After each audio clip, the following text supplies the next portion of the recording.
This is unreal. Beautiful stuff. They take him down with ease. What am I watching? I cannot believe what I've seen. And they've done it. I've done it for 5 years and I've never seen anything like that. Shutting them down one after the other. That's Hardy for you. Gonna look to make it happen, and there it is. Hello and goodbye. It's all over. Oh, don't be serious. He's gonna come back around, full 360. Striker coming from the backside. Sheesh. This man is absolutely insane today. Oh, what? Oh, it's nasty.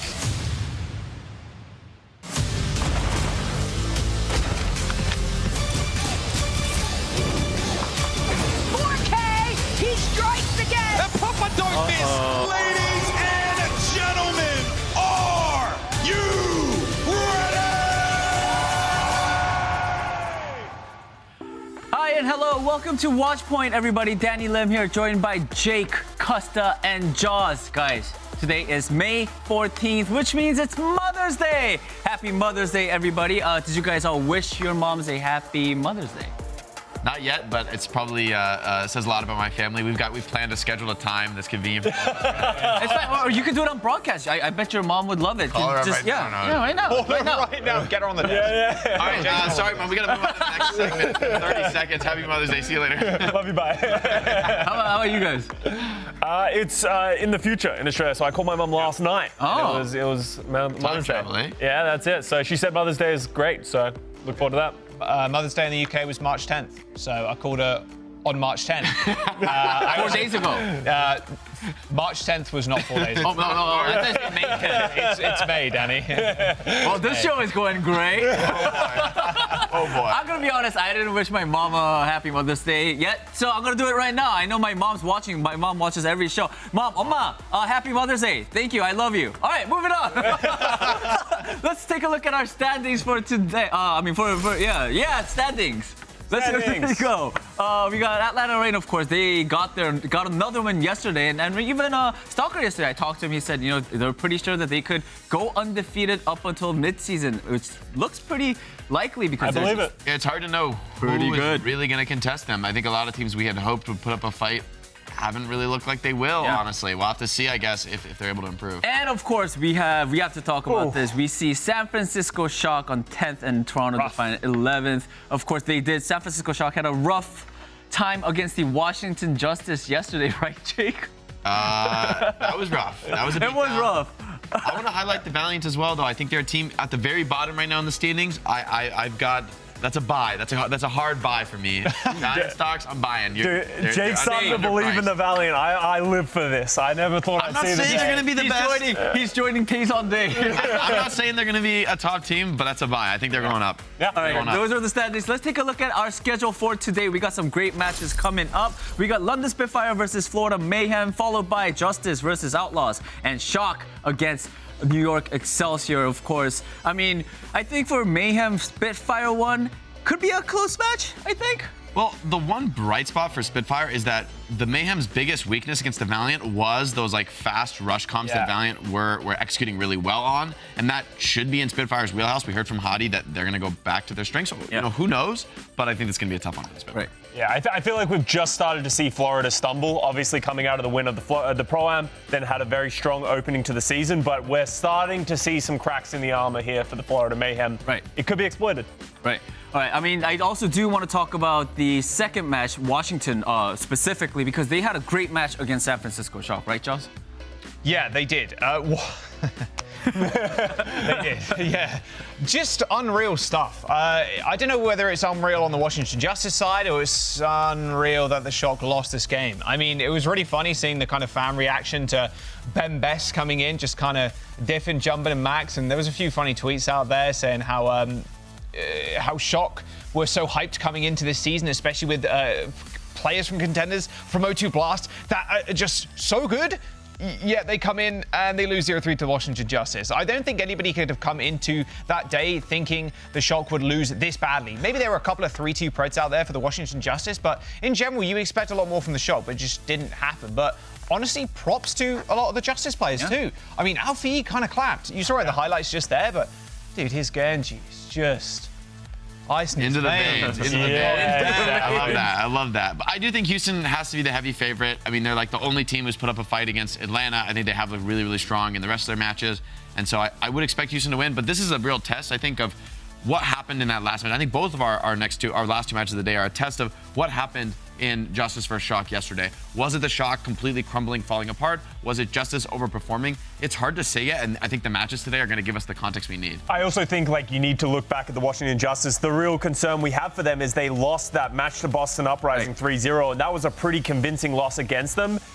If they win this one and, or at least make it competitive, I think I'd feel a lot more comfortable in the Washington Justice and moving them up. I mean, if they win this one, they're going they're rocketing to the moon. If Washington, really, I agree. If they are able to play it close against Houston Outlaws, I think they are in the talks of being in the top teams, right? All right, let's move on to our final match of today. It's San Francisco Shock versus New York Excelsior. Costa, I think this season we're gonna keep it real, right? We're not gonna sugarcoat anything.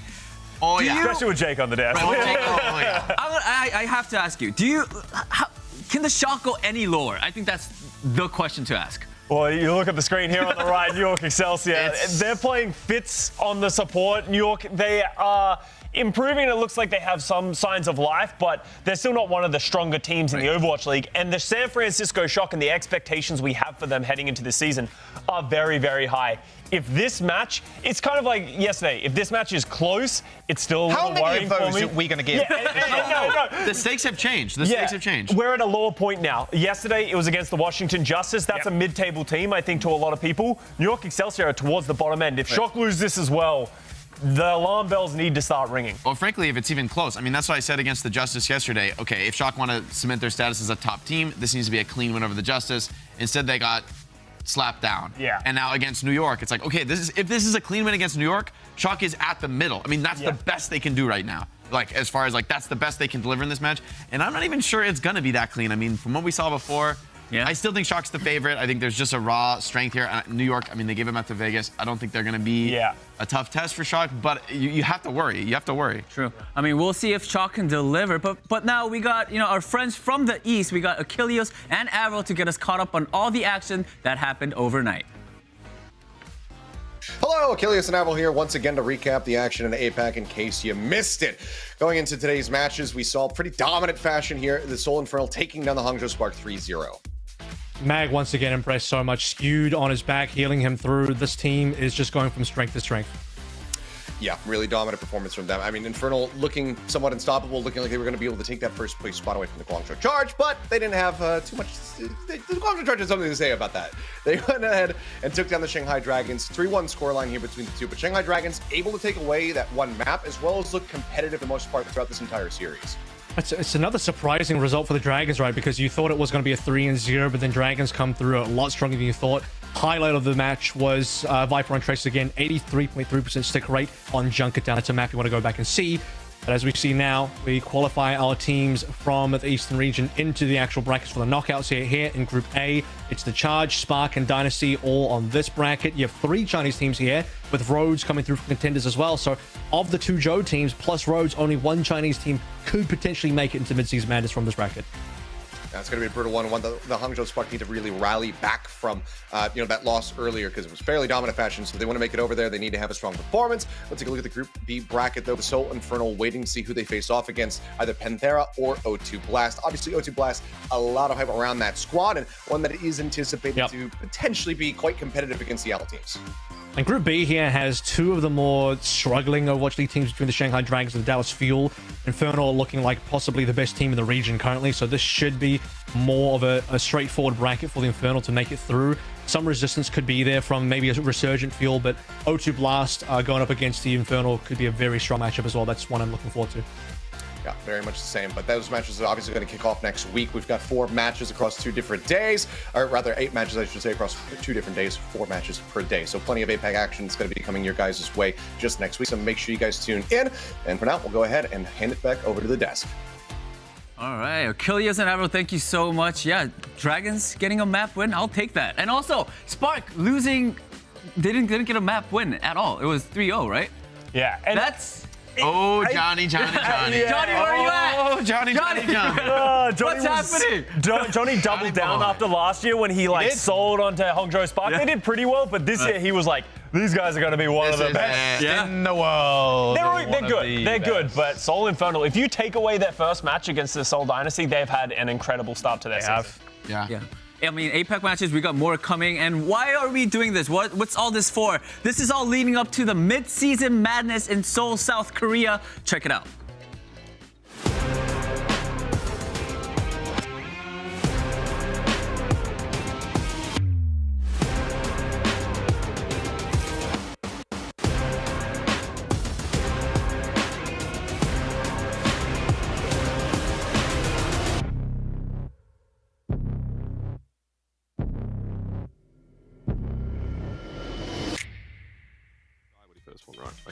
Madness live from Seoul. Tickets on sale tomorrow, May 15th. Buy your tickets. As a Korean, I could tell you guys are going to have a great time if you buy the tickets and go there. You get to make new friends, great food. What else, Jake? Help. What else is great about Korea? Beautiful sights. See a lot of hiking. Yeah. I like hiking. There's a lot of great hiking near Seoul. Yeah. Very accessible from the city. Yeah, easy to get Just to. take lots of water. If you Great public transport. hike up to Seoul Tower. My God, almost died when I did that once before. You're not really selling Korea. Just take water with you. Okay, as in any Seoul hike Tower. you ever go on, take water. Go to Seoul Tower, though. It's very nice if you do Just- go. Bottom line, Korea's great. Overwatch is great. You put two great things together, it becomes the best. All right. I think I did a great job. Seoul I mean, Korea. not only that, we got so much more competitive Overwatch though. Like the famous World Cup is coming back, baby. It's here, the Overwatch World Cup wildcard tournament. Tune in on May 18th at 8 a.m. Pacific time to see the action. More info at overwatchworldcup.com. Exciting! So I think glad the last to see time the World Cup event. I think the last time we had the been World missed. Cup was 2019. Yes, it was. Right? Years. So And it's awesome that you can see so many like new faces, and there is like some crazy skill disparities going on. But it is pretty fun to see like a lot of these national teams, they come out with like their flavor, their style of comp that just fits them, and just go for it, And like it's kind of like a vintage Overwatch experience for me, close to my heart personally. I know so many people who got into Overwatch esports through watching the World Cup. It brings everyone together, so it's awesome to be back. I mean, we're all excited for the Overwatch World Cup. I mean, and also, what other things are exciting? I think I did that pretty well. That's nice. That was clean. That was clean. Charades, guys. Charades is always exciting. So let's play some Overwatch charades, everybody. All right, so this is what we're gonna do is we'll each get 30 seconds to act out as many charades as we can while the rest of us guess. The person who has the highest score wins. Pretty simple, right? Got it? All right, let's start with Jake. I'm up. Go ahead. I'm up. I'm ready. All right, here we go. Jake's competitive. Let's the get most it poppin'. competitive Let's get game it of poppin'. charades ever. Are we ready? Yeah. Ready? Yeah. 30 seconds. 3, 2, 1, go. Sleep dart. Tracer. Cassidy. Oh, damn, you got it. That was a good tracer. Doofus. Right, Junker Queen. Junker Queen. Rampage. Carnage. He's done.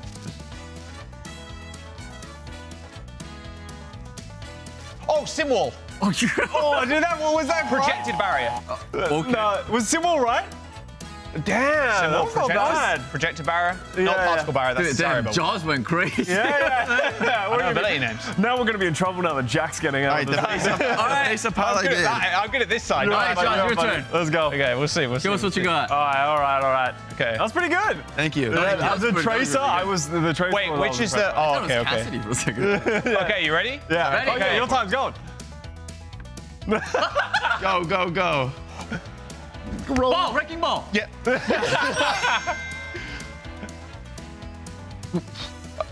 Suicide. Headshot. Headshot. Oh, Okay, cut that one. sorry.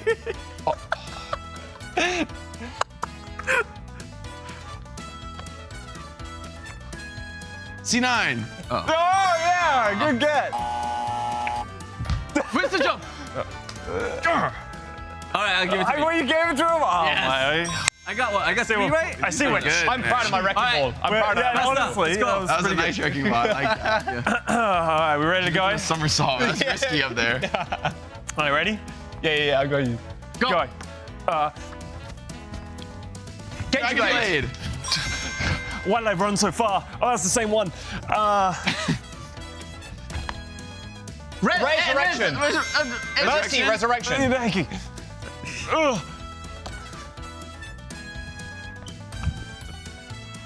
Boo. Yeah! What? If anyone got me, my boy Jay got me.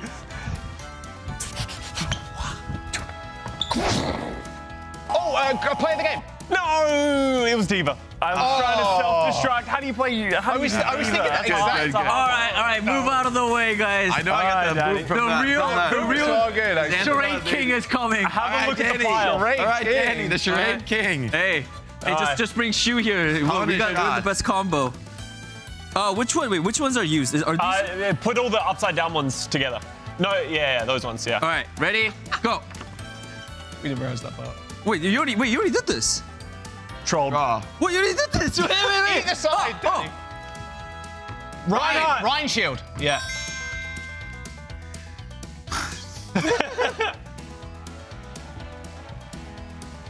Push bot. Oh, let's go.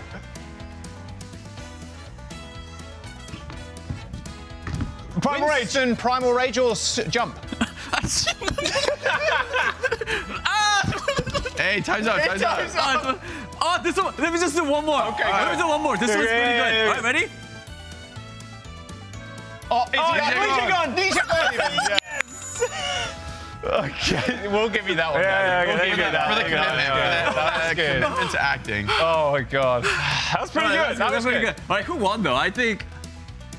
Oh, we tied. All right. I Do have it. 4 points. The real best people, of course. that's true. We're trained. We've had You're the practice. pros. Yeah. I mean, I'm clearly trained actor, we've been guys. training our acting skills or not. So I hope you guys have been training your drawing skills as well, everybody. Which leads into the fan art. Submit your art to our fan art gallery for a chance to get shouted on the broadcast. We had some amazing ones, right? These past couple days, even last ones. The Justa one was really good. And today, ladies and gentlemen, we got another banging fan art like this one. All right, here we go. All right, here we go. Oh yeah! This one's by Steven. Steven, thank you so much for submitting your art. Thank you, everybody. Submit your fan art. That's it. We're gonna come back after the break, talk about match 1. Thank you, guys. Thank you. We'll be right back. We're so good.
Welcome back, everybody. We're getting started with the first match of the day, and you can share all the action with your communities through our official Watch Party program. If you're interested in participating, sign up using the QR code right there.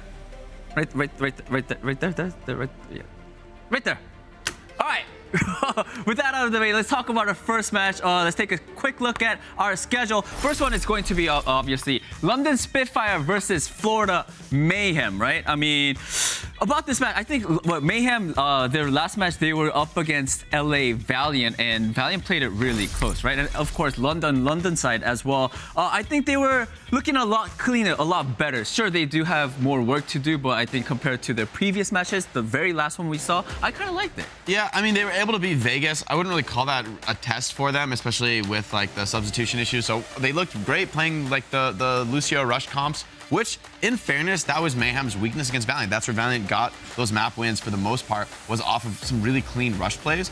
But for London, I don't think we've really seen the potential of that yet. Like, that was the magic they showed us last year.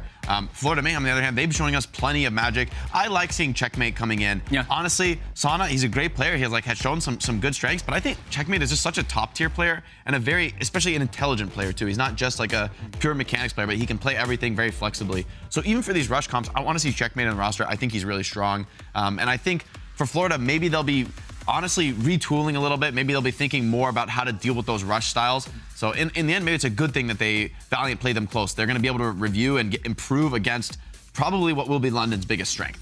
Do you feel like what's like the winning condition for London? I feel like, because I feel like Mayhem was the favorite to win this match, right? Yeah, no, I mean, I think honestly, for London to win this match, it would be a big surprise. I think they're gonna need to bring out like very much their flavor, their style of comp. They look the best when Admiral on this Lucio. I mean, honestly, Admiral looks really, really solid on the Lucio. It's a hero that I think doesn't get as much love, especially in the rush competitions. Most of the time, you're just enabling your team. But Admiral is very, very consistent. He's very slippery, tricky, hard to catch on the Lucio, and it really adds a lot of value to his team. Gets a ton of boop kills as well. So I think for London to win, they're going to need to have some very clean rushes. It's going to need to kind of harken back to their performances last year, because I think Florida, they've had an opportunity to learn and improve against that. They're a very solid opponent, and especially bringing out the dive, I do think from what we've seen so far from London, it's going to be hard to match Florida on the dive, especially with Merit on the hit scan. You have to dive very effectively against this guy. He will just cut you down if you make any mistakes. And remember when we talked to Hadi, he said, he still believes the Ramatra rush to be the poor man's rush, right? Yeah. Well, I mean, I think fairness, he qualified it. He knows some maps you're gonna need to play the Ram, but I do think I've become more of a believer in the Rhine. In the Rhine one, right? I think one of the big factors is that usually in the mirror, the Reinhardt, like, you don't want to just pin it down mid. Like, it's so easy to get counter pinned by the other Rhine. But when the enemy team runs Ramatra, you're pretty much free to go for any pins you want. In Overwatch 2, it's actually relatively consistent with that turn rate on the pin. Okay. Well, I mean, I still think it's gonna be. I'm not gonna say that it's gonna be a close match, but I think it's gonna be an interesting match and definitely, I guess, a clash of styles. Yeah, right? I think for London, we heard that from Hadi that he wants to go back to their strengths more. I think maybe that was London's magic last year, is that they were not afraid to play to their strengths, not afraid to be very different, honestly, than most other teams. And this is a meta where, honestly, we've seen more and more, as Custa mentioned, especially in this mid-table, more and more teams using the rush styles. And Mayhem isn't really playing, I think, the most punishing answers to rush comps, which is these Genji Sombra comps that we saw Atlanta play and just kind of decimate a rush style. That hasn't really been Florida's strength. And so Florida, they might be vulnerable to fast pushes if London can execute them well, which we know they can from last year. True. I mean, it is definitely going to be an interesting match. So let's jump right ahead to our predictions. Taking a look at Zoe's and Johnny's predictions. First, of course, Zoe and Johnny going with Florida Mayhem. Before we move on, though, we want to congratulate Mother's Day for Zoe as well. She is a mom. She's a beautiful mom. Zoe? Yeah, being a mom right now. And we're so happy that she is. We're happy to have her on the show. Can't wait to see her back with us. But happy Mother's Day to you, Zoe. Yeah. Pretty reasonable preds as well. Yeah. I mean, I think I don't know if anyone's going to be preding against Florida Mayhem here. They're the clear favorite. I think the question is for London, can they show us a little bit more strength, a little bit more magic that we kind of were hoping to get from them this season? With, I think, the addition of Lethal, who's a great new player, and I think adds more flexibility, more balance to the roster as a whole. True. I mean, we're all pink on the desk. going for Florida Mayhem. Let's see what our casters think for this matchup. We got Mitch and Matt casting this matchup. What do you guys think? Are you guys also going for Florida? Any London believers? Matt? No, well, look, I think like the lineup actually is quite promising, I think, for the Mayhem. I think Jank points it out, right? No Sonoran from map 1. So we might actually get to see that checkmate Chorong, that really nasty 1-2 punch between the Tracer and Kiriko. That matchup is a lot of fun. I think that's one of the biggest strengths of this team right now. I don't know what you reckon, Matt. Yeah, I think obviously I would take Florida in this matchup. I would also like to see Florida. I know Jake, I think, talked about it the other day, you know, maybe some teams not really kind of playing the dive because it seems like really just Atlanta and Houston being able to pull it off, but someone's fantastic on the Winston, and you also have like Checkmate, who's really awesome on like Genji and heroes like that. So and Chorong as well as Lucio, like I wouldn't be opposed to see them try and play some type of Winston based compositions here against London and maybe build up to be able to match some of that we're seeing at the highest level. With almost all of our teams playing today, we've gotten to the point where we're now ready to get our final answer on where they really stand relative to the rest of the competition in this Western region. Hardy said he wants to go back to what worked for London. Now, that would be exciting to see, obviously, more of those Reinhardt-based compositions here, but we've seen almost the opposite from the Florida Mayhem, where someone has been able to play a bunch of different stuff. In their last series, he played most of the tanks and found success on them here. Florida, pretty exciting prospect right now, outside of obviously that uncharacteristic match drop. They're still in a good position. I want to know where that tier break is, right? It doesn't go Atlanta, Houston, break other teams, or Atlanta, Houston, Florida, or other teams, and then break. That's my question. To me, it seems like Atlanta, Houston, 2 breaks, and then kind of a bunch of other teams. It just seems like there's that large of a gulf, a gap. It is interesting that Hadi mentions, you know, we want to go back to like kind of what worked last year. It's like, you know, it's so difficult to win in esports. It's kind of like we almost make it seem easy because like teams come in here each week and they get wins and whatnot. But like to have a season like London had last year, right? It's kind of like a perfect storm. Like the meta has to crack in your way the entire year. You have to have the right opponents, the right scheduling. You match up against the teams at the right time. You know, especially when teams are kind of like on the brink of like success or failure. It's those little things that really kind of determine the entire year. So like London could in fact maybe like be even better team this year, right? In terms of like skill, but you know, maybe not getting everything to crack their way. This might be the most classic London comp we'll ever see right now. Everyone really on their comfort picks at the moment. Florida obviously opting for the Ramatra rush style. Not much of that happening though right now. So we have a lot of poke back and forth. Checkmate's able to find Sparker though. A huge opener coming in for Sauna, replacing Sauna on that sort of May Reaper flex role. He's done a lot of work already here. Hardy goes for the charge. Of course, Jake mentions Reinhardt can be free and easy when going for the pins, but puts himself in a dangerous spot, and the Mayhem, they're just going to capitalize right now. Yeah, and the Sojourn is going to be so difficult to deal with here. Obviously, high mobility for Sojourn, especially in the hands of Merit, just fantastic. I know aim, one-shot kill potential, but being able to just farm up Hadi over and over again, right? Just kind of put pressure on that shield.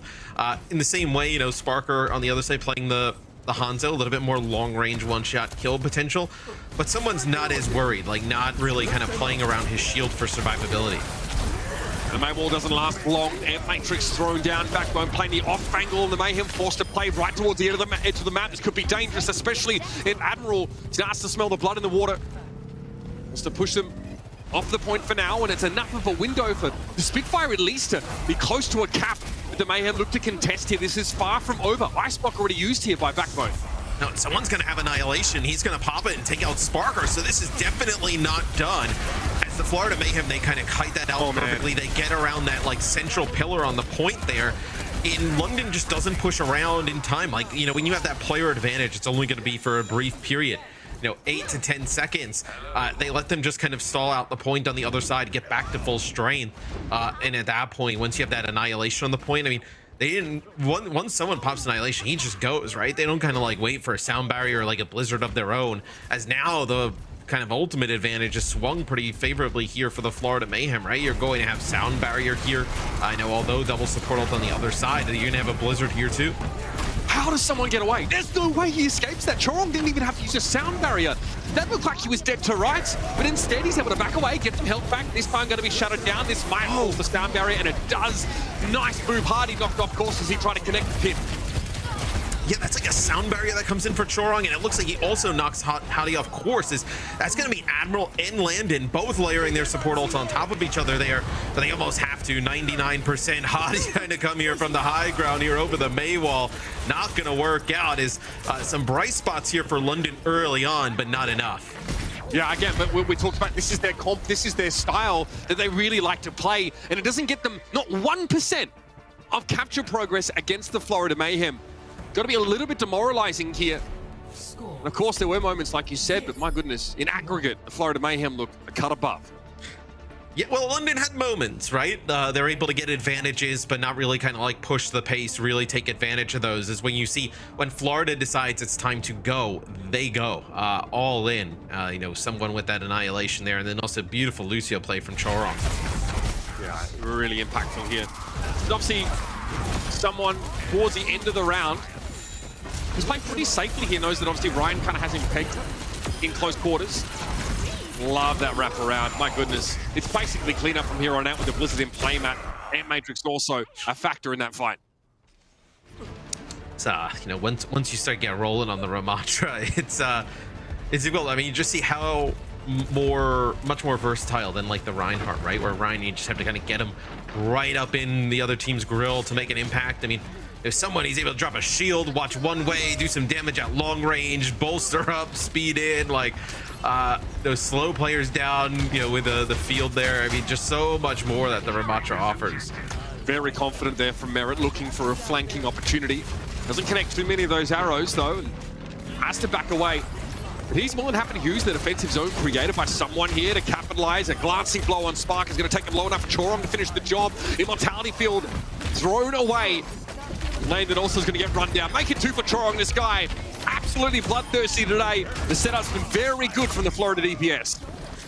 Yeah, and they realize Florida that Sparker is just so far behind enemy lines, and they just jump on him right away. As soon as they realize he's there, Merit and then some speed from Chorong get right up in his grill.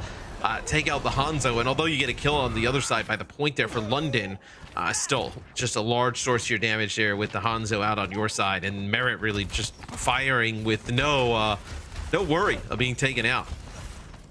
We can play from such a safe position. London haven't had the ability to encroach. Sparker the only one getting remotely close, and instead he just got caught out and run down by the Lucio. Might be an issue here again. The rest of his team looking now to try and peel back for him somewhat. Chorong will be repelled on this occasion. Now back towards the point we go, but the Mayhem are ticking up that catch-up percentage, 53. And we're headed upwards. Landon has an Air Matrix who's going to let the one go pretty much straight away. May walk through in front of Rupal, maybe to try and cut off the healing for a time. This is a defensive Air Matrix, essentially. And here come the Mayhem. Blizzard thrown out, and Sparker is down.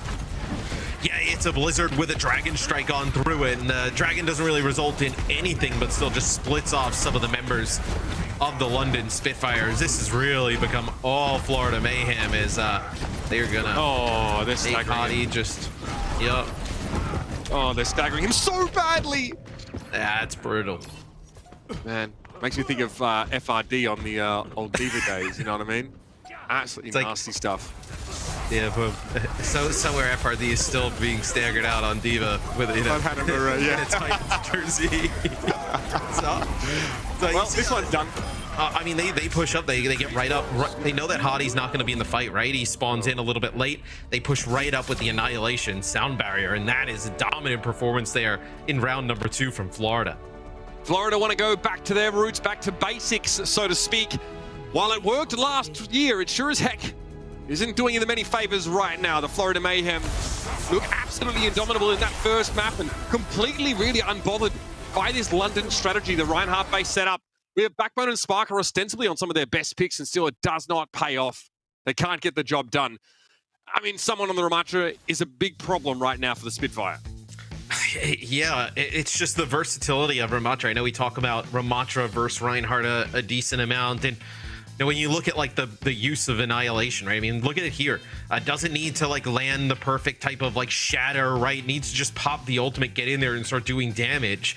has a shield. They can use it range pretty similar to Sigma's. I mean, this is a beautiful play there from Charing. That's a boop with the sound barrier that layers on top of everybody. I mean, that is, he makes it look easy, but that was pretty difficult to do. But really love the Ramattra play early on here from the Florida Mayhem. Yeah, very, very difficult. And we're talking about a composition that doesn't even have Ana. We've seen a lot of Nano Ramattra play, especially from the Mayhem in the past. I mean, that's a possibility heading into our next map, which will be Blizzard World. London are going to have to dig a little deeper than 2022's playbook to find the answer here against a hot Florida Mayhem. I'll go far, everybody. Map number 2 is coming right up. Thank you, Mom, for always supporting my esports passion, even if it's not a steady path, so with some ups and downs. I appreciate it. I love you so much. Have a great Mother's Day. Thank you.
The London Spitfire looking to rebuild their legacy, return to what worked for them in 2022, but times have changed. And so is the quality of their opposition, apparently, because, my goodness, the Florida Mayhem are not offering them any quarter. And Spitfire fans are hoping that Sky Ripper and Lethal coming in can change their fortune. I mean, not a moment too soon here in map number 2. Yeah, I mean, this is not your season 1 Florida Mayhem, right? No, they've been kind of rebuilding, getting better every single year. Obviously, last year performed great, and then I think this year just taking it to a whole nother level, right? When you saw them get, Merit in the off season and adding Chorong, you kind of knew, like, all right, like, this team is going for it. And then I know RuPaul being able to play like a lot of the time now. He's been tremendous in terms of the flex support. So.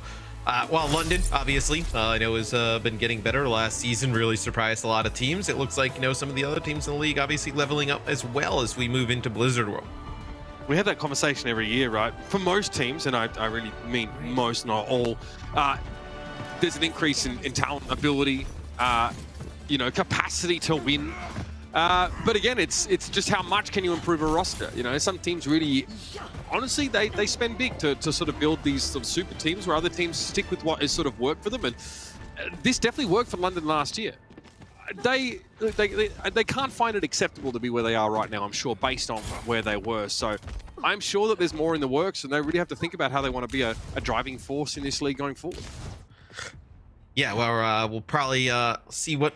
Well, we're going to see what London decides to do on offense, but I'm curious, like, if you go with Ramatra here, like, you may as well have just tried to mirror it. And, map number 1 is, this is a map typically on Blizzard World where you would see a decent amount of like Diva play, for instance, right? Where teams want to access some of that high ground. So London instead opts to go with the Ramatra here, and then they'll play Kariko Baptiste. And this is what I wanted to see from the Florida Mayhem, actually. I wanted to see them play a little bit more of this, dive. How do they look in this type of style? Because they have a roster that should be phenomenal at it. We saw it on New Queen Street, previously from the Florida Mayhem, after sort of switching up the Junker Queen, I think, and finding some value. It's a comp we expect them to kind of be best at, but it does put Merit on the Sombra and away from a more flashy DPS. Again, Merit can be a role player when he has to. London Spitfire applying some pressure via this rotation now, looking to start to contest the high ground that the Mayhem are safely occupying. Safely for how much longer is the question, though, as someone's starting to probe, and Hardy caught in the front line, taking a bunch of damage in the mortality field, has to be forced out of Sky Ripper. But nicely done, finding that kill on RuPaul, and the Spitfire win out in that quasi-neutral. And for a second there, I was about to say that's actually pretty decent for Florida, right? They got Immortality Field and Suzu out with just that Biotic Grenade at the same time. But Landon gets right into the back line, assassinates RuPaul, and that should be it for London. So much better start already, taking the first checkpoint. Okay, great start for London here. Just Landon obviously being able to yield that key kill on RuPaul helps in a big way, especially as the fight starts to lengthen a little bit. Spark has already built that Dragon Strike up here, so that's definitely going to be potentially employed to force the Mayhem from the high ground. He gives Sparker a chance to play from it himself. Merit only 62% here towards an EMP as well. Got to get him in like the action in terms of building up that EMP rather quickly. Is a pretty slow burn right now. Is for Florida, it looks like just kind of like waiting for the right opportunity to strike here. Maybe you're waiting on a dive here opportunity set up where now Merit's in position, maybe get a hack, and then someone comes over the top. Oh, nicely done. Merit, of course, with the help of that hack, is able to pick off the Baptiste pretty much straight away. Sometimes, we see Sombras that make that exact kind of play, and for whatever reason, they're not able to complete the kill right. The other support is able to save their teammate in many situations, but no one was coming to Sky Ripper's rescue there. Well, they had someone coming in from the other side with a nano boost, right? So you can't exactly turn your back to a Winston with a Tracer there when one of them has the nano to try and help a Tiva. You gotta have to like defend for yourself a little bit. So now we'll see Florida Mayhem should be able to set this up around this EMP that Merit has. Now, because this is once you start to get the ults rolling with this like dive composition, that's where it becomes really difficult to fight back. Yeah. Merit wants to make sure we catch more than just Hardy here. They're trying to bait Hardy to, just let him get hit by that EMP. They hacked the Ramatra. EMP still being held onto now. Hardy's the only one that really has any confidence to move up with. So Florida going to go with that ultimates for the time being. What can they force out of the Spitfire here? Okay, they get a Kitsune Rush, they get an Annihilation. Can't complain about that, especially with a 1-for-1 trade-in kills. They're going to go for the Primal Rage themselves, but someone is taking a little more damage than they otherwise would have liked. It's Checkmate going to work, though, on the Spitfire. 3 versus 3. They get both supports, though. So RuPaul actually falls to the hands of Hadi, and actually Landon kills Chorong while Chorong has the rally active. Landon drops the Kitsune Rush, and then it's a rally from Chorong, but before it really kind of kicks into gear, Landon's able to pick up the kill, but man, you lose your Karika here. That should be pretty easy now for Florida to get a hold. Chorong making the switch to Kiriko here, just want to point that out. The break against the fact that the Ramatra setup is a bit of an interesting one, I guess. Doesn't really offer them nearly as much value. We know what Chorong can do when he combines with Checkmate here, Matt. Later in the fight, the cleanup is looking pretty darn good now. Yes, losing a support hurts, but Mayhem come back with their DPSs, and Merit obviously parting with that ultimate helps somewhat. Yeah, for a little bit, it looked like maybe the London Spitfire were able to kind of swap that as Skyripa uses an Am Matrix in the high ground. As we're going to see Hadi on D.Va.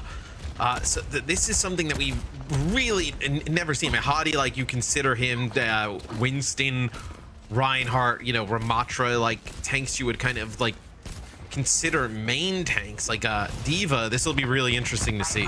This has been pretty popular from quite a few teams, right? Play the D.Va on this map.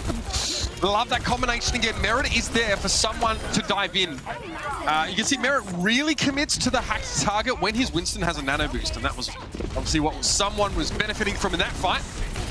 Hardy staggered. This is going to be painful again for London now. We're under 90 seconds left in the round. Oh,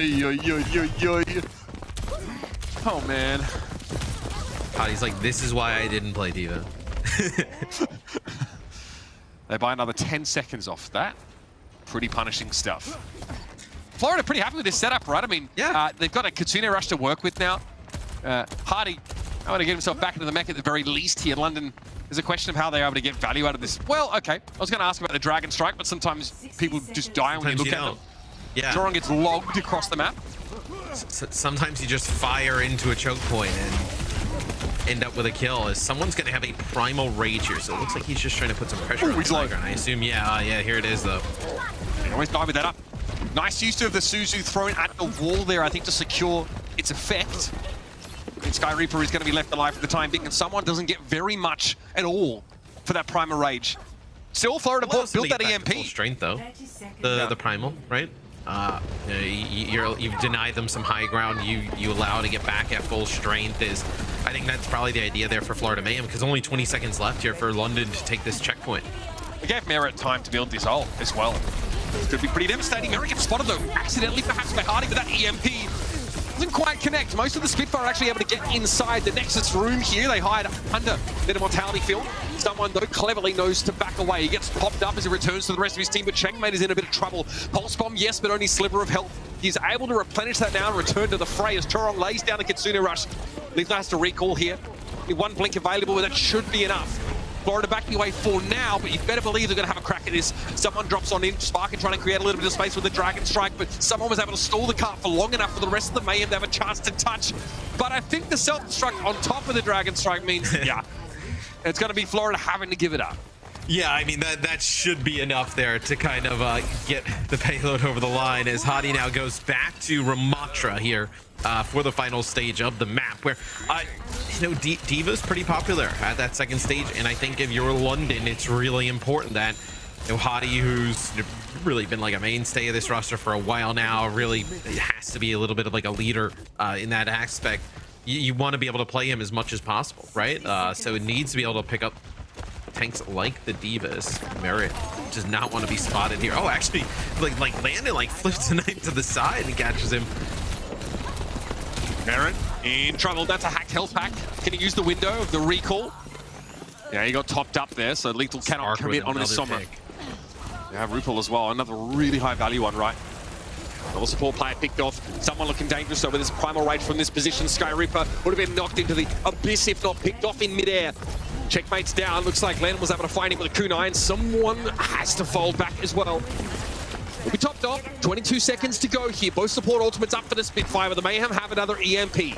EMP, they've been doing this EMP with a Nano Winston combo. Yeah, and there it is, exactly the combo I was just about to reference. Is they have been so good as as soon as the EMP lands, someone is basically landing on top of them as well with that effect of the Nano boost, and just putting down so much damage, able to kill like a support pretty much every single time doing that. Is Kitsune Rush here at the end. Hadi actually makes it to the point, and Skyripper takes out someone. Now it looks like someone overcommitted a little bit here. The Amp Matrix caught him off guard. 4 versus 4, pulse bomb for checkmate. Landon needs to be healed. Skyripper is going to oblige. A little bit low though, has to use his own immortality film. I think checkmate will be grinning from ear to ear knowing he's forced out that ultimate so early in this fight. Expect to be extended now. Checkmate takes a glancing blow. Somehow Spark is able to connect the arrow on him, and Hadi will not be moved. Caught on the card here. It's a double pulse from the back, and both supports fall to checkmate. He'll make it 3 for the fight. Laughing all the way to the bank. The Spitfire are held off just before the end of the map. Oh, I mean, a huge double pulse kill there from checkmate. Is, I gotta say though, pretty good offense, all things considered there for the London Spitfire. Was not looking good, you know, after their really strong point A take. Point B, they started to get stalled out a little bit, couldn't access that high ground. Hadi moves over to the Diva, they're able to make a play for it and take it. And then almost get it the distance at the end, where it looked like Florida had kind of sealed the deal, right, with that EMP Nano, you know, someone jumping in combo. Yes, Florida have definitely been holding on, at least for the Winston Nano on many occasions here. Sometimes it's just merit hacking the target, right? But regardless, it always ends up in a guaranteed kill. I don't know if Mayhem were expecting that Kitsune Rush thrown down and Hadi just speeding up on them. Someone, a slight overcorrection in positioning. Let's have a look at this checkmate 3K match. Yeah, let's see. Oh, it's on this guy Ripper, and then Landon ends up just getting the brunt of it as well. But the cleanup there on the Spark or 2. I think he's got the effects of the Kitsune Rush there as well. So let's see now. So this is where I think it could potentially hurt London a little bit, where on defense, right? If you're gonna play that Ramatra, like how do you kind of get some of that high ground back in the second stage of the map with, you know, really dive verticality, you know, mobile composition on the other side of things. Yeah, this is the full commit dive comp. Looks like Florida fancy something a little bit more flexible. Yeah, checkmate on the Tracer instead, or not. What have they seen that precipitates that sort of decision making? Could be the backline, could be the immortality field for the Baptiste that makes checkmate prefer the Tracer here. Regardless, Florida already have that high ground. London are giving them up. Which is interesting, because I actually thought that the Genji would be pretty solid here. When they started to come out on the Genji, I thought that would be pretty useful to get that high ground. Also gives them another option in terms of like nano boost target, right? With a nano blade. But someone just goes right up to the high ground and just kills Sparker. That is a fantastic way to open things up for the Florida Mayhem.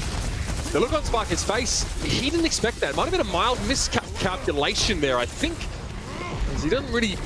You think he's going to get blown up instantly. Again, he stepped inside the bubble. So he needs to connect some headshots on that Winston to really have a chance of winning that 1v1. And Chorong's looking scary here. Lethal recalling instantly. Chorong realizing that healing is a considerable part of that Kiriko kit. Can't heal that though, locked to the face. Rupal are going to be capping the point for the time being here. And the Spitfire don't really have the mobility outside of the Tracer to contest. Kiriko gets there as well, but they give it up. They cannot touch without Hadi. They have to submit. Just look at someone in that choke just being able to, Sparker's there in Skyripper. They can never move up past that. He's got the bubble down. Just this, really just eliminate 2 players in the fight just by him standing there. Let the rest of the team just kind of win it on the point. It's a fantastic start here from the Florida Mayhem as Hadi now goes over to the Diva, where obviously playing Ramatra there early on, you need the Diva here to access some high ground, whether it be Diva or Winston. Merit again. Much as we saw in the first half of this map, has EMP just after that first fight. Have the Nano as well here to use too. Everything the Mayhem want to have a basically deterministic team fight win is on the table. Lethal checking the back line here. He is scouting the periphery. He won't be finding Merit though, as it's a little bit further forward. Hakon Hadi gets interrupted, some random damage from the high ground, I think. What was that? Yeah, it looked like it was just kind of like damage maybe from Skyrip on the high ground. I was going to say, if this is going to be the nano to someone up on the high ground, do we see an EMP follow-up potentially? It so far doesn't look like it. That's a really odd decision. I think Merit being forced to recall awkwardly there messed the synchronization up for the Florida Mayhem. So they've committed that nano. They get nothing because there was an Ant Matrix in play, which again is probably why they're not playing Genji. You really need dash reset, right, to be able to do more than just trade 1 for 1. What I was going to talk about is they didn't really even need to use it. Like, if they kind of put pressure on the cart, they were getting these hacks on a Hadi, which was just forcing him off, and that was allowing them to just get constant cart progress. But it was that hack that actually they tried to get on the Hadi that was interrupted that allowed London to turn that fight in their favor and take the lead. This is going to be the EMP, though. Yeah, only Skyripper by the looks of things, and there's a Kitsune rush in play already for the Spitfire. Well, it doesn't help keep Skyripper alive, even his own immortality field employed to keep him in the fight. It's still not going to be an option. Someone respects the head coach in a big way. He knows he can also peel back and provide some value to the rest of his team here. Not quite trusting his bubble by the looks of things, and the cart has been moving the whole time. Who can test here from the Spitfire? Barker turned into chutney, and that will be the Mayhem with another checkpoint. Is Landon will get on here, try and touch towards the end, but the damage had already been done there. As soon as someone gets towards the high ground, I feel like a few times we've seen he's been able to just get right on top of Sparker with no way for him to fight back on the Hanzo. So 4 minutes plus to be able to make this run down here for the Florida Mayhem in a fantastic spot, you know, with some of these key ultimates that really just combo, you know, a nano with the Winston and EMP. Like you're in these scenario where you just have such large game-winning combos, multiple ones here for the Florida Mayhem. And for the Spitfire, it's about disrupting that, right? Disrupting some component of these combos. Like we saw with that nano getting kind of wasted previously. They need to keep being able to do that, take the Mayhem by surprise, and maybe even eliminate some of these key targets, right? Lethal's not had much success, I feel like, delving into these backlines early. Can't say the same for Checkmate, no. Absolutely slaps Skyreaper. The Spitfire are rolling over here. Hardy has to go back to spawn, hacked there. Was able to block and keep himself alive. Fortunately for them, only one player on the card, so they will have another chance once they meekly emerge from their spawn. Yeah, they're going to come out with double support ults here. They're going to get them in just a second. Sparker's going to have a dragon, but how do they... They're going to have to come out into the open to play against CMP, and that's going to be a big one. Oh, and they're going to get Skyripper down right away, so he's not going to have that AM Matrix. Sparker the bright spot here for the Spitfire. Constantly able to find sometimes random kills, or at least that's our assessment of them, or at least trades there. He and Hardy combining are able to force the Mayhem back after Florida get the start they want, right? They get that EMP set up. Lethal, not able to live up to his name there, as Chorong is on the right side of the scoreboard, being the left. So what do you think about this Genji swap here towards the end? So Checkmate now going over to the Genji. I think potentially you can have someone use a Primal here, see if that can force anything out, and then you're set up with like a Nano Blade towards the end. It might have something to do with Primal timing. Yeah, what a hack, man! Florida doing such a good job of collapsing on these Sombra hacks. There are plenty of teams, plenty of situations where like strong backlines make that very hard to do. That is from someone who'll just appear, randomly, with no one expecting it. Knocks him out of the immortality field. Oh my goodness, he paints the walls red. That's both backliners down for the London Spitfire. Lethal was able to find someone eventually now, but Hardy really has to try and stick on the point. Checkmate forced back. Kitsune rush in play. How do you utilize this? Especially when the enemy Ramatra is healed up for the most part. Checkmate unsure about the answer to that as well, I dare say. Ionade only on Lethal. Force the annihilation maybe there, because you were not in a position to win that with your own Kitsune rush there, as Hadi does have this Ramatra ultimate. Just Nemesis form just takes out Checkmate right underneath him. So maybe Checkmate thought he was safe. Nobody was going to turn the corner and try and kill him, but you know the Nano Blade for this next fight. But if that doesn't work out, it's in a really rough spot in Florida now. Like, it's never guaranteed against a Kiriko Baptiste composition. Like, there's no guarantee that you can actually make this work. And Hardy as well, with that annihilation, can be a real problem here for Checkmate. So I wouldn't be banking on this as your golden goose, Matt. We've seen Checkmate do some really nice stuff before. There's going to be one. Gonna get a second. That looks like it could be good enough. As Hadi with this annihilation, Landon's got the Kitsune rush down, so maybe you can keep Hadi up alive long enough, right? To maybe get some players out of the spawn. Oh, Hardy, they finally find there. that Bionade. Look, if not for that Bionade, Hardy probably sticks around a lot longer than the Mayhem would have liked. Eventually, though, they're able to grind out the end of the map. And frankly, the Nanoblade was the answer for them, right? Checkmate, moving over towards the Genji, reminding us, I think, of why he's so feared in that particular role. And it's tough stuff for the London Spitfire. Sparker has I think he has a great game, honestly. Does really, really well there. Unfortunately, though, it's really just him. Look at this shot. All of these big pickoffs. Yeah, that's actually, I mean, sometimes like you always feel a little bit uncharitable assuming that like a log across the map is luck. Don't want to put any words in anyone's mouth, but Sparker, his third eye must have opened for that kill. That's all I'm trying to say. Nice cleanse there from Chorong. Is Florida seems to have a little bit of everything on this roster, able to play just every different style that seems necessary. I would love to see them just fall back on this more often, though. Like, I think their dive, and maybe Merit, isn't the, best Sombra in the world, right? Not like Lip, but I think, putting someone on that Winston and then having Checkmate being able to play like Tracer and Genji, I think it's such a strong combo. I've loved the Merit Sombra so far, though, Matt. I think it's looked a lot better than maybe in the past, and the follow-up's been excellent. It's a well-oiled machine getting wheeled out in front of us here, the Florida Mayhem. Got something else to wheel on the next map as Shambali Monastery will be on deck.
was Checkmate, who was essentially being called on to finish the map for the Florida Mayhem at the end of Blizzard World, and that Nano Blade was just what the Doctor would never order if he was wanting to try and keep people alive, but the Mayhem was exactly what they needed.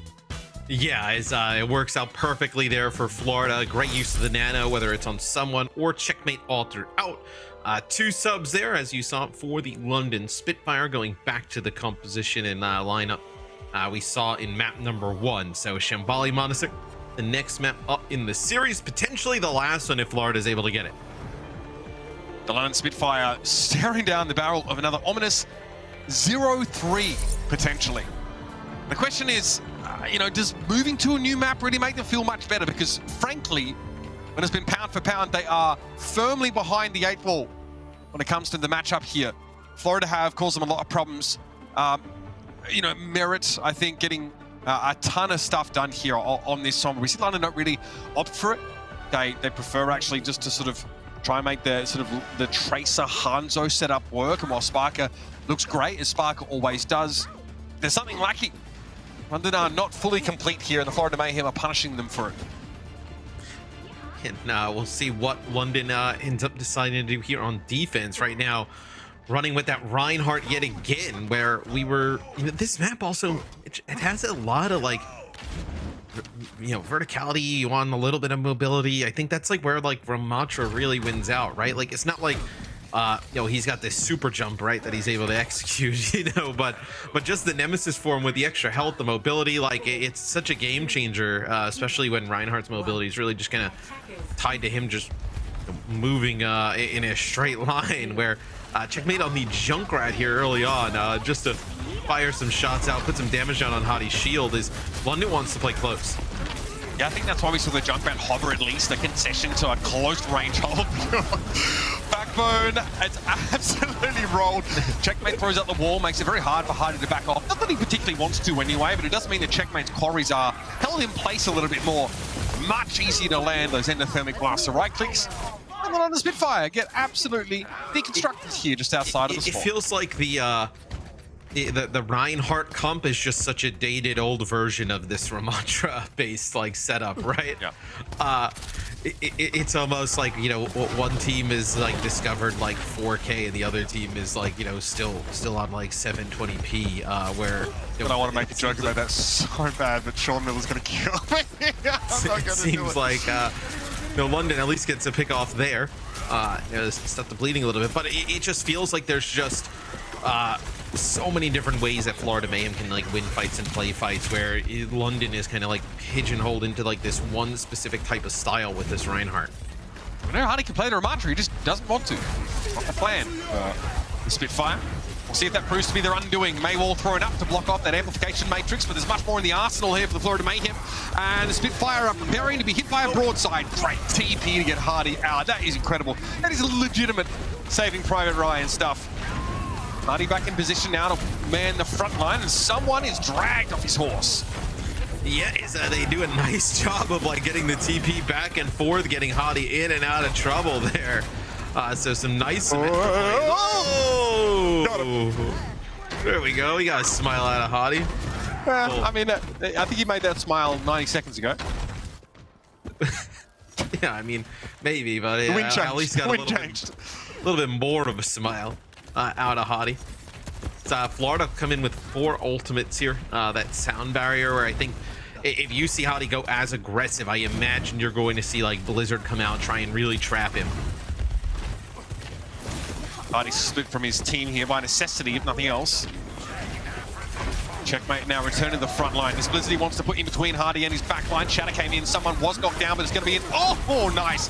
Immortality field was there, but I've got to say, the save was perfect for Hadi. He goes for the pin, the burst damage is enough. He takes someone out of the radius. The TP uses for London have been really good. The Blizzard there, they're able to get out of it with the teleporter. Someone actually now goes over to the Reinhardt. He was in a difficult situation there, pushed all the way out, and Maywall and some other things prevented any type of help for the Florida Mayhem. So Florida being forced off that Ramatra is now Hadi gets what he wants, a little Rhine on Rhine action. All right, Florida with a bit of do-si-do. They swap positions here, and Spark is trying to make sure the flank is safeguarded. They're going to go for the overclock here. Mutual charge between Hardy and someone. Immortality field from both Rupal and Landon are down, but it's Merritt coming with the overclock. He's found Sparker, and Rupal deals with the enemy Reinhardt. No one to shuttle back and forth with the TP now, and Merritt is on cleanup duty. Nicely done from Florida. The rotation was sublime, and the follow-up from Merritt's ultimate, can't argue with that. Yes, you still have Sparker with this sim wall here, so possibility here at the end to use this big sim ultimate, maybe stop Florida from even taking this A checkpoint. As Hadi's going to jump down from the high ground, he's going to get the contest. There's going to be the sim wall. Maywall thrown down as well, doing nothing but obscuring our observer's view, really. And that's Landon's drone out of the picture here. Mayhem still have one in reserve, but they lose checkmate regardless. Okay, Rupal had one down, but checkmate clearly not able to stand within its radius. Barker here just using the reposition to send some light balls in the back line. And it's Hardy another neutral charge here on someone who has a shadow but won't have a chance to use it here. Overtime almost done, and gee, that's a London Spitfire defense that we've been looking for. Much better show from them. The Symmetra Reinhardt 1-2, real clean. Dude, you know, when we talk about Reinhardt not having that mobility, having those sim teleporters in perfect positions, kind of maneuvering Hadi around the map, that gives him that mobility, right? That is necessary. So fantastic use of the Symmetra there early on from London, and they get a hold here before Florida's even able to take a checkpoint. Yeah, I mean, yeah, it's a long map, and we don't normally expect teams to finish the whole thing, but for the Florida Mayhem, and especially in how they've looked in this series so far, this is, well, less than we expected. Someone being forced off the Ramatra, just as we were making these comparisons between tanks that looked pretty unfavorable for Reinhardt. Hardy showing us exactly why he's particularly powerful on that little hair, or that 90-degree bend, I suppose. But I think a lot of it, we talked about his mobility, right? Lacking up against Ramatra. It looks like the teleporter from Symmetra kind of fixing that to some degree. Yeah, as that sim TP was paying off very well there for London, is not going to have that on defense here for the Florida Mayhem, but they have that Ramatra, a little bit more mobility overall with Merritt on the Sojourn. So we'll see how things play out here for Florida Mayhem, but London with their best chance to win a map. 5, 4, all right. 3, 2, now London have a pretty clear-cut win condition. Won't be staying on the Symmetra offensively here. Instead, Spark giving him ways to create openings in these fights before they truly begin. Florida not with such a close call, but have someone relatively far forward here. He has to defend himself now as they give some ground, use the May wall to beat a quick retreat. Get a little bit more burst damage here with that Hanzo in play here for London, so maybe Sparker can kind of find a little bit of an angle here. Get a one-shot kill. He's done a few of those there, just kind of firing those logs down these alleyways here on the heroes like Lucio and Kiriko, but hasn't found anything just yet. Maywall here down the main choke for London is they're pushing up. Yeah, I mean, Florida pretty uncomfortable by this. I think they really just gave ground until they buckled and broke. Very clean stuff from the London Spitfire now. You see they're looking much more animated here, realizing that, hang on, we do have some compositions. This comp, again, which is what we saw in map 1 that we call the classic London composition, is really working for them here on Shambali Monastery. We're almost at the end of the map already, ladies and gentlemen. Don't forget that Mayhem didn't even get that first checkpoint, so there's one more fight left to go. Landon has an Ant Matrix here to go with.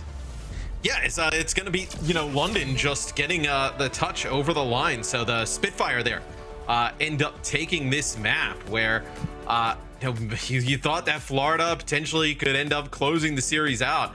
Not the case. Yeah, look, we've seen this map be kind of like a bit of a wild card in some series, looking at you, Seoul Dynasty. But again, it's a pretty good proof of concept of the Reinhardt, the composition from the London Spitfire. And it's also, shows some promising signs. Just as we're talking about the Reinhardt comp being a little bit outdated, maybe falling out of the meta, it's nice to see it work here. What about the rest of the series, though? But you can't play that on like every map, right? So if you're the London Spitfire, how do you make this work though on other maps? Like, it looked really good there as we move forward, into push and whatnot. you can't just kind of play like Ryan Sim May comps, right? You're gonna need to win in some of these other different types of ways. Still though, some really nice moments from London.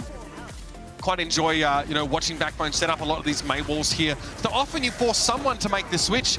It was really someone setting the pace in a lot of the previous series for the Florida Mayhem, but the Romantics didn't just quite have the brawling power that they needed, because they could not dig Hardy out of those corners. Again, promising signs for London Spitfire, but it takes a lot more than that to win a series. Let's see if they can run something similar back on Esperanza.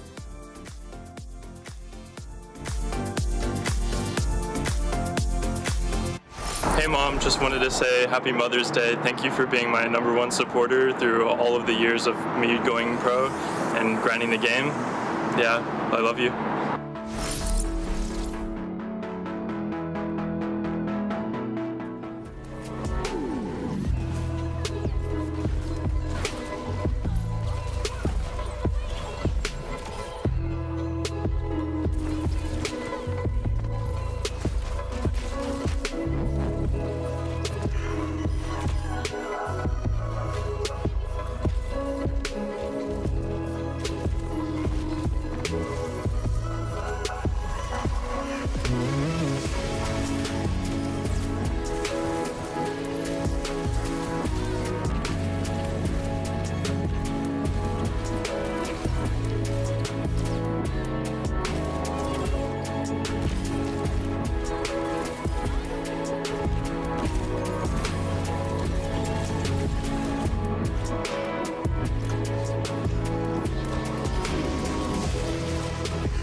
Just a flash in the pan, or are the boys back? That's what we're here to wonder about the London Spitfire. Staying alive in this series, taking a handy win on Shambali Monastery, man. A win that was extremely one-sided, which has not been in keeping with the rest of the series so far. No, it's really, you look at control, right? Florida really had London's number, running a lot of the same stuff that actually ended up winning them, Shambali. And then in map number 2, it was Florida kind of pulling out the dive and really, upping the pace to one that London couldn't withstand. So map 3 comes as a bit of a shocker, but maybe London can battle back. Yeah, the question is, how often can they get away with this? Because you mentioned Blizzard World kind of in passing there, Matt, saying, hey, London had to play some more of a dive style. I'd say the Diva inclusion is probably a bit more of like an anti-dive or something that at least is a bit more slower paced here. But a big highlight for us, I think, was seeing Hardy on that Reinhardt in the previous map, getting a heck of a lot done. Only the 2 deaths there, which is a pretty big deal. Very, very hard to shift. Not for his team, as the Symmetra portals tended to shuttle him back and forth when he needed to sort of get out of trouble. But it was a strategy that, I mean, the Mayhem were definitely not ready for. It was nice to see some proactive play from the Spitfire, a chance to take the Mayhem by surprise and convert that into a map win. It has to happen twice more in the next 2 maps. Yeah, and with Esperanza being the next map, I'm not exactly sure you can do that type of setup where when you had that sim in that like close quarters, like time and time again, we saw they were TPing Hadi in and out of like a really like tight room where everybody was fighting. I mean, that's the exact type of scenario you want Reinhardt in, right? And then when it gets dangerous, to try and get him out of there. With he doesn't have the teleporters, can't really do that on his own. So sure. That kind of extra mobility where you're not going to have that here if you're running. You're not going to be running a sim on this map. No, the middle ground would be Ramatra rush compositions here on Esperanza, which plenty of teams have liked to play. We have seen teams attempt a cohort of different strategies. Junker Queen rush. We've also seen Winston dive. The Ramatra can put a shield like at his back, right? Doesn't have to just kind of hold the shield directly in front of him. Can use the Nemesis form to get fast, get out of the way. Has the field to just kind of slow people down, just kind of keep them in their place. So a lot to aid the Ramatra in trying to get out of dodge. The Junker Queen would be a little bit of an interesting look. Some teams have obviously been playing with Junker Queen, not as strong in this patch as she is on live, but still pretty effective. Yeah, and obviously can create a pretty hostile scenario for Winston in some cases. Disrupting his ability to dive or just to move around at his own volition with that knife could be very powerful. Obviously, that extra anti-heal is very nice to have. Soldier 76 here for Sparker. That's a wild one. That's a little bit of a throwback. So you can get control over the bridges. Maybe you can just put down some covering fire here. Sprint gives you a little bit of mobility. I'm always a fan of when we try and get Soldier 76. I mean, in the game. Why not Sojourn, I guess, is my question, right? Or Ashe for some teams? Like, what is it that you really want from this Soldier that you don't get elsewhere? I mean, maybe Soldier just kind of gives you a little bit more mobility, a little survivability. But yeah, I think you'd look at probably the Sojourn, right? Like, why not run the Sojourn if that's the case? Where RuPaul just kind of building up towards this Nano. Nice shot there. I believe that's from Sparker, who puts down some big damage where it almost takes out the on-out, right? Yeah, big pressure on RuPaul. This is how metas can be developed, though. So, I'm not trying to poo-poo this from Sparker. It is just an interesting choice. It means the Spitfire play a little slower here as well. A lot of poke back and forth. No opportunity to capitalize on it. Yep, you see the Mayhem are playing really safe against, especially this Junker Queen. It's a very prickly front line for someone to try and navigate.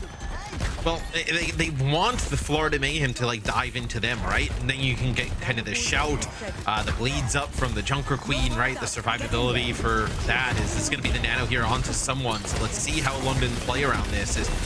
That's actually going to be Hadi using the shout early on, but they lose backbone. Okay, trade decent though for the Florida Mayhem here. Someone eventually going to fall, but they get rid of Landon as well. We're going to be able to push up here. And that's just how scary it is to try and dive this London composition, that you did not want to make our move until RuPaul had charged up that Nano and was ready to give that to someone. Otherwise, you felt like you were just inting.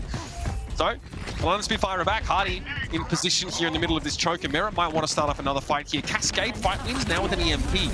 Big one that's going to catch crucially on the Sparker, who gets slapped. It's going to be a swift step away here for Landon for the time being, but Primal Rage inside close quarters. We've seen this play out enough times on the Overwatch League before. Checkmate gets picked off there. Landon able to find another mid-fight kill, but once more, the player trades favor Florida.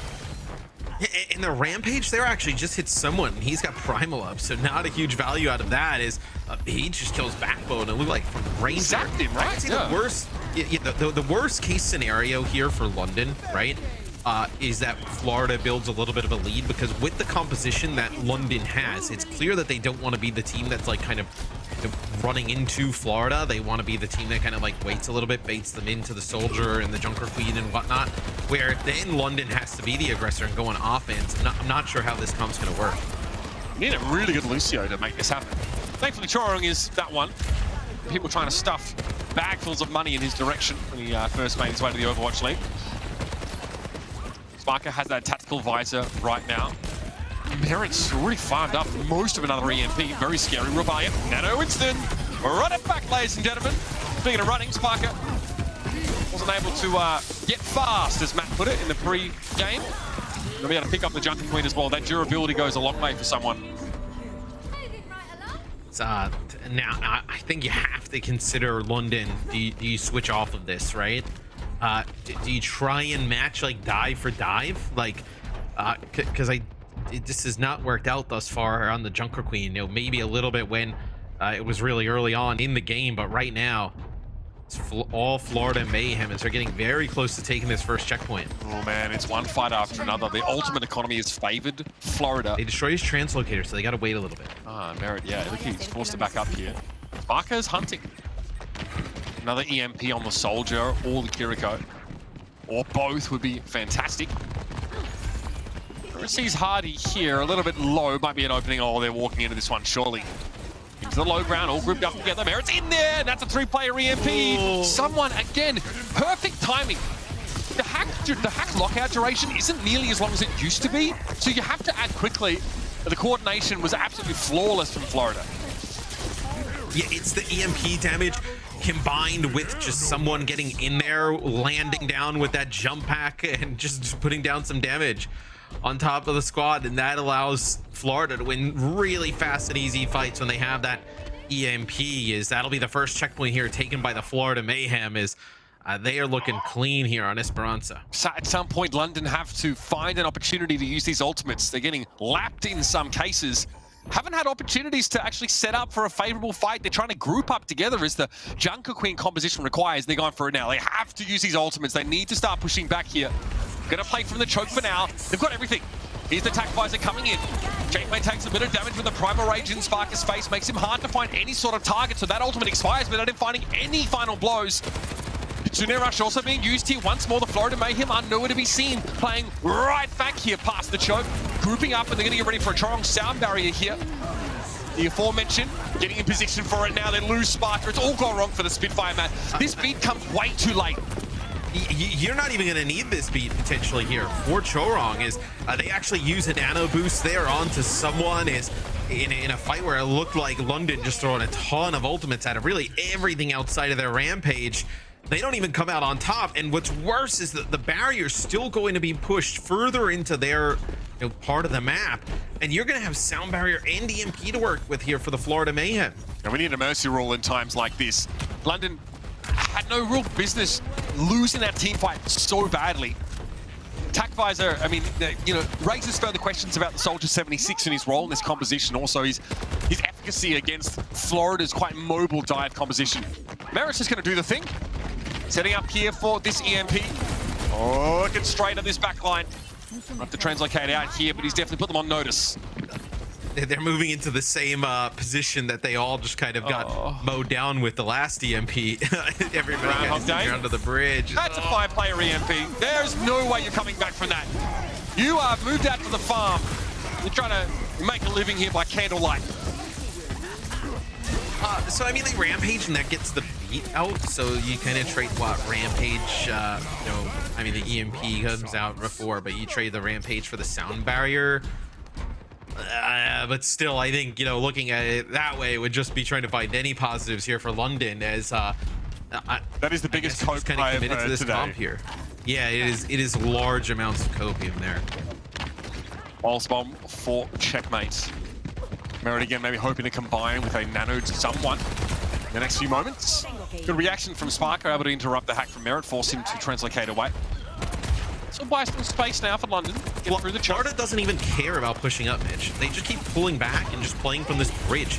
Because how is London accessing that high ground? There's no way, right? Like they can just sit up here on this high ground, just put down damage and decide when they want to drop down at any moment. they just completely control the entire game from the top of that choke. Yeah, this has turned into an absolute drubbing, Matthew. It was close in the last map here, but the London Spitfire are completely outmatched, and they are suffering from this dive composition the Florida Mayhem have. Question we had at the start of the show. How good's the Winston setup for Florida? When they have to play the meta, you know, going up against teams like Houston, going up against teams like Atlanta, they're going to have to be able to make this composition work. It's looked excellent so far, albeit against an opposition who cannot mirror it to save their lives. Get pushing, or I'll take your legs. Yeah, but I still would love to see this from Florida more throughout the season. And, you know, I think Jason talking about on the desk, like some of these teams just kind of resort to rush because they can't play that dive as fast and as good as Atlanta and Houston, where I think if there's another team in the mix that could maybe do that, you're looking at like Boston, you're looking at Florida's Mayhem team that can pull it up. That's Tech Visor that everybody just runs for the hills there. You have such a large advantage in terms of like the bot. Like you could just run completely away from it and give it up. Oh, someone got that. Still have time to get back. Oh, they're committing to this. Have an EMP here too. Oh, Admiral's dead. That is. Oh god, that's so messed up. Oh, London. They are in the drink right now. There is a minute left in the round. A significant advantage for the Florida Mayhem. There we go. There you go, nice shot. Turn that frown upside down, Florida fan. Like, oh, he's in such a tough spot. He's stuck in between the bot and them, like just kind of in no man's land. As they kill him, and now look, they don't even care about pushing it further up. Just go back to that top high ground. Just get a high ground again. Why would you push into a disadvantageous part of the map when you have Winston who wants to drop off the high ground for free like this? This is no get to that high ground and just play that choke again with an EMP. London just need to give Florida a reason to respect them. I don't think that's going to happen, no. Not with Merritt, with another EMP, who for him it's been really rudimentary. He hasn't had to do anything particularly special on this Sombra. The setup has been excellent. The coordination's been next level, and Backbone is... Oh, well, look at that. Linden actually looked like they were going to kind of like wrap through where that closer spawn would be and go for that high ground. And they just pushed the bot and moved closer, and they just assassinated Backbone. But now kind of back at square one here. It's going to be sound barrier there for London and a Rampage. Yeah, Chorong gets the sound barrier out. Someone a Rupal, as well as Chorong himself benefiting from that. Checkmate stowing Discord in the back line. And there's a pulse bomb. And if the Spitfire keep grouping up like this, there's no escape from that one. Merrick comes back off respawn and, yeah, hits a big EMP. Nothing Hardy could do or say to change the reality. And the Spitfire and their fan base had better face the facts. They got a lot of work to do if they want to put a scratch on a team like the Florida Mayhem. It's a 3-1 game. Shambali Monastery, you can potentially write that one off as the London Spitfire had a bit of a unique strat, one that looked very good. But every other map was all about the Mayhem. Yeah, and that unique strat did really pay off. I mean, they looked fantastic on Shambali Monastery, but like we were talking a little bit about after, you can't do that on every map, or at least we don't think you can. So for London, got to see them kind of work to get more diversity in their comps, kind of play something that's a little bit closer to the meta. But Florida looked fantastic today. Yeah, absolutely. And now we see, okay, if it's true and if this Winston composition is still going to be so important, or even if it's not, and like was being talked about yesterday, it's starting to fall out of the meta in favor of that Ramatra setup, the Florida Mayhem are in a pretty good position. We've seen them make some lineup tweaks, right, in terms of how they approach those control maps. It looks like Checkmate is going to be even more of a fixture in that DPS line, and I mean, the consistency is something you can't argue with. Let's talk player of the match here. Quite a few candidates on the side of the Mayhem, but Chorong is going to be your player of the match here from the Florida Mayhem. What a series from him. The Lucio play, very, very nice. Again, some of these boops, sound barriers, excellent work. Yeah, it always felt like he was in the right position at the right time throughout the day, being able to make plays. And it's, you know, when they got him in the offseason, we were going to be like, hey, this is a really good pickup for Florida. They were obviously gelling with the rest of the team, you know, adding Merritt, but didn't expect him to maybe kind of turn them into a team of this high of caliber early on, this fast, as Florida kind of trying to crack into that upper echelon right now. Yeah, I mean, they're trying to answer the question just how many tier breaks exist between them and the Atlanta-Houston dynamic duo there at the top of the standings. They have plenty of opportunity to, I guess, silence the doubters here as their performance so far has put themselves in a position, of course, to qualify further on and to play in some of those higher stakes matches. And they've got the players for it, right?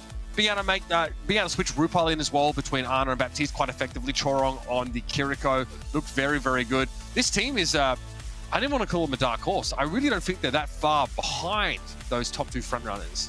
No, they have a roster that can go toe-to-toe with just about anybody in the league. I know when you look at like Merit and Checkmate in terms of like damage dealers, right? Charlong and RuPaul in terms of supports, like someone in terms of a tank, like they have a roster that is as good, as any in the West, really probably in the league. Where I think you're trying to determine, like, where do they sit? Can they hit that next level, that next peak, and contend with those teams like the Outlaws and the Reign, or the leader of the pack of the teams like kind of like the Justice and the Uprising and maybe a few others in there. Yeah, time will tell. There's still much more to be told in the story of the Florida Mayhem. And of course, in our current match day, we're going to go to a quick break, and when we return, we're going to hear our experts break down the match that was, and cast our sights to our second match of the day.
Represent your favorite team with an official jersey. You can grab one for now, up to 20% off. So make sure to visit shop.overwatchleague.com. You know, they say people with jerseys have the most riz. Well, I've got a closet full of them, Danny, so you know that's true. I got a couple too. I got one from I think 2019, 2020. 2 positives is 100% accuracy. We're good. We're good. Set. I mean, I think it's been scientifically validated. talking about, I guess, Riz and positivity. I mean, that match, Florida versus London Spitfire, I think, I'm going to be honest, I think going into this match, I was a little worried for Florida because of their last match against Los Angeles Valiant. It went to map 5, right? So is it going to be another close one? But I don't think I needed to be worried at all because, whether it was the Winston dive or whether it was the Ramatra rush, I think, they played it clean.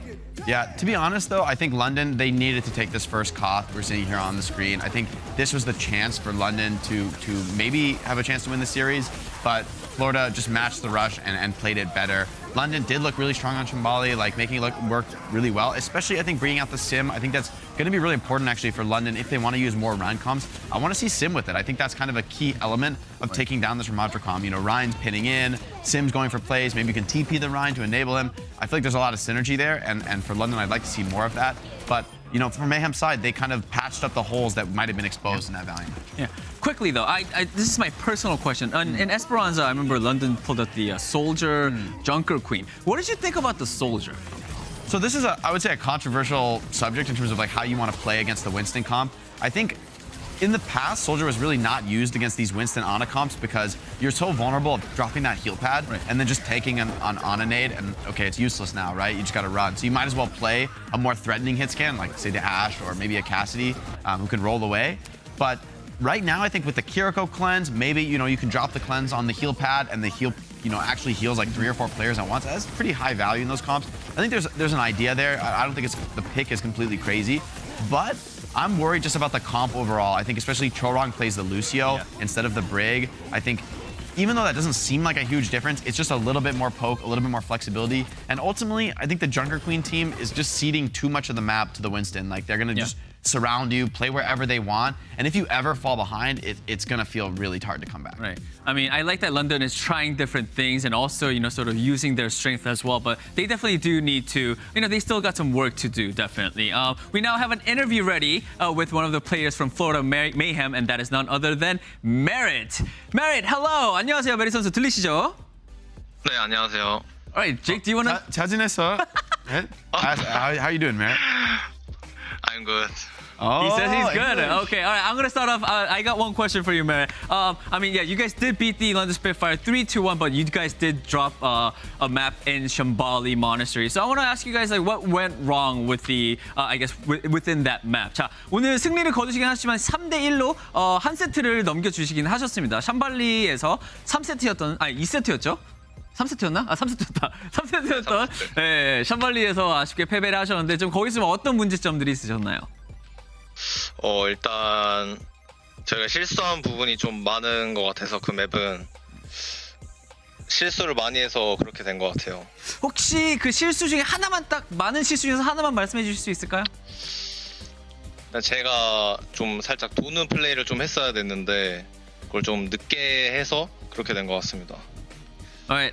So Merit says that first of all, they made a lot of small mistakes throughout Shambali Monastery, and I asked him, if it would be all right if he could share one of those mistakes, and Merit was nice enough to share that one of the problems that they had was Merit had to sort of make a lot of plays around or like had to do some flank. Looking at flank angles, but he was sort of late on those points, so I think that's what cost them the loss on Shambali. Very humble, Merit. But what I want to know, I'm curious to know more about the dive comps. I think Mayhem has looked really strong on the dives, especially more recently, using that more and more. And I want to know, what is it like working with someone in Checkmate as the divers? Like, how do you guys play together? How is it working together? 네, 메리트 선수 일단 지금 플로리다 팀에서 지금 굉장히 많은 좋은 조합들을 보여주고 있지만 다이브 조합이 굉장히 좀 잘하는 다이브 조합 굉장히 잘 쓰고 잘하는 팀 중에 하나라고 생각을 하신다고 합니다. 지금 일단 새로운 팀으로 들어와서 체크메이트 선수와 이제 썸먼 선수 같은 이런 선수들과 같이 이 다이브 조합을 플레이하는 거에 대해서 좀 어떠신가요? 일단 전에도 그 서먼이랑 체크메이트 선수가 엄청 잘하는 선수였기 때문에 이제 저만 잘하면 이제 좋겠다 이렇게 생각을 했었습니다. It's just simple. I think even before joining the Florida Mayhem, I've always thought that even prior seasons, both Checkmate and Someone are very talented and very good players. So, when I play dive with them, I always just think, I just have to be on the same level as them. I just have to play good. That's what I thought. Anything else, Jake? Oh, no, that's all. I can't think anymore. Merritt's what a humble and kind player. Yeah, definitely. Merritt, thank you so much for those amazing answers. And again, big congratulations on the win. 자, 오늘 승리 다시 한번 축하드리면서 보내드리도록 하겠습니다. 감사합니다. 감사합니다. 바이. All right. I mean, Merritt, he's such a nice person and also a great player as well. Great teammate. Yeah, great teammate. I can speak to that for sure. Definitely a player who very easy to work with, was like really amenable to working with other players and adjusting his play for them, which is really, really valuable. I think it's showing, especially they've been showing those dive looks a little bit more often. Right. Before we saw Merritt mostly sticking to his comfort zone on hit scan, the team enabling him. Now he's playing Sombra, he's enabling checkmate and someone. I think that's the flexibility that Mayhem needs to show, frankly, to stay at the top level, but I'm happy to see them continuing to innovate. Yeah. I mean, all of you guys love watching all these competition, but do you want to get in the competition? Sign up for Call In All Heroes. Call In All Heroes, Minor 1. It kicks off on May 20th, and registration is live until May 16th. Check out callingallheroes.gg for more info. English is very hard.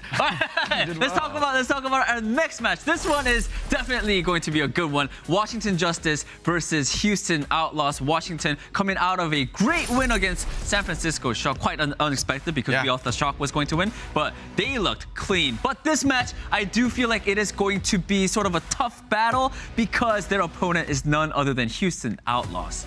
I feel like more than anything, this match is going to tell us a lot about the Shock.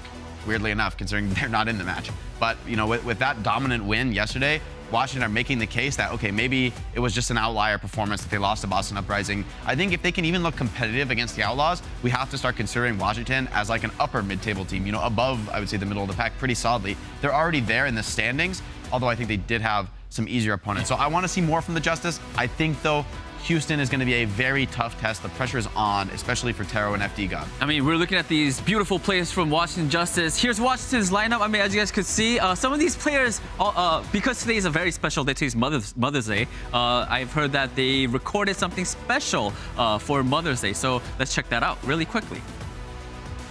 Salut maman, je te souhaite une bonne fête des mères et tu me manques et je t'aime. J'espère que tout va bien en France. Bisous. Chào mom, con chúc mẹ ngày của mẹ vui vẻ ạ. Con cảm ơn mẹ đã ủng hộ con. Con sẽ cố gắng. Thanks mom. 미국 어머니 날을 맞아서 축하를 드립니다 어머니. Hi mom, 어버이날 축하드리고 낳아주시고 키워주셔서 감사합니다. 사랑해요. 어버이날인데 엄마 아빠 건강하게 지내시고 한국 가서 봐요. All right, thank you for that. And of course, they are going up against the number 2 team right now, Houston Outlaws. They did lose to a team, but it was Atlanta Reign, right? And I mean, even if they did lose, like they didn't look bad. They are, I think, definitely one of the best teams that we have in the Overwatch League right now.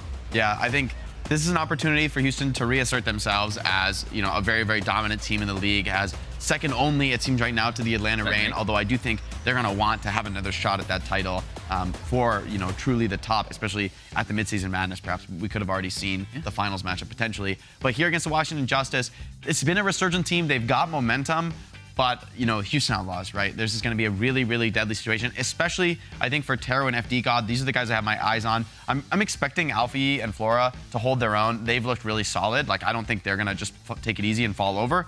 But they're going up against Shu and Violet, right? Yeah. And I think it's really going to be a question of which support line is more durable, more survivable. And it's a tough task, especially in this meta. I mean, there's so many threats. You have to worry about the pulse bombs. You have to worry about the EMPs. You're spy checking for Sombra. And at any moment, Winston can just, like, come in over the top like a ton of bricks and just shut you down. So if you even step out of position on support, you die very, very quickly. It's a hard meta to play. So honestly, I'm a little worried for Justice, like whether they're going to be able to keep up with the Fearless Winston, with Shu's Ana. I mean, that's tough. Yeah. But if they can, you know, if they can hang with the Houston Outlaws. Honestly, if they hang with the Houston Outlaws, then I think they are one of the top teams. True. Even if they're just like taking a map here or making close maps, like fighting well, I think that bodes really well for the Justice. But obviously, Outlaws, I feel like you have to call them heavy favorites right now based on what we've seen so far. Talking about heavy favorites, I'm pretty sure I'll be surprised if anyone went for Justice. I think, so we went with Houston, Johnny with Houston, me, Houston 3-0. Actually, I'm just kidding. I mean, like we said, though, like I'll be very surprised. I mean, I'll be happy for Washington Justice if they play it close against Houston Outlaws. But Houston Outlaws just look too good right now. Yeah, I mean, Houston, it's early days still, but they have faced relatively tough opponents, and it really hasn't looked too close. I mean, only the Atlanta Reign were able to shut them down. And I think for Justice, we'll need to see like an even further beyond performance. For Alpha, he can't do it alone, frankly. Alpha, he has to go crazier than he already is. Against these top teams, you just cannot do it alone. Like no one player can overwhelm the strength of like a really stacked roster together. And so that's what I want to see at this match. I want to see great team plays. I want to see clean execution from Houston. All right, Houston Outlaws versus Washington Justice. And for this one, Mitch and Matt is back to cast all the action. Sup? How's that for a throw, guys? What's up? How's it What's up, dudes? What's up? I got nothing. I love Danny's segues when he announces there's a segue happening and then he segues. That's my favorite. The best part is that, and now we can segue into this next pick. Yeah. And then he looks at the listener. It's like he's riding one of those segways, like the actual little like two-wheeler car. It's fine. Today's my last day. All right, you guys take it. We're done here. Good job. Oh, Danny. Not your last day. What kind of segue? I asked him for a segue. I guess that kind of counts. Look, I think we started to tease on one of the key threads in this particular matchup, and it probably is going to be occurring at the tank position, Matt. We've seen the Washington Justice. They've actually started to fold Ben Best, back in pretty consistently alongside Mira, depending on what they need. The Outlaws, though, you probably expect they haven't shown a desire to diverge too far away from that one composition that sees Fearless at his strength. So they don't need to. Yeah, exactly. And he will likely have to deal with a combination of Mira and Ben Best over the course of this series. But one thing I really enjoyed in that shock matchup for the Justice is that FD God, far from being an exploitable player himself, was punishing Vindime consistently. The backline was a massive gap. I can't believe I'm saying that about the shock, but it was a massive gulf between the backlines of those teams. I think yesterday just proved how much the shock missed a player like Violet, who's obviously here on the Outlaws, who can play so many of the supports at like a top 5 in the league level, probably even top 3. Sure. I think this series we'll find more about the Justice than we will about the Outlaws. The Justice, right? Obviously sitting at 4-1.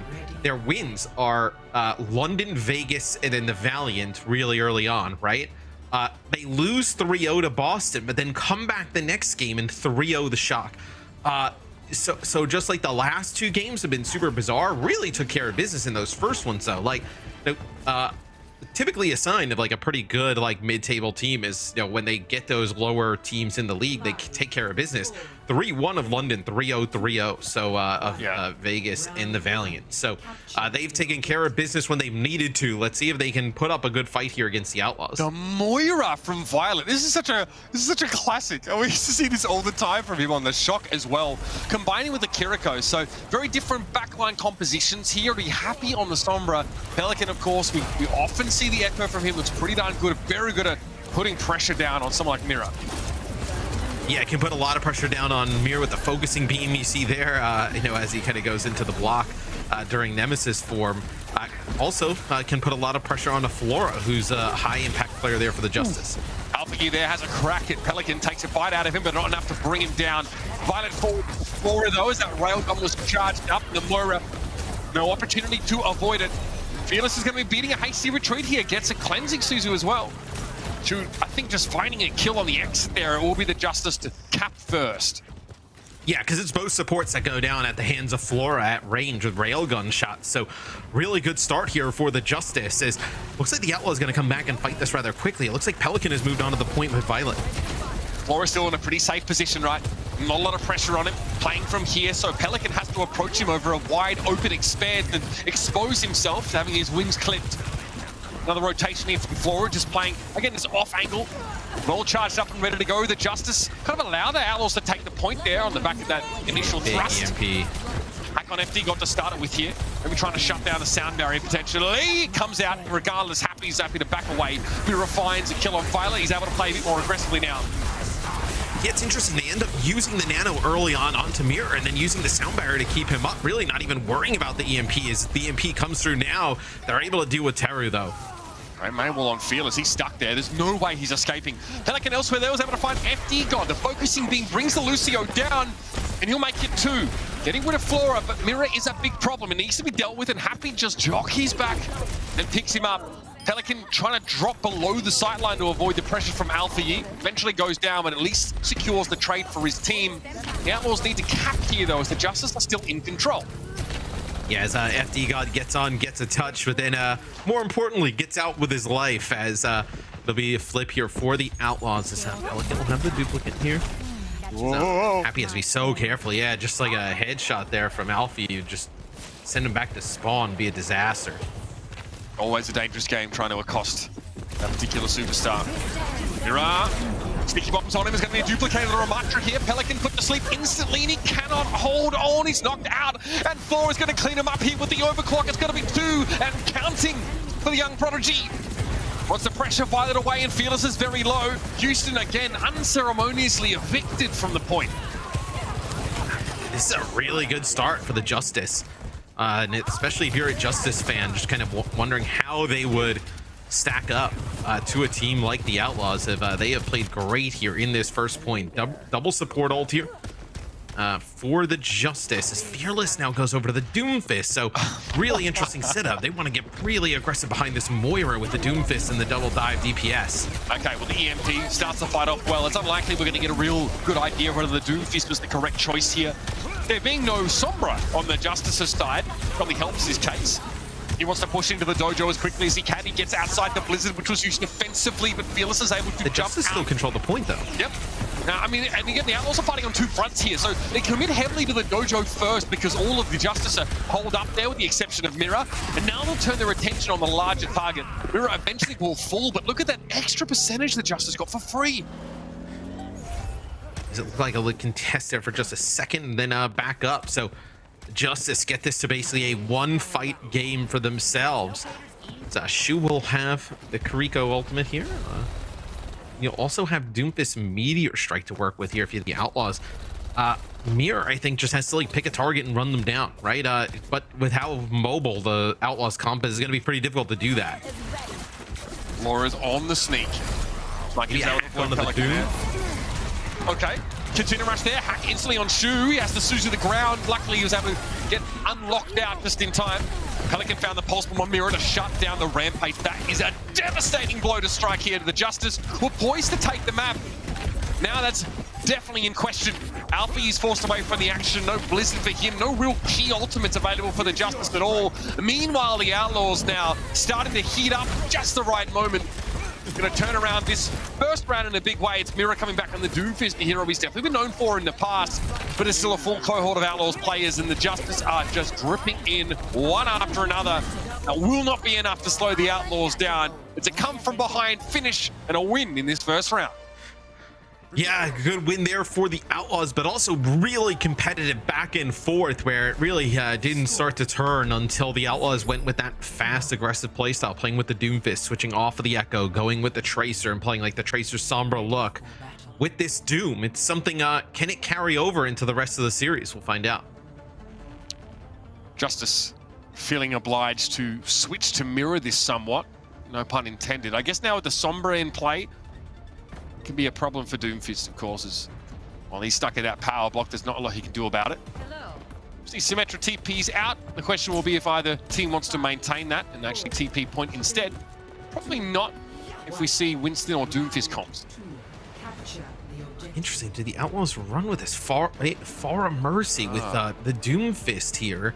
And then they're going to play a Tracer with it. So it's a composition, a little bit of a throwback, right? Far a Mercy here on this point, but typically in the past it has worked out really well with Violet now playing that Mercy. And oh, look at that, Pelican is able to take out Alfie at range with the damage boost. Just unclear how he was able to yield that kill, I guess. Oh, we got the Justice, I mean, we're caught inside this small room, right? These damage boosted rockets hit real hard. And the Outlaws are in a great spot to get value from Farah now. They control the point, they're playing out in the open, there's no hit scan pressure. It's just Teru who can really bother Pelican. No, and the hack like doesn't take your abilities offline for like ever anymore, right? So even if you get hacked, it's not like the end-all be-all for this kind of composition where see Mir there gets punched out of his bubble. He's really low. Oh my! That is a sick. dirty direct hit. Alpha, you didn't even get to see his life flash before his eyes. That was just the explosion.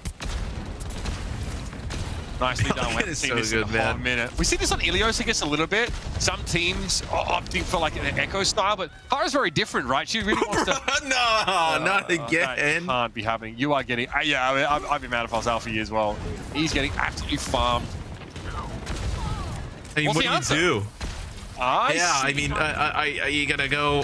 So Alfie goes over to the Echo here. Echo Tracer. I mean, Tracer's always been like pretty good against like some of these aerial comps, right? Because if they get a little bit close to the ground, you can just kind of like clip them out. But I mean, we've seen them try the Tracer a few times, and Alfie was not able to make it out of the spawn. This is Nano here onto Pelican as he's just now juiced up damage boost. Nano as he's trying to take Alfie out of the sky. Gets slept here. Nice. There it They is. finally finish him off. Yeah. He got both of them too. That's filthy. Great sleep. I mean, Teru stepped that up in a big way. But Alfie is kind of freelancing on this Echo a little bit, right? No pocket, but that's not really required. Echo operates so differently to Farah. Farah is that damage over time, really over a longer team fight, and you know, you're able to put a lot of pressure down, get a lot of damage. Echo is get in, get the job done, and get out with that burst damage. And I mean, yeah, that was a masterclass from Alfie. I like the swaps here though from the Outlaws. The Farah is way harder to get value out of, like when you're attacking the point as opposed to like having control of it, right? Like, yeah, you have control, you can just kind of like shoot through some of these choke points, right? Just play for that as Javi gets a stick there on Alfie's. This may go to the Outlaws rather quickly, but good call there from the Outlaws, making that swap up, not kind of relying on the Farah, even though it was working out pretty well. Yeah, no messing here. Pelican Sombra, obviously well equipped to deal with Echo if she gets too close to the ground. He'll be afflicted with the reverse Icarus curse. And Alfie getting just kept very low here. Happy hoped to steal the health pack away. And in fact, he did, but Alfie still had the damage. The burst was sublime. He had recall up as well, just didn't get it off. As soon as the hack comes in, it's actually Alfie who ends up using the duplicate just to turn into the Kariko here, just to try and stay alive a little bit. They still have the point though, Houston. Great stall up to 95. Sheer weight of ultimates just bearing down upon them in that fight. Zune Rush was used there, sound barrier. A lot to deal with. How do you play around this EMP here if you're the Justice? Because really, EMP, Kitsune Rush, like using those, trying to like finish this off. Can you maybe bait Mirror here and then nano him, trying to keep him up? It'll be the Kitsune Rush here for the Outlaws on the point, and they nano Mirror early. Yeah, just like you drew it up there, Matt. The nano boost on towards Mirror to keep him alive. EMP came after the fact that it's going to be nothing but a trade for now, but the later nano, Fearless is the literal last player you want to face off against under these conditions. Mirror has no choice for him, but yeah, he's going to have to try and group up with the Justice, have one more crack at this. The Outlaws are back in control with a Pulse Bomb ready to go. Mirror overextended and hit with the bio is down. I mean, he needed to get the touch there, but just jumps onto the point, gets hit with a Biotic Grenade. You didn't even have anybody else in terms of line of sight able to heal him. FT God now trying to stay on the point with some healing help from Teru, but does not look likely that the Justice are going to be able to flip it. After he wanted a Pulse Bomb there, but his target evaporated into a red mist. The Houston Outlaws, okay, they've woken up a little bit here. Slow to start, to be fair, but the Sombra composition, the switch off the Farah, yeah, it's all been in their favor. Further stall from the Washington Justice here. Eventually this will be put to bed. That overtime ticket can only last for so long. And let's get the Justice in this round. It will be the Houston Outlaws taking Lijiang Tower. In the end, it's pretty convincing. We saw some good signs here from the Washington Justice. It's about maintaining that momentum throughout the course of a match. Right, I do think, though, you see that the Justice can hang with a team like the Outlaws, though, at least early on. Really back and forth on both points, forcing the Outlaws to make a lot of different compositional changes. But the Outlaws just kind of flexing how good they can be at multiple different styles of play. Yeah, this moment here from Pelican. The combo with the punch, my goodness. I mean, anytime you can shut a Annihilation down quickly like that, you'd be very happy. This was some stunning stuff at the start of the round. You see the way he was just getting these one-shots. Oh, Lil Bro, no idea what's coming. Skadoosh. Oh. Yeah, well, you wanted your appendix removed, Alpha Yi. You just didn't really get to stipulate how. Brutal stuff. Kings Row coming up next in this series. The Outlaws show us a little bit of flash, a little bit of flair. We'd like to see that, but we're quite sure that the Justice have plenty of that themselves, so stick around. There's a whole multitude of ways this series could go, so don't miss it.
Yo, crank that volume, turn it way up. Get your weapon, get your blade out. Damn, then you gon' pay up. Yo, crank that volume, turn it way up. Get your weapon, get your blade out. Damn, then you gon' pay up. Yo, crank that volume, turn it way up. Get your weapon, get your blade out. Damn, then you gon' pay up. Yo, crank that volume, turn it way up. Turn it way up, turn it way up. Crank that volume, turn it way up, way up.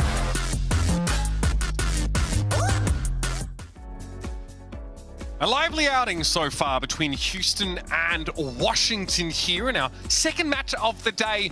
First map's already down. It was the Houston Outlaws ultimately take it away. Night Market sees a Farah come out by Pelican to start with. I mean, a hero he's known for. Alpha Yi, though, not to be outdone, has the answer in the form of an Echo. And then we get some back and forth in some of these team compositions. Quite exciting to see the adaptations made on the fly. Matt, we expect that to continue heading into Kings Row. Yeah, but the Justice looked pretty good. Forced a lot of different changes there from the Outlaws, so maybe it's something that they can do yet again as this series moves on. I think a lot of like those DPS swaps, Violet coming out on the Moira to kick things off was a little bit interesting. So we'll see as this series progresses what these teams start to like coalesce around, where the Outlaws here on defense, this would be a little bit of a throwback of a look. Shoot on the Ana, and then Violet playing the Zen. So Zen's a hero we haven't really seen a ton out of at all, especially kind of like when you see these brawly types of styles. So, so the players having some fun in the chat. Happy and Pelican playing the Sombra with Tracer here. Combo that with Fearless on the Winston. This will be a treat though, getting to see Violet play some Zen again. Okay, big throwback. Violet known as a very dangerous Zenyatta player. I mean, one of the top. Definitely the kind of person mentioned in the same breath as Jonak on occasion. It is definitely pretty unique. So we'll see how it plays out here. A lot of confidence about the Outlaws. Set up too here. So you get Genji Reaper here for the Justice, where want to make it very difficult on Fearless to kind of jump down and make plays, right? Make it costly in terms of his HP pool. The Zen is actually pretty good against this, in fairness. I mean, you can really leverage this high ground favorably. Great. I mean, the Suzu there was well timed. Eventually, Violet's going to go down, but the sheer output that we saw from the Outlaws there, the Justice could not stand up against it. Yeah, I mean, you don't have like any mortality field or anything to be able to kind of keep Violet alive, but being able to drop that biotic grenade, now going to play the Kiriko, so going to make a little bit of a change here where, yeah, the Zen may not have lasted long, especially now with Alfie on Tracer versus that Genji. Fun to see it though, and there was decent damage output there from Violet, but over to the Kiriko now. Alfie looks to want to challenge now, seeing Alfie in the Tracer hot seat should give some confidence to Justice fans. Big stick though, Suzu got to come out. Mira just holds still and allows his wounds to be tended to. Gonna be a Nano Fearless now diving on in. Thinks to pressure floor of it, thinks better of it as the Reaper definitely provides a conundrum to Fearless here. He's happy now to go back and forth, trying to control the fight from the middle. Looking to go for the Primal Rage now to follow it up, but Shu is down, so that healing is getting pretty compromised. With Flora standing on that Kitsune rush, those Hellfire shotguns are a thing to be feared.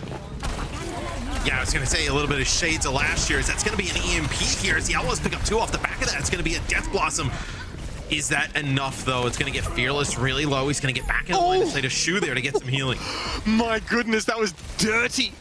Flora gets burnt down very quickly by Pelican on a strafing run here. Bionic Grenade connects onto Mireille, goes for the Primal anyway. Fearless just wants to give a bit of ground without giving up the point. Tough job here though, as the pressure starting to mount from the Washington Justice, and they follow it up with a sound barrier. Sleeping on the job is Mira in the back line, but the rest of his team stepped up in his stead. It's Mira getting run over by Violet. There's a chance here for the Outlaws to come back in, and Violet makes it to the headshot on Teru. Stunning work. And the Justice are bundled off the points. Oh man, that is a plays only Violet can make, where you're like, why would he Kitsune rush there? So Happy gets taken out as he's trying to put pressure on the spawn. But maybe that heroics kind of goes for nothing here if they can't get a hold. The bio buys a little bit of time, and it is Happy, quite mobile in returning to the fight, but there's only one tick. So not a lot of a buffer here between, the Outlaws' point and it being taken by the Justice. Still, they're going to have a crack at it, though. Fearless hacked for the time being, and Pelican has been removed from the fight already. A good Alpha Yi Pulse Bomb should all but guarantee a fight win here. Shu has to know he's getting pressure, but there's not a darn thing he can do about it. Mira is the other side of that pincer, and the Justice are on the road. Yeah, it's nice finally for the Justice to kind of finish this off, as the Outlaws, they really need some heroics to keep it going even that long. So the Justice pretty good there on checkpoint A. It takes probably a little bit longer than they expected, but still being able to take it and now getting a kill on Violet's pretty huge. Tough to lose Happy at the start of that last fight. If we puts them in a more compromising position, they can only be reactive. Pelican, you can see already working that flank if he can. Flora will harry Shu as often as possible. He spotted the translocator from Happy. Let's see how we play this. Okay, Flora gets rid of it now. Wants the pressure down. Happy got caught elsewhere. The timing of the translocator removal was perfect. Happy had nowhere to run. Now Flora wants to start to make his presence felt here in the back line. Yes, they get rid of the translocator, and probably like Happy has already like started trying to put some damage down, and then realize he has nowhere to go. The Outlaws, though, going to be sitting on 4 ultimates here, though, in this next fight to kick things off, Mitch. But the Justice is going to be able to match them, maybe even better them. So Outlaws have to be careful. You lose this fight, they again start to snowball this, but they drop a Kitsune rush, and Violet takes Alfie right away. The timing for Flora is bad. He actually translocates just as the fight is starting. He doesn't go too far, right? It's just a library, but it's enough time, enough of a window here for Violet to secure a first kill in that fight. No chance to use the EMP. Comes in now after the fact Mira with the Primal Rage, and it's going to be a nano boost to keep Violet alive. A trade of kills, 2 big supports down. Teru and Shu will be on respawn here. Sound barrier for FD God. Violet is still a little ways away from that rally and may not have a chance to build it at this rate. Alpha runs him into the ground. Pulse bomb. Alpha is able to find a recall though and avoids the explosion radius, but Pelican and Happy chime in, and FD God Amira been taken down. The sound barrier was there for the Justice, but it didn't buy them enough time. Yeah, it's just both teams just dumping pretty much everything into that one. As now you look at the clock, 1 minute and 27, you're a little bit worried here if you're the Justice. You have this Alpha E pulse bomb where he's been so good, but you're almost going to have to win a fight that's just kind of dry on both sides, right? Where nobody really has any ultimates. Rally here for Violet, could be massive, where this next fight, you're trying to get this pulse bomb and make a good use of it. Kind of got to like poke and prod and look around for the way that Alfie is going to get in here and make something good out of it. He needs Violet, right? You can't nano Violet if there's a pulse bomb. Stick it, there it is. It's perfect. Violet, no chance. No chance of escaping that one. Yeah, it's an easy target there. Violet just asking for it. Alfie, big stick now. It's going to be Fearless headed up to the skies, but he's hacked. He'll wait for a time on this high ground, and the Justice have to find more. They need to extend further. Mira may be waiting for a jump cooldown, but Pelican got caught in the fray by the looks of things. Taken down in the front line. Some accurate shooting there from FD God, surely lifting its chances. That's the rally from Violet. They're going to try and fight this. Okay, a lot of damage on Mira. This is actually going to create a window, an opening for the Outlaws to surge ahead. The rally's been popped. They have a nano now for Fearless, or whoever may need it. Could be another raid boss. Bring in the mix here. Here's an EMP. Immediately nano over to Fearless. He has to find some kills here. Yeah, and that's a Suzu comes out and gets the cleanse, but you're going to lose Teru now, just trying to track down where FD God went as he's wrapped all the way around. Fearless going to have Primal Rage here in just a second. He gets back to the cart just to contest. Fearless uses the cart to break line of sight. He'll be able to build up a Primal here. Just avoid Charles the Ninth and you'll be sorted. Sound barrier now for FD God. There will be a Kitsune rush available for Teru once he returns. Here's the Primal. FD God forced away. We are in overtime, so the Justice need to be wary. They need to stay close to the cart. Pelican sees a recall from Alpha Yi now. He knows he can pressure a little bit harder, but that's the hacked health pack that Alpha Yi is sitting on. The EMP from Happy, it's good. It's a great setup. Shu's able to deal with a Tracer with nothing but a biotic grenade. Perfect result for the Outlaws. We're able to dig deep and hold off the Justice. Still, the Justice put up an extremely good fight there. Right before that B checkpoint, it's just the Outlaws, they do just a tremendous job of just cycling players onto the point, keeping it contested. Violet comes back with that big rally. The Justice big window of opportunity, right, was when Alfie gets that huge stick onto Violet. He's got the rally, doesn't pop it, right? It just comes back off the respawn. When Violet's dead, that's kind of their opportunity to go. But Mira had actually taken so much damage on the front side that they needed to heal him up before they were able to do much of anything, which at that point your advantage is pretty much gone. Yeah, I mean, and remember, Pelican dies randomly in the front line. And there's like FD God just spamming into the choke and Mira with some extra damage. And yet they don't have the ability to go forward. Fearless just pops Primal Rage and buys a huge amount of time. A really interesting team fight if we ever have a chance, rather, on the desk to break down, because there's a lot going on there. The Justice come back with their Winston-based defense here. It'll be FD God on the brig, something FD God was really known for. Outside the Lucio, obviously, during his time on the Shock especially, so keep your eyes peeled. I'd say, though, there's lots of good to take here early on from the Justice. Like, Mirror playing the Winston, right? You would have said their strength is probably, Mirror on some of those, like, kind of, classical off tanks, and Ben Best on, like, the Reinhardt, or, maybe even the Winston. But to see Mirror come in here and play the Winston against such a talented team and play it quite well, not kind of getting, like, picked off or caught out or, taken advantage of. Another good sign for the Justice. I wonder what they do about the Pelican Echo. Something that gets brought out on occasions such as these. Happy wants to try and keep Flora quiet so we can't line up and draw a bead on this Echo at all. And the Justice have been forced back to the periphery already. It's a really difficult target, obviously, for the Hanzo to hit. The Echo up in the sky can put some pressure on the high ground. I also think, like, it's really, can you put some damage down onto Mirror and make him, punish him, really, for kind of playing in some conditions, exactly like you just saw there. So not a great start. They get FD God, that's like a Hanzo with fearless damage at the start, and then Pelican able to burn down Mirror with that focusing beam as he's trying to get up to the high ground again. We see how challenging it is for Terror to find a sight line on Mirror. As soon as Mirror drops off the point, especially after FD God just dies as a result of that dive, Terror knows if he peeks, he might just get his face blown up by Hanzo or something similar. Speaking of which. Yeah, it's Flora actually just takes Shu out as he's probably just looking through the choke, trying to make a play. But there was Fearless, like, up in that window, right? So what does Terror do? Like, he can't, like, wrap all the way around to the opposite window. He has no sight line. Like, if he peeks that main window, he literally just dies to an Echo or a Hanzo. Yeah, or he just kind of sits up there and Fearless just kills him slowly, right? As Flora now, 2 really good pickoffs in a row. Getting that kill on Happy. Really takes so much pressure off this back line. Leaves Alpha E free to be a loose end. Doesn't want to overcommit, though, as the he heard Happy coming for him. He didn't want to, like, kind of push in and have Happy be right there, and that's what's dangerous about the Echo. Pelican gets up in the sky, Fearless on the low ground, puts in some damage, and that focusing beam, just so deadly. Mirror, it's another hard sideline for Terror to play. Mirror is obviously on the attacker side of the map in that window. He's hoping for the Ana to shoot him a couple times. I'm sorry, Pelican, that's just a little bit wrong. I'm just putting it out there, bro. Like, you can't be doing this on TV, my guy. There's no way to keep these players alive. Like, how do you burst heal them fast enough to not allow the focusing beam to just kind of insta kill them, right? Yeah.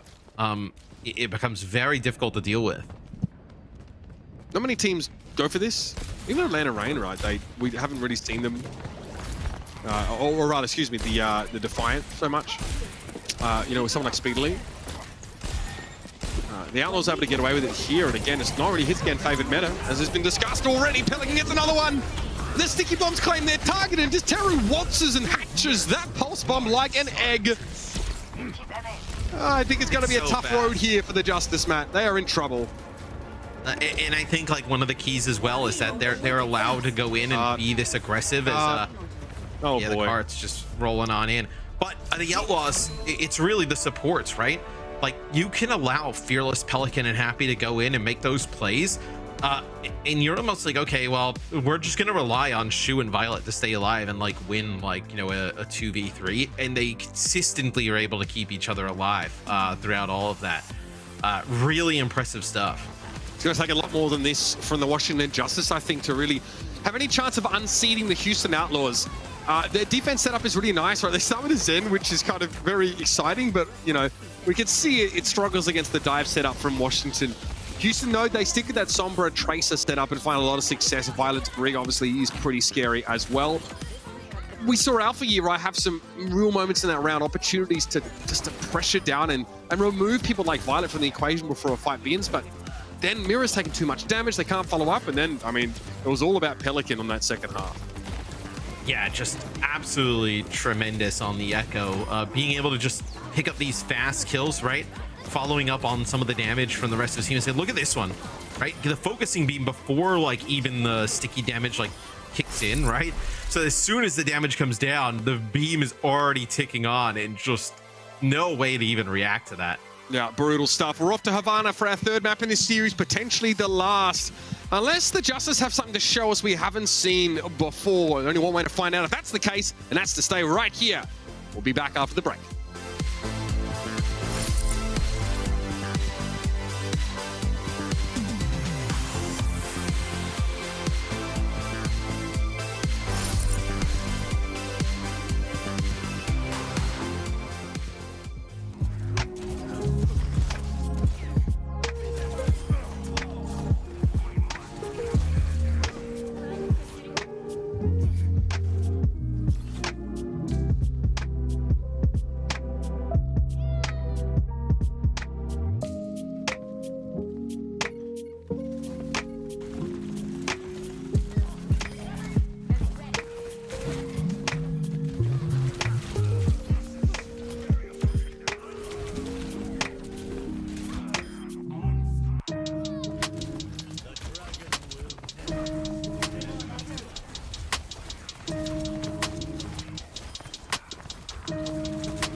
fly and I'm flashy.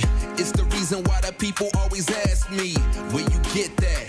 Where you cop those? I've been fresh to death since a snot-nosed kid on the block with the illest sneakers. The girls all flock like they missile seekers. The party don't stop, got different features, exclusives, different colors, you can't get them either. I came here to stunt, that's what I go for. I don't buy a pair, I buy the whole store. A price tag's just a number to me, so I never miss a shot that I want and I see. Swish. Well, the Washington Justice are certainly getting put through their paces by the Houston Outlaws. Well, the question marks over this game, especially with Houston only having played 3 games, winning 2 of those in the Justice. Well, let's just say they eased into this qualifier stage a little easier with some teams that they were definitely better than. But now we're starting to realize that there is a limit to what this team could show us in such a short amount of time. The Outlaws are pushing them past it. Yeah, but the thing with the Justice that'll be interesting as you know, we move closer to mid-season and like knockouts and whatnot, determining who ends up going there, is that we'll see them beat probably like the lower teams, right, that they've already played against. So, you know, your Vegas, your Valiant, etc. And then like beat the Shock, have a weird loss to Boston, and then potentially a loss here. Where like I'd love to see how they kind of like stack up against a team like Florida, right? Or, you know, somebody else in that kind of like range. I want to see a where rematch against Boston, frankly.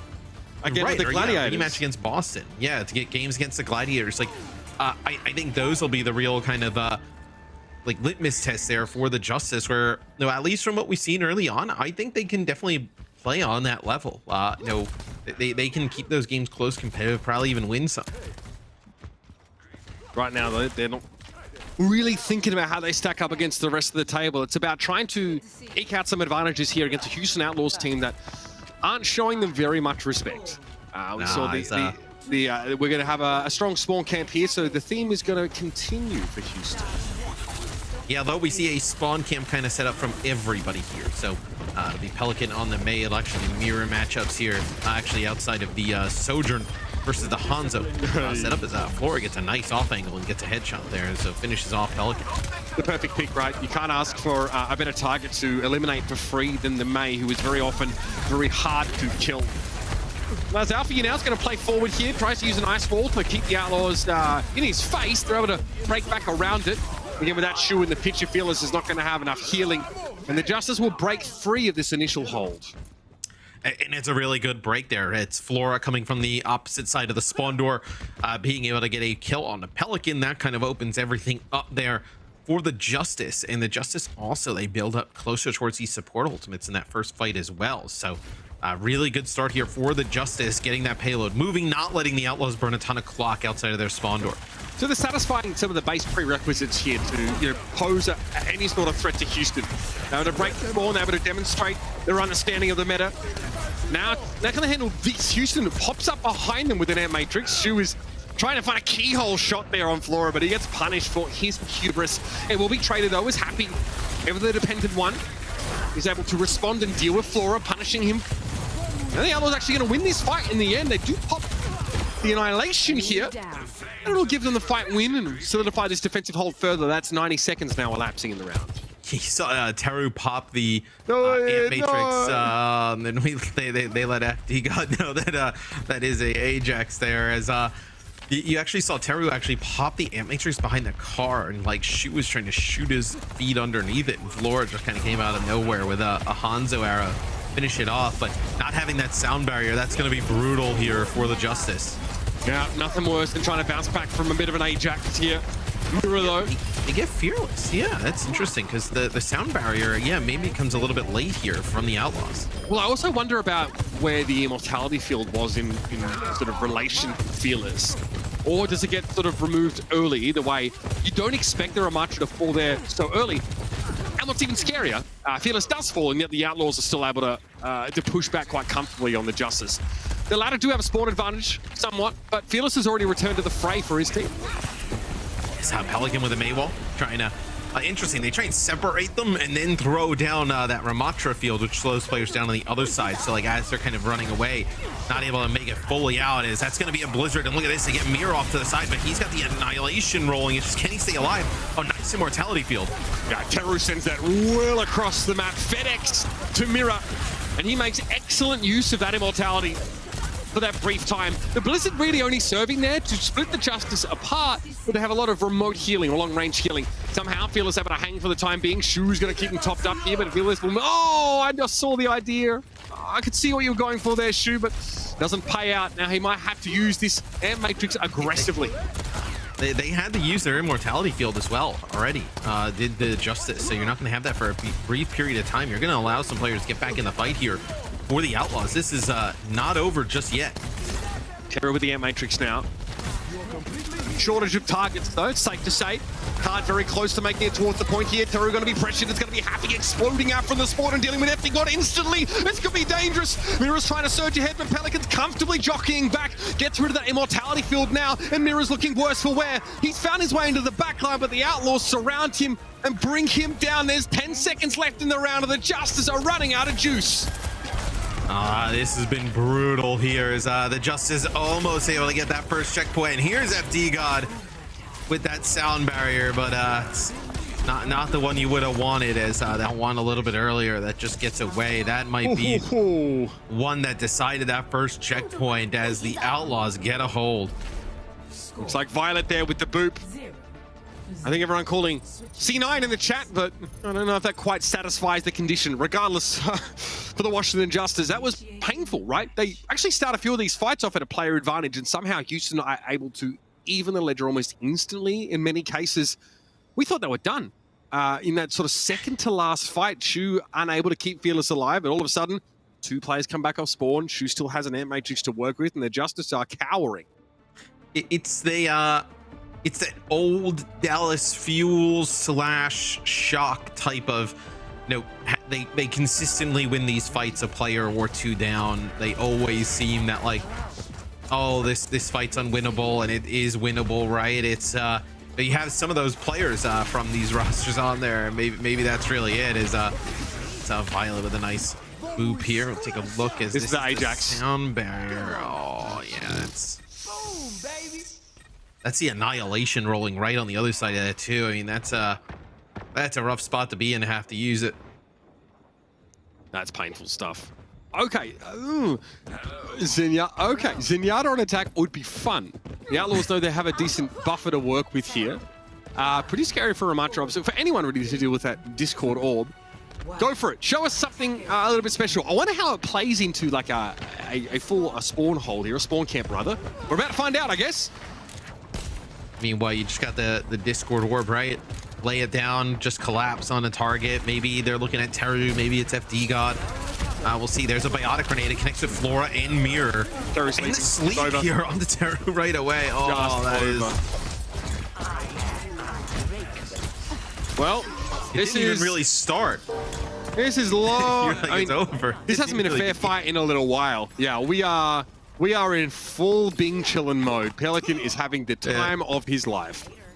Yeah, Pelican always looks to be having just a ton of fun in the server. It may just be cheering on Violet as Violet brings out the Zen here. You ask, why do people smurf? Exhibit A. Exhibit A, Matthew. Yeah. Having too much fun. Violet goes away from Zen. Realizes not the answer. Right. Still invested in winning the map here. Violet has to Suzu oneself. Flora being warded away. You'll get the trade. Okay.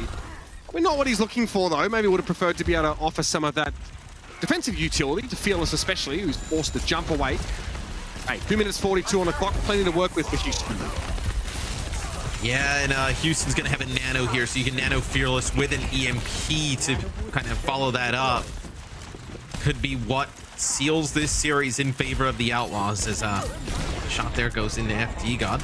Him a little bit weak. The cleanse here to help Shu stay alive, and when the nano goes through on Mirror and he pushes in, they're going to nano Fearless. The sleep goes right onto Mirror, so not going to get a ton of value out of that.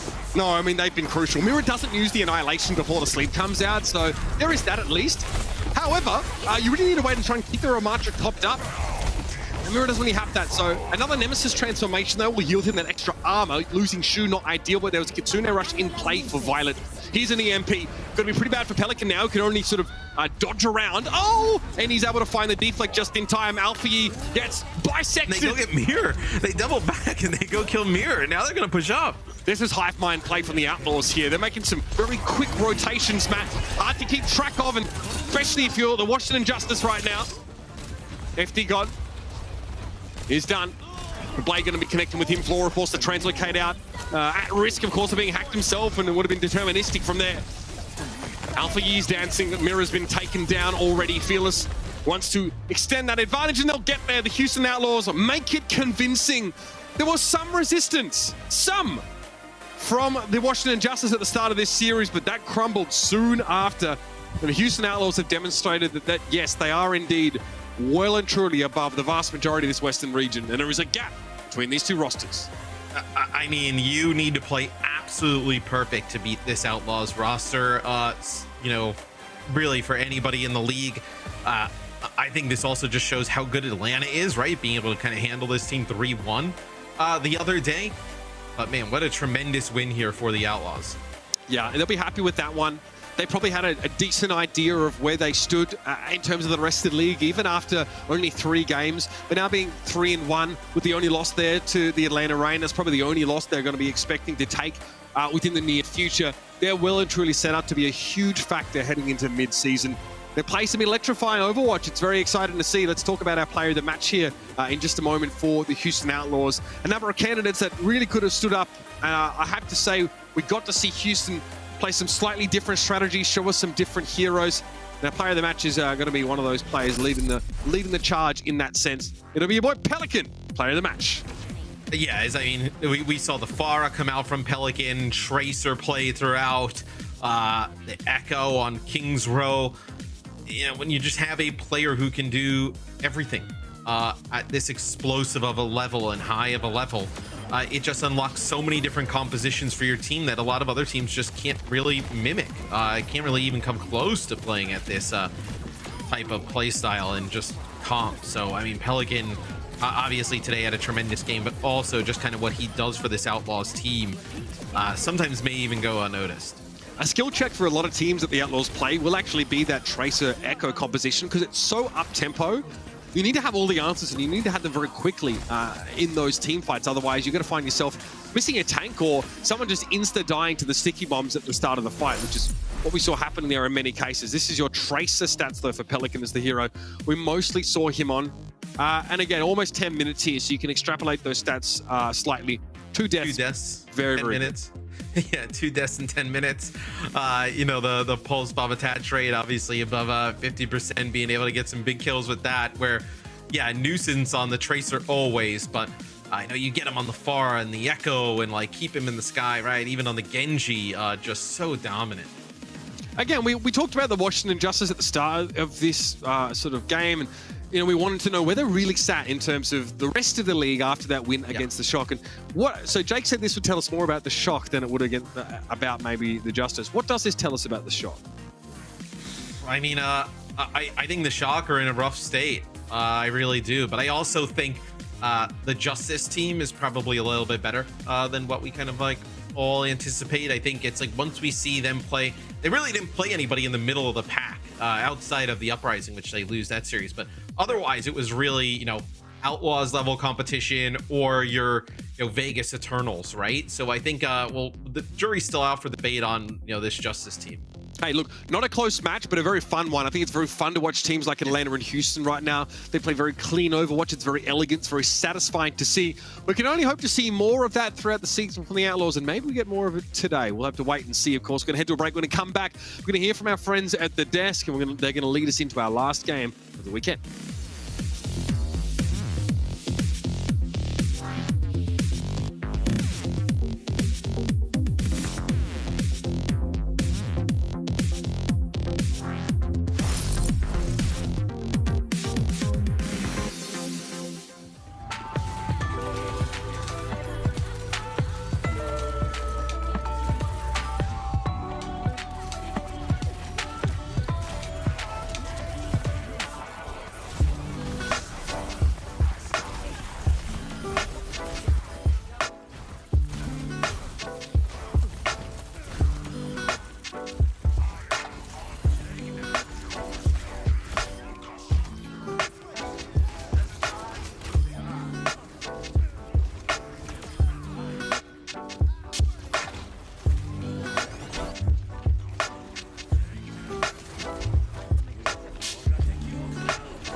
want to be beautiful like Lifeweaver? Well, now you can. Parentheses in-game only. Close parentheses. Now, get the new support bundle. It's got team skins for Lifeweaver, Lucio, Brig, and a weapon charm for just 350 League tokens. On sale until June 13th. In-game only because I know everyone who's watching, tuning into Overwatch League and tuning into Watchpoint is already beautiful. So they just need to be more beautiful in-game while playing Overwatch. Just like you, Danny. Just like you too. All right, well, this matchup, Washington Justice against Houston Outlaws. Of course, we all sort of expected Houston to get the win. Before we sort of, I guess, dive in to talk about this match, I just want to quickly bring up, at last map for Havana, I saw Taro in Korean chat, in-game chat, he typed, oh, you're going to get punished. And then Pelican answered by saying, we already got our punishment yesterday against Atlanta. Yeah, true. But this time, very, very different for Houston. Really showing, I think, what a difference there exists in the league between, I would say, Houston Outlaws, Atlanta Reign at the top, and pretty much everybody else. I mean, no one has looked competitive with these two teams other than one another. And so I think this is leading many fans, myself included, to just think, is this going to be our Midseason Madness finals matchup? Like, I really, honestly, I think that's where if I was a betting man, that's where my money would be, because these teams just look so incredibly strong, right? Justice, they slaughtered the Shock yesterday, and today, I mean, this is like an even harder beatdown. So the gaps between these teams seem to be just widening, especially in a Winston meta where Fearless, I mean, he's just having his way with them. Yeah. And also, I mean, he also played some Rumatra as well, right, Houston? So I think they're, I guess, what's the word? Like, they are... AJ. They're not only good at Winston, but I guess Houston is also trying to improve even more, right? Yeah. So diversify their, I guess, comps and stuff. I think Houston Outlaws, sure, like they did lose to Atlanta, right? But like you said, even during before going into the match, Jake, you were saying that like it's sure like Alpha E could pop up, but like a single player can't like make a difference in a game against Houston. Yeah. And I think that really showed in this match the importance of having 5 good players working as a team. I mean, Alpha E did pop off. That's the thing, right? He did have big moments. He did find clutch plays that like opened up fights for his team. And yet, time and time again, Houston is just like still clutching these fights, or the trade just comes right back the other way. Houston has already struck twice as hard, cutting down your whole back line. I mean, there's just, as an individual player, you can't do more than like create those openings. And if another team is just like kind of destroying you on every other position, it just doesn't matter how good one person is. You need the full roster, especially in this meta, in a dive meta, right? No matter how good your DPS are, if your supports are dying consistently, then you're just never going to be able to do more than that, right? Like you can only, if you get to pick, 1 every 3 times you go, that's like a great ratio as a DPS player. Like you're doing really well. But if your DPS or your supports are dying twice as often, I mean, it's like it's just overwhelming, and that's what this match was. It was an overwhelming. Yeah, I mean, true that. I mean, they even we saw Violet play the Moira. Oh god, they got the Pharaoh. I'm not gonna lie.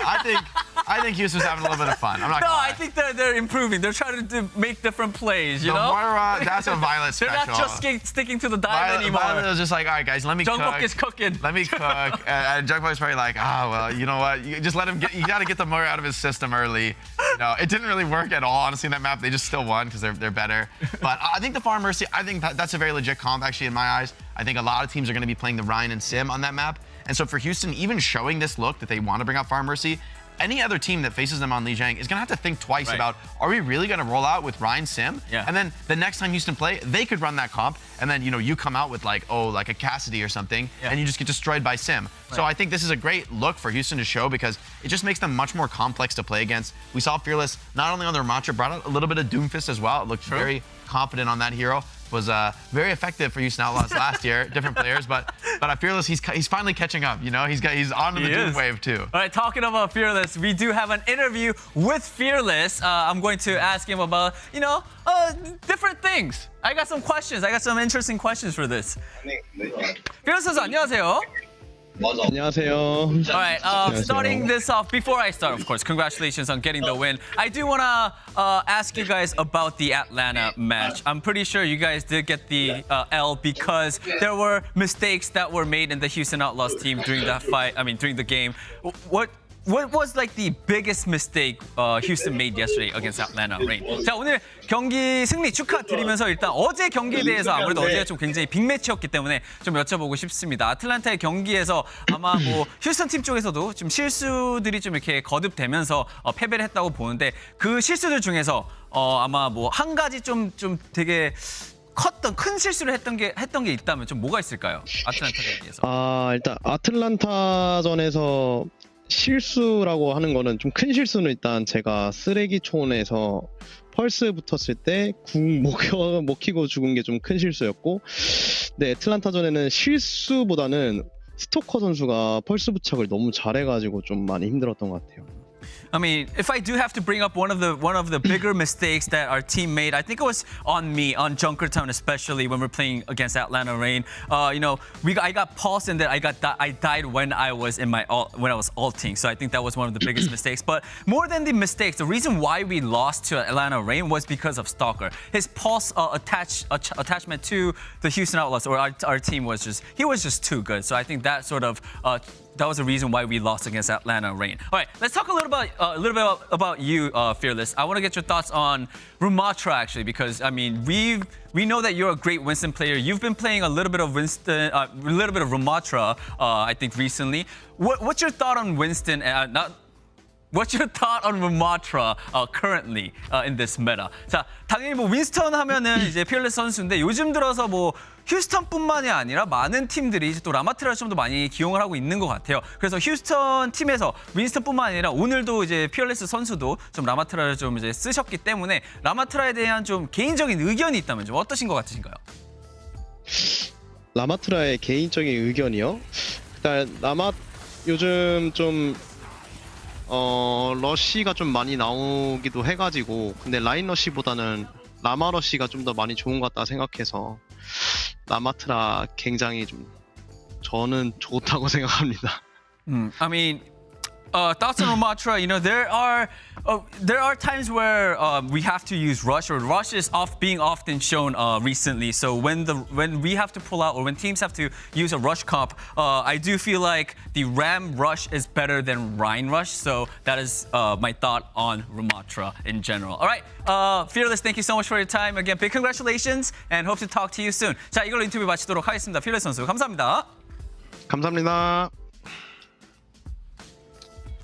Great to get Fearless perspective, especially on the Ramatra. I think I really like this from Houston, that they're not like locking it in on Winston. I mean, it's sort of obvious. I think maybe other people don't quite know. Like everyone knows, okay, Fearless, insane Winston, but that doesn't mean you play it 100% of the time, right? There's going to be metas that force more adaptation, and I think it's going to be really important for the Outlaws to be able to keep Fearless in and then still execute some of these other comps. Like sure, if it's going to be like a one-tricking diva meta, like these very hard off tanks, then maybe you're bringing out Gargoyle. But I think for a lot of metas, you're going to use some Ramatra, but then also be ready to switch to the Winston or the Doomfist. We saw that a couple times in this series. So keeping Fearless in, he's a very flexible player, not just a Winston player. Yeah. So I think that's a value that are going to be able to continue to exploit on the Houston Outlaws throughout the season and throughout, you know, as metas come and go.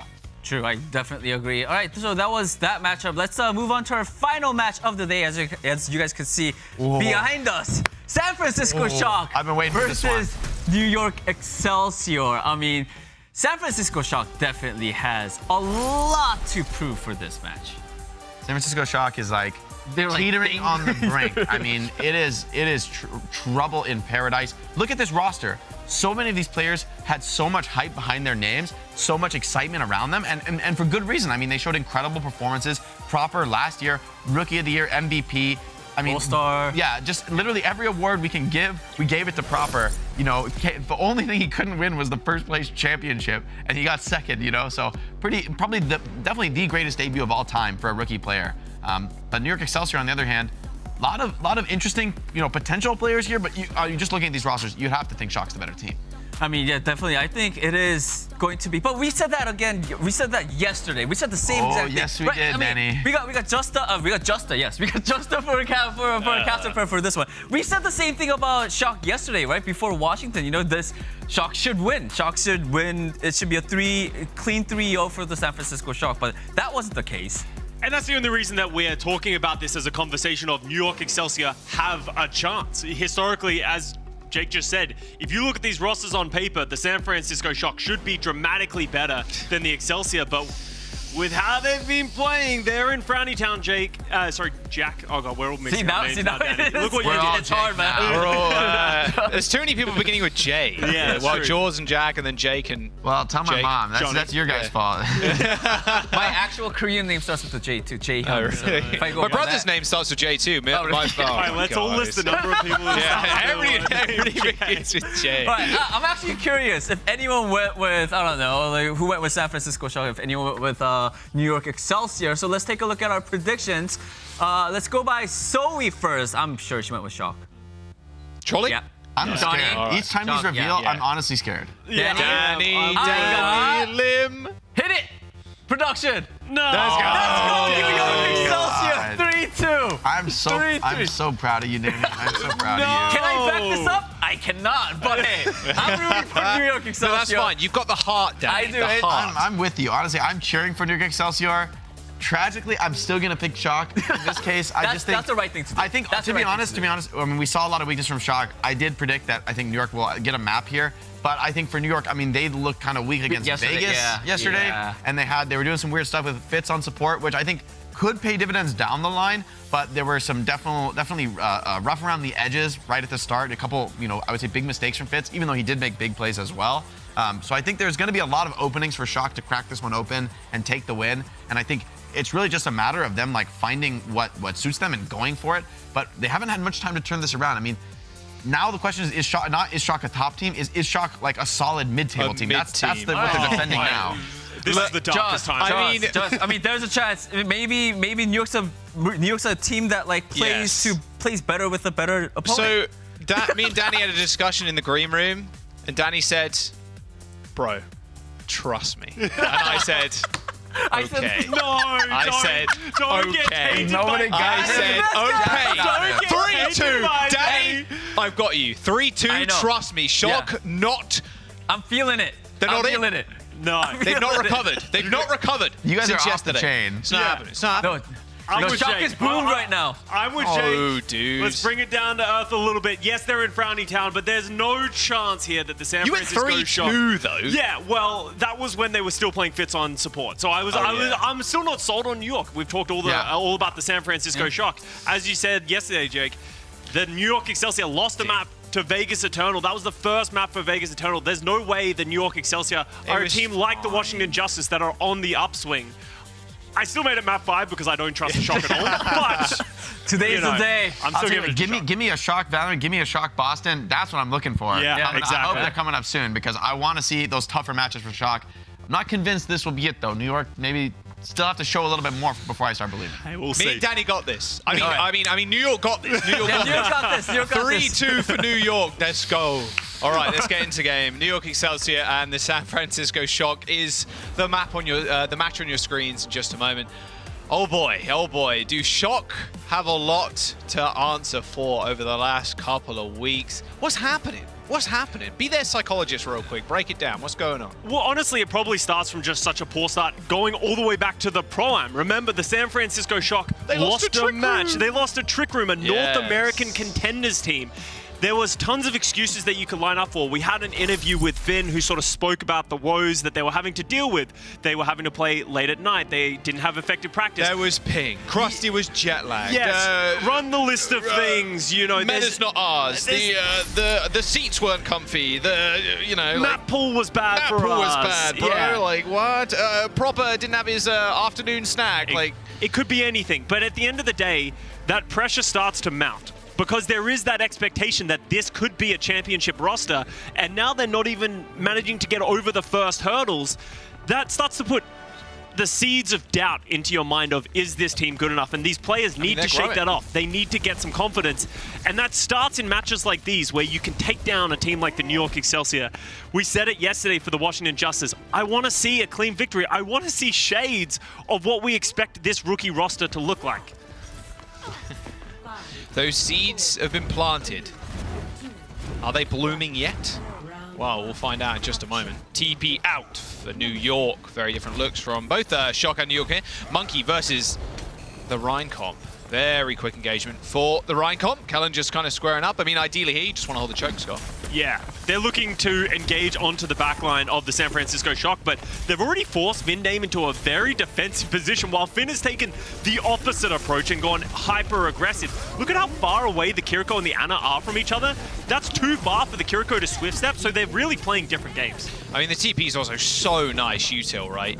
Jumping straight onto the point like that. However, Shockwave does end up going down. Okay, no TP usage anymore. Psycho overtaking a fair bit of damage. Good pin onto jump in. Actually, Creative finishes it up with a little bit of extra damage, but Finn on this sideline's looking crispy with these kunais. He's taking a fair bit, and this will be the Shock trying to pressure the point out, but Excelsior, they end up getting anti-naded. A nice Suzu, actually, to stop the pin going through from Kellen. Point hasn't been flipped just yet. It's about, I'd say, 2 pixels away from being flicked towards Shock's side. Here regressing just a little bit as Jumpin enters the fight again. It will go the way of the Shock. The New York Excelsior, they all went to the point to capture it, and that was the San Francisco Shock's time to surround them and encapsulate them. That is still 25% for the New York Excelsior, but they should be able to play in some form of anchor. I don't like this decision by Kellen to go onto the point. As much as you can put that pressure out, they're not going to be able to punish any members of the San Francisco Shock. Maybe with this amplification matrix, they can find the pick on a Junbin. Oh, yes, there it is. There's the pick, and Proper somehow ends up going down. Psycho, was he in the front line or in the back line of the Shock alone? I mean, I guess it made space, I suppose. Space created. Yeah, I'm sure.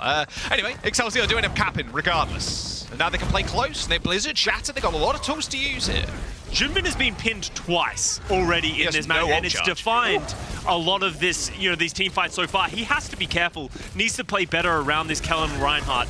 The Earthshatter is up, and there's a TP. Straight onto Heezang in the backline. Vindime with a beautiful 90-degree sleep, but Kellen still has the Shatter. Oh, no. It doesn't even really need to use it, I feel like, as Finn had already died. There's the pin, but Kellen was taken care of by Proper. Jumping, using that Primal Rage, getting on the point, trying to boot Creative into that giant chasm, but unable to do so. Those Exo boots doing wonders for him right now. Must be brand new. The heal is so good from left. Actually stops Creative from going down. They're able to heal each other back up to full. And all the meanwhile, Scott, there is a contestation on the point. Psycho managed to make it back. Same with Shockwave. They put the wall up, and this is final fight for Excelsior now. Junbin not finding that kill on the Baptiste means that they can just re-engage for the Excelsior, and now they're at 85%. Blizzard on the point. Suzu used by Finn, not frozen. Does use Swift F to get away. Big ultimates used from Excelsior to try and lock down the point. Pulse will be thrown out by Proper, who's been a little bit quiet this game thus far.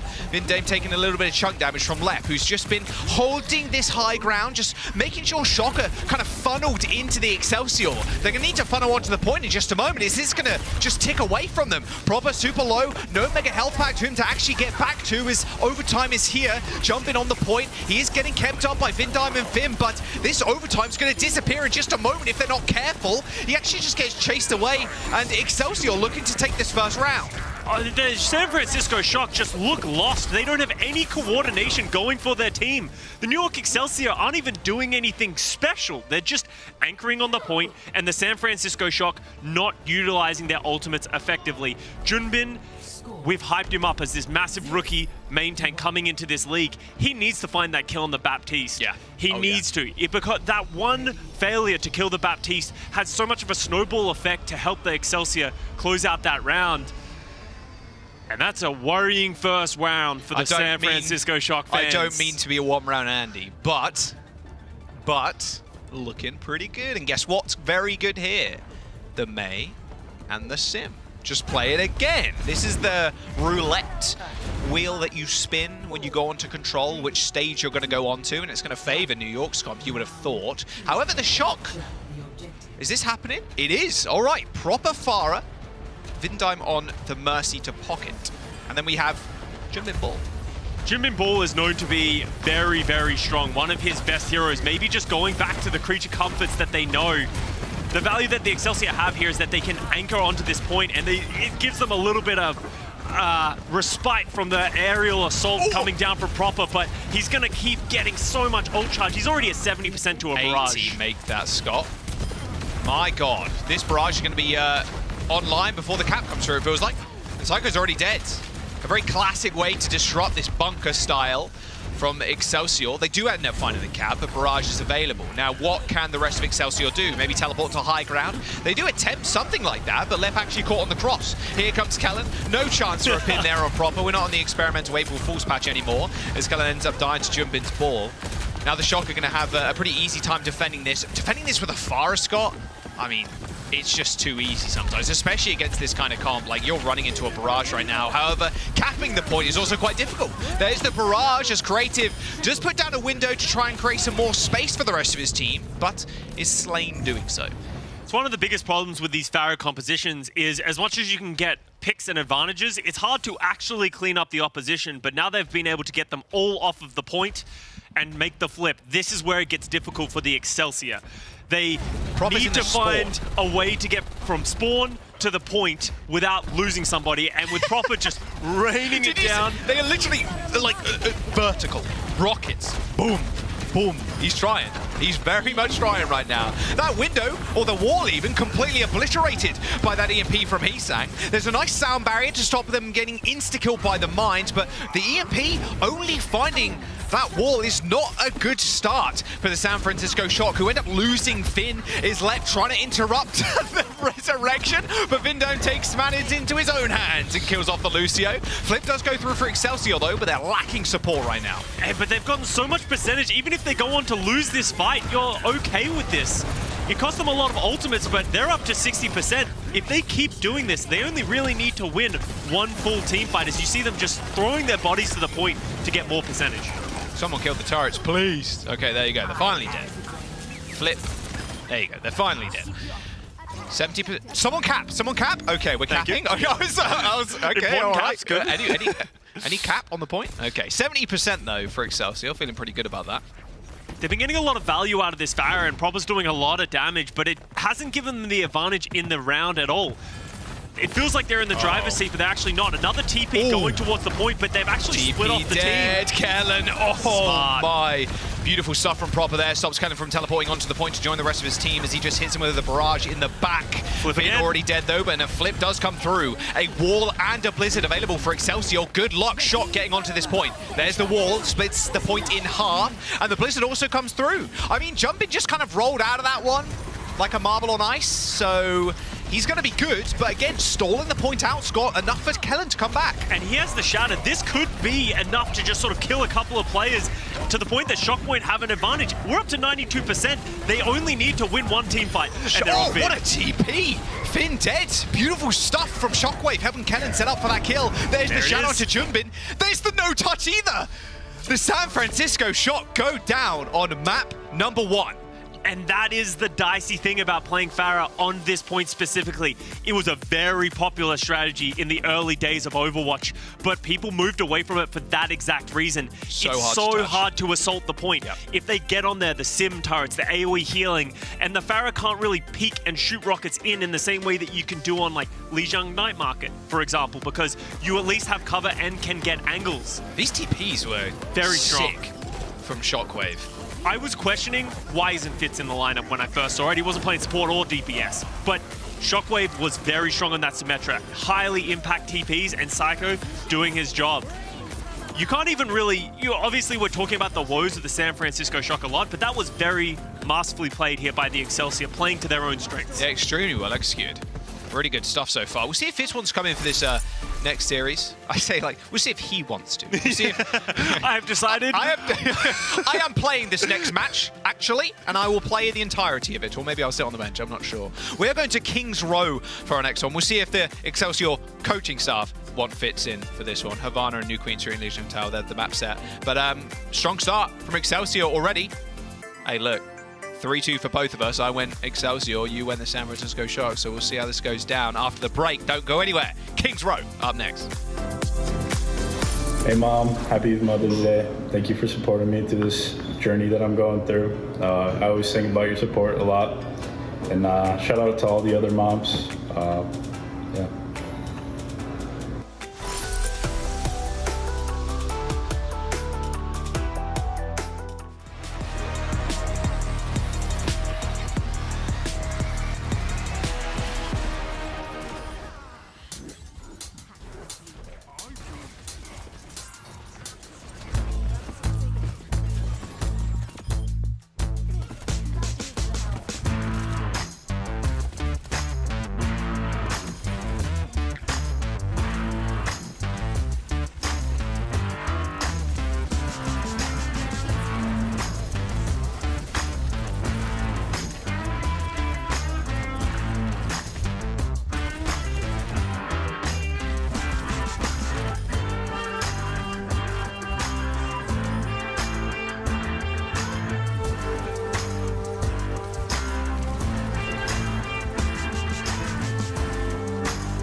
are, Excelsior up a map.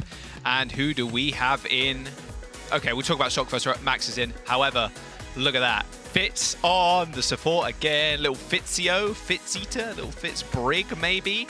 I mean, Excelsior have shown this off yesterday, and they're willing to bring it out yet again, going on to King's Row. But with Max in, you know, kind of meme in there a little bit, but like with Max in, Scott going on to Kings, what do we really expect from Shock to kind of change this one up here? For the San Francisco Shock, that means they're likely moving away from the Winston compositions, and we have seen some teams play that. But then it raises the question, if they're not playing Winston, are they going to play a Ramatra Brawl? Are they going to play maybe a D.Va defensive style? We have seen D.Va have some value on this map as well. So it's kind of curious for the San Francisco Shock, but honestly, in that last map, I feel like they were losing to themselves a little bit. The New York Excelsior won that map with only 13 final blows, compared to San Francisco Shock's 20. So there's obviously, they didn't react and with more kills. Yeah, they didn't react or deal with the Symmetra comp by the New York Excelsior well at all. And that has been a consistent theme that we've all been questioning about the San Francisco Shock. What are they doing with their hero choices, with their substitutions, with just their strategies within the map? It feels like they are very lost and they're not adapting very well on the fly, which is quite irregular for the San Francisco Shock and Krusty's types of teams. Shockwave had a little sit down first before the match begins. Max on the Winston. Okay, questionable. That I was not expecting that. So no Ramatra, no D.Va. It is Winton only. Winton Overwatch. I'll reserve judgment until I see what they do on defense as well, because that seems very strange to have Max come in to play the Winston, but maybe it's just for this first point. Yeah, I was going to say, maybe for this first point, switch off, go Ram or something. Yeah, absolutely. For next, that makes a lot of sense here. We'll have to wait and see. We need to actually cap the first point first. Let's not get ahead of ourselves. Proper on the flank, on the Genji. What's he got for us? Nice little sleep onto Max. Creative finishing off Finn. Proper pushing in really hard right now. Gets the dash, and the resets are just going to come quick and easy for Proper. There you go. First point. Excelsior have been dislodged. Only lost a minute. Not bad at all. He sang actually on the Echo too, Scott, so very high level comp. I mean, with the Echo, it's so good when you copy Ram. It hasn't got the new patch yet, so you don't get the copy quicker. However, it's still so strong when you copy these same heroes. It's a very strong hero because you can dive into these windows where a lot of the supports like to set up. The New York Excelsior are going to try and fight for this one, as you can see Kellen dropping himself onto the point, but they're surrounded from all angles. Oh, nice sticky bombs from Heesang. I think every single one of those landed up hitting. Fits with a sleep onto Proper, doesn't take him out. Heesang was there for backup. There you go, here's the San Francisco Shock we all remember. That will be first points. Yeah, that was just great dives there from the Shock. Max and Proper, very in sync. Even though the Suzus were good and the peel was out there, it was just too much power as soon as those dash resets start coming for the Genji. It's Proper's playground at that point. 4 minutes and 45 seconds remaining. Pretty quick first point take for the San Francisco Shock, but this is really where you start to see the value of the Ramatra. Now that you can start holding these chokes and being that bodyguard. It's very tough. It's like Ramatra is built. He's just built differently, but like he built for King's Row second. Yeah. Hold the corners. Annihilation fills up the entirety of the streets. Feels pretty good. If you're the Ram in that situation. Speaking of which, she's got it in 5% as well. Proper on the side with Max, trying to get an opening for the Nano Blade, or just a Blade, sorry, no Nano.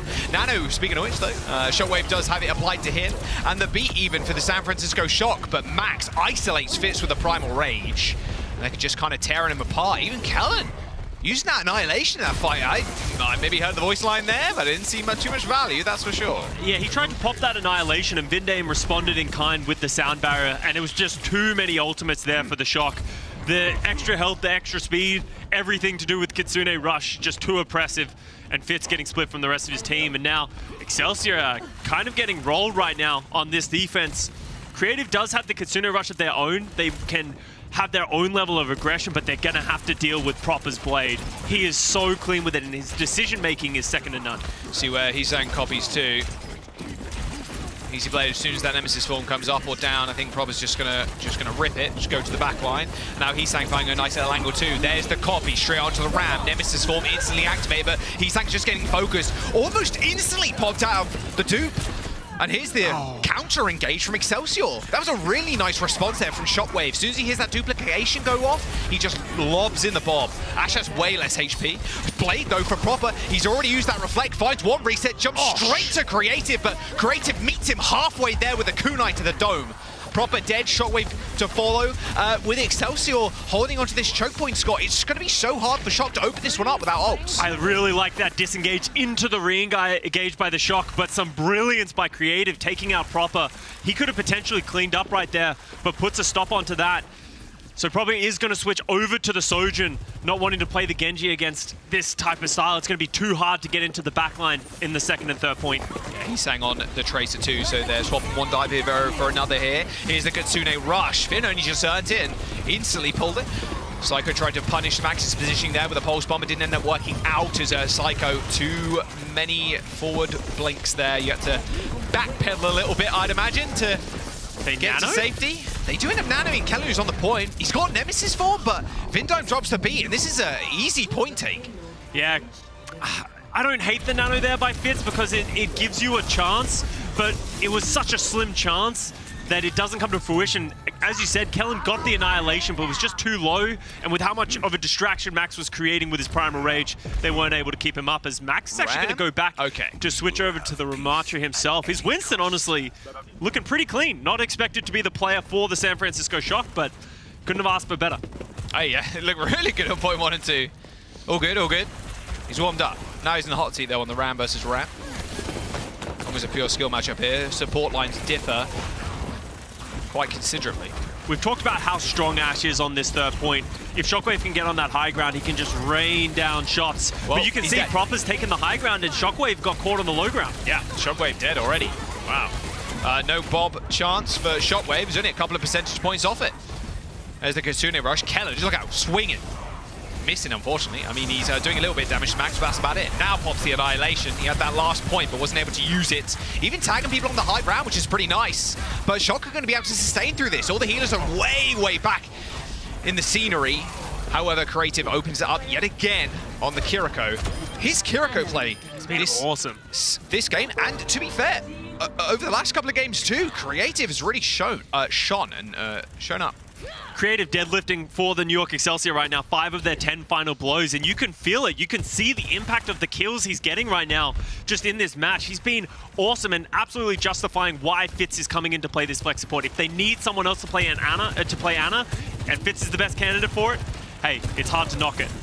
We have a lot of ultimates coming up for the San Francisco Shock now. They almost have 5, and Excelsior, they have to use the rush and the Annihilation in that last fight, so they don't have as many tools to deal with it. And Kellen's already down to that amplification. Just returned to atoms. God, that was like the window pops there, everybody's throwing damage through. Even him holding the arms up with the damage mitigation is way too much. Bob on the point to try and stall. Shockwave's on an island on his own, but luckily Cullen's gonna come back to life and join the rest of his team. Proper still got the overclock, but Max is holding down the spawn. But the nano boost is too good. Shockwave now just clicking heads. It was a good proactive play there from the Shock, trying to play up to the spawn, try and take Shockwave out of the picture, who was playing too far up. But the Excelsior are able to bite back. There's only a minute to go now for the Shock. Proper didn't get the sound barrier from Vindime, and Creative once again coming in clutch, goes into the backline of the Shock and punishes Proper, not allowing him to pull the trigger. And when I said they have 5 ultimates, now they only have the 1.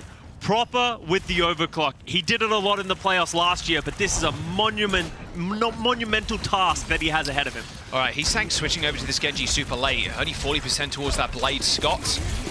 And almost getting taken out. Almost got one clip by Psycho there. He's got to be careful. I mean, him entering a fight right now is going to be deadly. He hasn't got a blade, hasn't got that double dash to try and escape or try and find some ground to try and get kills. Proper's got the overclock though. What is he going to cook? Creative standing up though, puts the Kitsune rush right in front of him. He just can't hit the man. Proper even gets lamped in the front line to try and keep him up. Shockwave even diced him with death and does not fear it. Proper, Heesang need to come up with kills, or at least Max stepping up. Creative ends up going down, yes, but we'll have to teleport back in just a moment, Scott, as overtime is in session. Ultimates are coming up for the Excelsior, though. The Nano Boost and the Annihilation will put a full stop on this. Annihilation coming up big. Heesang to the back. He finds Shockwave just off the respawn. They take him down again. 4v5 on the last point. Overtime here. Annihilation, and though. The Nano. And the Nano. Nothing standing in Kellen's way as he decimates the front line of the Shock. It's only Finn trying to stand up behind that window, and Vindime to touch. No matter how high your DPI is, Vindime, you ain't escaping Kellen. The Excelsior will hold Shock just before that third point. Super winnable, no extra rounds here. Shock need to be perfect on this defense. We like to hype up Proper a lot on this desk and in our cast and in the broadcast in general. That was very poor by Proper. He had many shots to take down Creative, to take down Shockwave. Yeah. He had many shots and he didn't hit a single one, not even pumping out the damage. Proper and the entire Shock need to be better to be able to beat the New York Excelsior. Yeah. Not a thing I was expecting to say this year, but right now, Excelsior taking them 1-1. There's no cheese of the Symmetra Reinhardt brawls like we saw on Nepal. This is just straight up going head to head and the Shock are falling short. All right, Shock, what you got on the defense? Max is just not playing Winston now, just playing the Ramatra. And here's the man you really want to watch out for right now. Creative on the Kiriko. You know, I'll call that luck. We'll call that luck. Right, but this next one probably isn't luck. This is the re-engage coming out here from Shock. They see that the Excelsior step up. Proper pulls the blade. Straight back to his support. Deflect used. Kunai inserted right between the eyes. That headshot was nasty. Look at that. Bang. Straight into the wall, and that was so important because if Proper ends up getting onto the backline, he probably gets another dash reset. He takes down the Kiriko, he takes down the Ashe. I mean, he'd already used his not there the as Ashe, well, the right? Ana. That's crazy plays right there.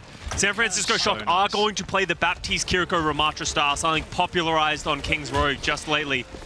I knew there was a matter of time before the Kiriko's, like, the aim on Kiriko is, it feels a bit strange when you first pick up the character, but I knew there was only a matter of time before people like Creative, even like Vindime and the Kirikos in the league were just getting so good at hitting those headshots. Yeah.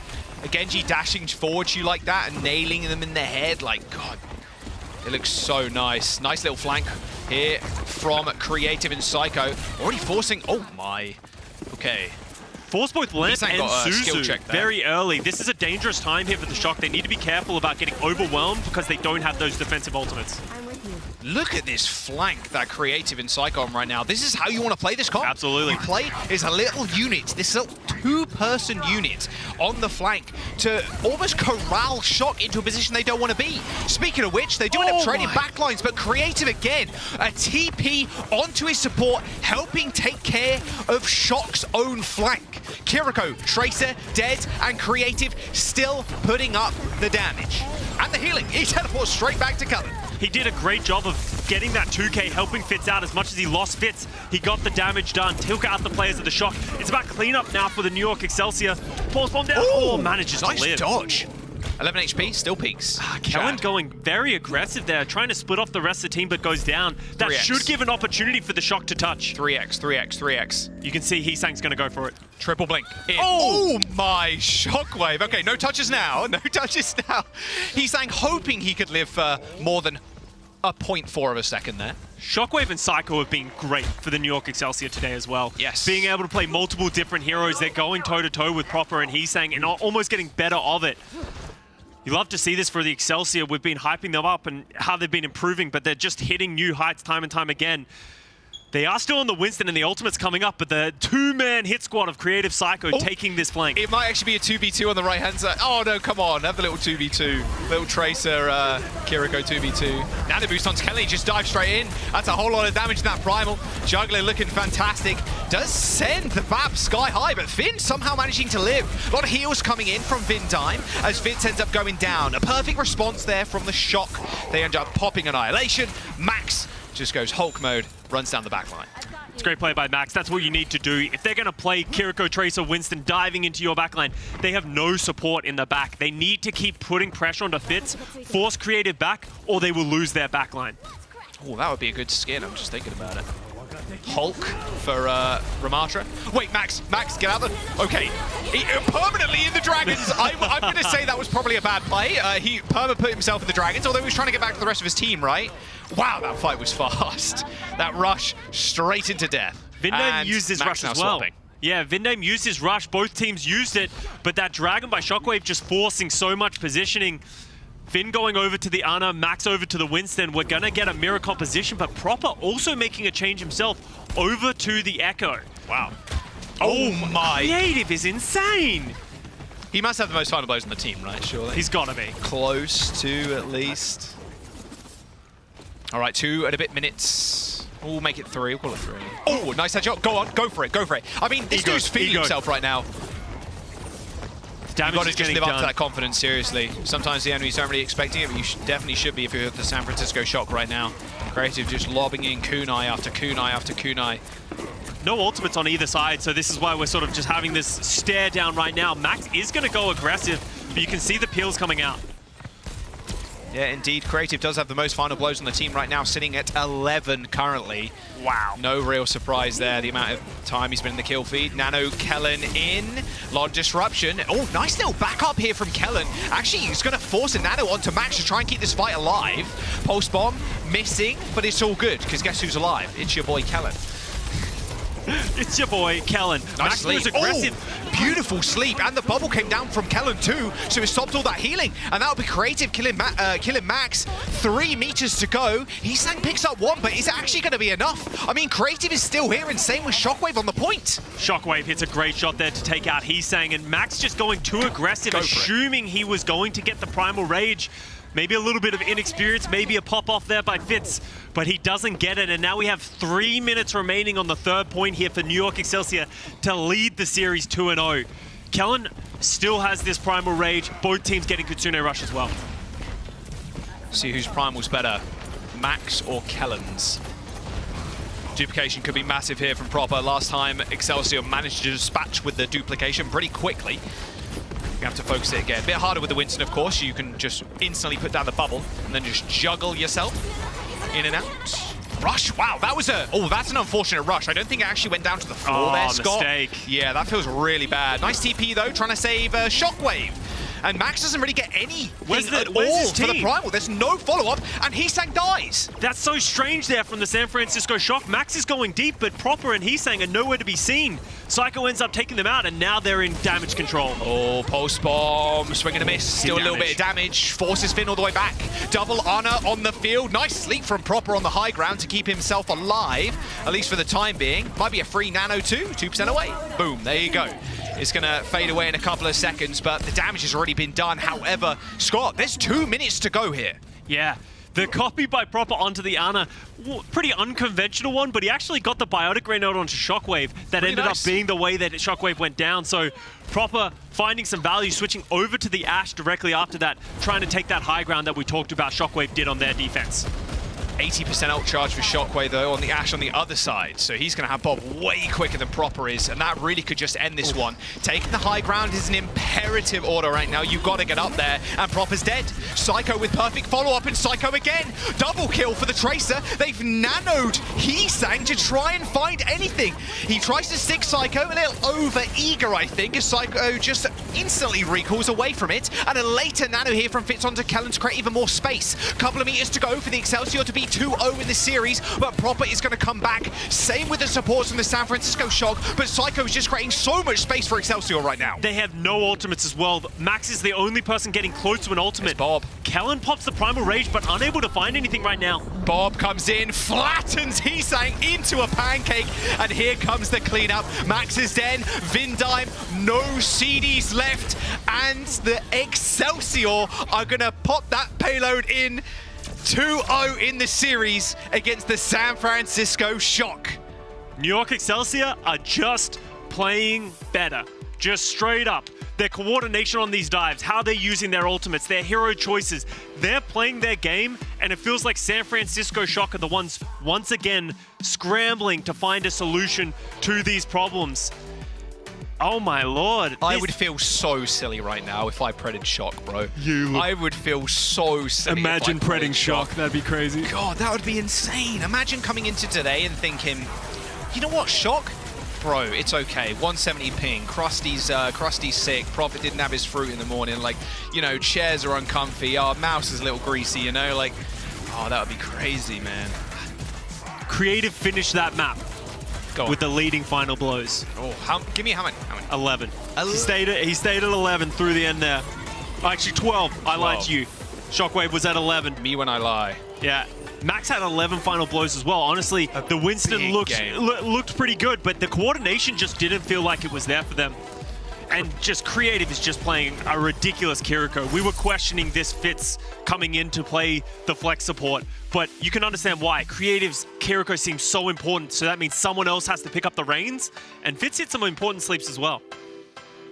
Such an important player for Excelsior right now. We have Havana up next. We do see a lot of double sniper traditionally, but like, what are we going to see from the Shock? I mean, I feel like they've already shown us all the kind of shades that they want to play. Like, they're playing the Ram, they're playing the Winston, but just on a player-to-player basis, they're just getting outmatched. That's it, plain and simple. Yep, absolutely. And Havana, historically, throughout this season, has been a massive rush map. And we saw how strong Excelsior were in the first map on Nepal. Shock, they haven't looked great at it. Match point for the Excelsior as we jump to this break. Havana could be the decider, a potential 3-0 on the card. Shock need a complete reverse sweep right now to keep themselves competitive, not only in this match, but in the standings too. We're going to jump to a break. Don't go anywhere after this. Hi Mum, it's me, Punk or Leighton, your son. Just wanted to say thank you for supporting me. It means a lot and it definitely helps me get those wins. So keep cheering me on and happy Mother's Day.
Shock, your 2020 Overwatch League champions! San Francisco Shock, Proper is a generational talent. He's going to be in this league for a long time. Look at this guy! He's running down Bernard! Then he just charges the Sigma! Completely uncontested, tearing through. Coming on! Gindo tried his best, but it's not going to be enough. Finn is feeling himself. Look at him. Shot that only affects him. Rampage gonna catch on a two from Kellen, but Proper is there! Oh my! 여기 깔고 또! Oh boy. What a series we have on our hands. If you're just tuning in, I would like you to guess the score in chat. Please. Please. It's on the screen, Jack. Oh, damn it. That's right. It's not an error. Excelsior right now, 2-0 up against the Shock. We're going to Havana as our next map. And it has been a series. Creative has... there are roster substitutions. I was getting there. I was getting there. Scott, dude's pointing to the screen. Dude, call this guy Picasso. This guy creating masterpieces on Kiriko right now. He led the server in final blows on Kings. 12 in total, 4 crit hit kills, healing done, looking great, damage 2. This guy is either finding mad openings or his backline play too. He can defend, but he can also attack. He is a master at this character right now. And the Shock really can't do anything about him and Psycho on the flank. And then when Max tries to do something, they can't, because he just TPs Suzu, and then they're saved. Yeah, Creative has been playing incredibly well on this Kiriko. As you saw on your screen though, Lep has come back into the lineup. So that means that they will likely be playing the Lucio. That's how Lep has been coming in to this setup. How did the San Francisco Shock answer back? They, by all intents and purposes, absolutely boomed. We talked about the great Boston boomage in public so much heading into this season, but the San Francisco Shock was not in that conversation. But if they fall here, oh how the mighty have fallen. We were just watching their hype video. They've won championships in the past. They've always been a title contender. And with this roster, we expected that once again, but so far, nothing to say. They're trying to be the best, but right now they're staring down the barrel of Excelsior taking this a 3-0. They could be 1-3 going into next week, and Excelsior could be 3-3. Looking pretty good. I mean, mid-season man is just around the corner, Scott. All right, let's go into Varna, though. With 15 seconds to go to roll out the gate, Shock looking like they want to try and go for this full hold. No Rhine, just going to run Max on the Ram. Excelsior with very different plans, though. Yeah, Kellen on the Reinhardt, it's very contested on which one is better. People are saying that the Ramatra has more versatility of dealing with the Winston, but the Reinhardt in certain situations, if you can get in their face, just finds so much value. Shockwave's going to TP the team around behind the rest of the Shock, and then really he's going to take the flank with the Hanzo.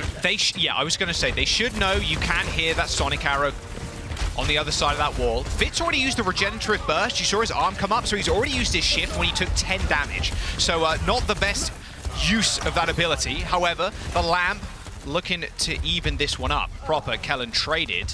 Of course, the spawn points are fairly close for the Excelsior, so you're not expecting to Shock to hold on to this one forever.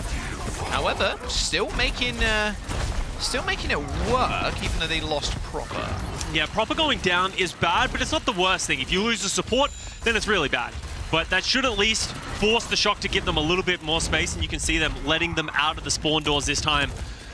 Shockwave on the Hanzo is just shooting arrows in the general direction of the Shock. They need to be careful because Shockwave went crazy on that King's Row. Found a lot of value. They have to put some respect on his name. Oh, yes, they do. Finn is on his own on the left-hand side. Will eventually join the rest of his team, but Lamp's already been used. Very early window. A lot of healing, to be fair, to start off the game, even an Annihilation, but Vindheim's already dead. Ow. Kellen just swinging away. Vindheim, I guess, just ran into them. A perfectly placed wall, however, from Heesang will result in Creative getting killed. And now Max trying to find more. Hunting, searching, but now they have to worry about the Shock, the Excelsior ultimates even. Blizzard, Dragons, and that Shatter coming up. Yeah, you can see Max just holding it down. Did so much damage. Yeah, Kellen is like, I'm not going to let you just stand there. Drops the shatter, but that was just the precursor for what was to come. The sound Blizzard goes barrier down, but he's from alive. Lep, though, comes out super early into the fight, but, I mean, it's all good. If you kill this May, Max is so much more vulnerable for the rest of the team. Dragon Strike to split the Shock as they're able... Ow! They now have to step forward into the Excelsior's hammer range. However, it doesn't really find too much damage, and Shock are able to kind of walk all the way back. They're all good for the time being, but they still lost a lot of space. Yeah, they've been incredibly resilient, haven't really lost too many members, and Vindame still has this sound barrier, and Finn with another amplification matrix. There goes the sound barrier. Oh, now Shockwave in a whole heap of hurt. However, that lamp is going to save him for the time being. Proper is very deep, but still, him and Vindime found the flank. It's not the Kiriko and the Tracer, it's the Lucio and the Sojourn. Good first attempt here from the Shock at trying defending this first point. 1 minute and 30 to go. This is the Shock we expected to show up. Yeah, much better coordination, playing around their ultimates, playing around their abilities. Honestly, in general, it feels like they look a lot more coordinated when Max is in the lineup compared to Junbin. It feels a little bit more discoordinated, but still ultimates coming out. Finn, Max, Proper. Max is another annihilation. He's kind of farming these right now. Yeah. I guess the Rhine is not the hardest thing in the world. And Finn is on just an unbelievable flank almost, or at least on the sidelines. I mean, is that it? They use window. Max is full HP. They can't get Finn. He was in the high ground. Yeah. You can't really do much here. You have to get Kellen towards the back line using a speed boost, or even before, like we saw a teleport. They just ain't able to execute anything here. And you can see how well Max is just maintaining their health. Dies randomly? Okay, I guess took an ice school. The Shock can force the issue here. If they wanted to, there is at 27 seconds. If they force the issue here with an ultimate, maybe step up with a window, the Excelsior could struggle, but they're going to think better of it. But that's a lot of ultimates for the Shock as we go into the final fight, Jack. Yeah, I mean, I'm pretty worried for Excelsior. Already 2 ultimates with that Blizzard and the Shatter. However, they're still going to be able to touch. Pretty easy comp to kind of stall with.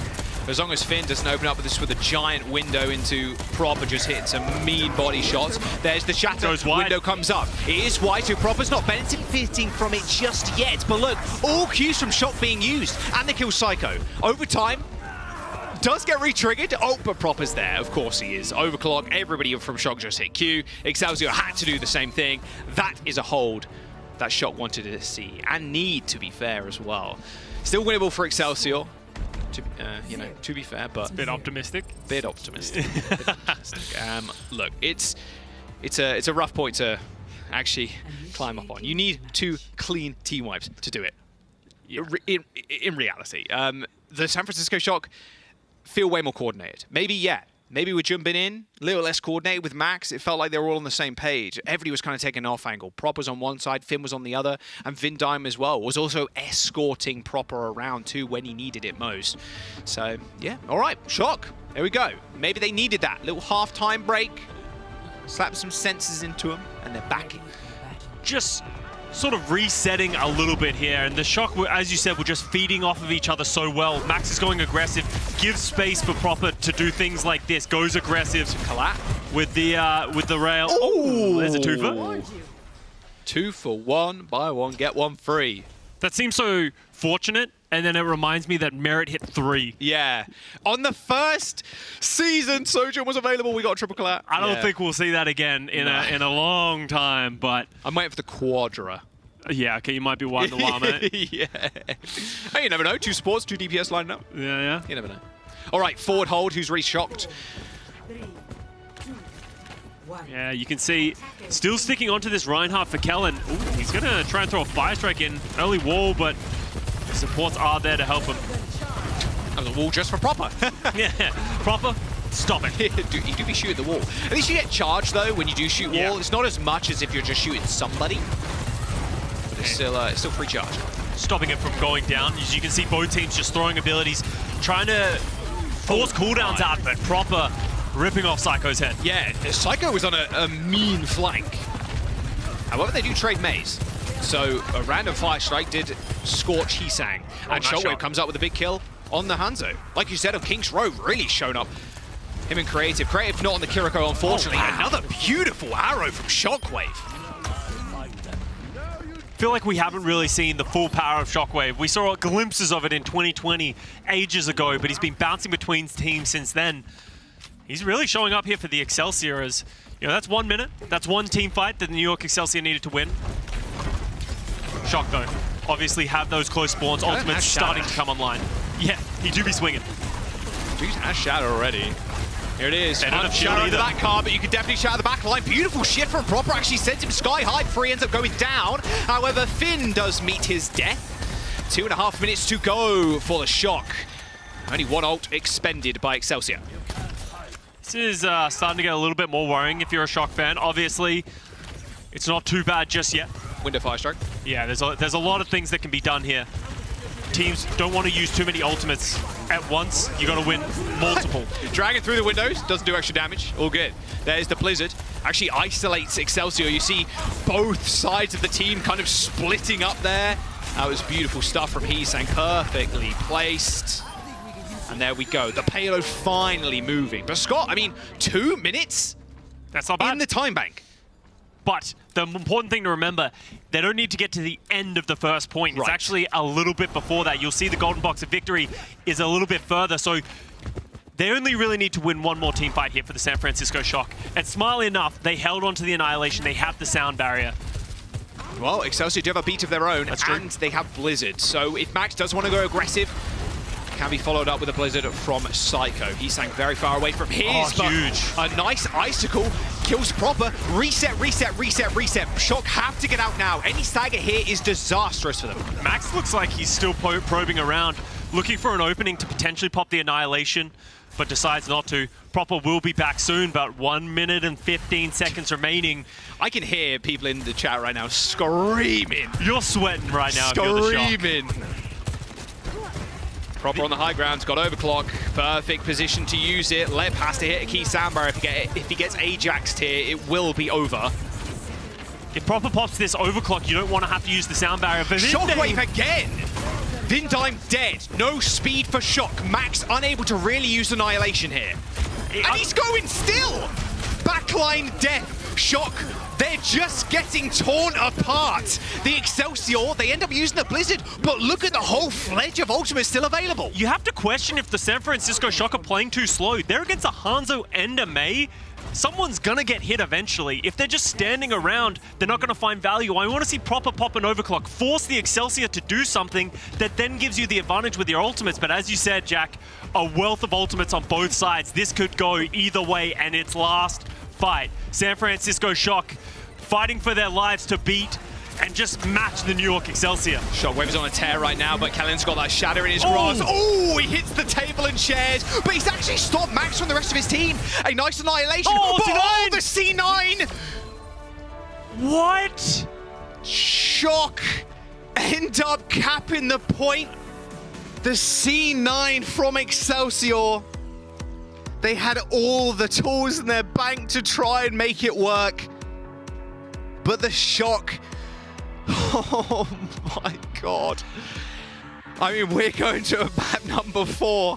Maybe not at the fault here, or like you know, maybe the fault of the Excelsior for stepping off. That looked pretty good. I mean, Kellen, yeah, he landed the shatter into a wall. Oh, into the wall, but they managed to isolate Max. That Annihilation was ticking down, yes, but if they managed to kill Max there, they get on the payload again, they fight with Kellen, and then Blizzards, the amplification base, just the beat. But the Shock managed to C9 them. Let me give you a different storyline, Jack, here, where Kellen shatters Max, then manages to pin him, and take him down, force the ultimates early, and then is able to stay on the point. That missed shatter had a massive effect going through the rest of that team fight that led to the C9. The team had to corral into that small room.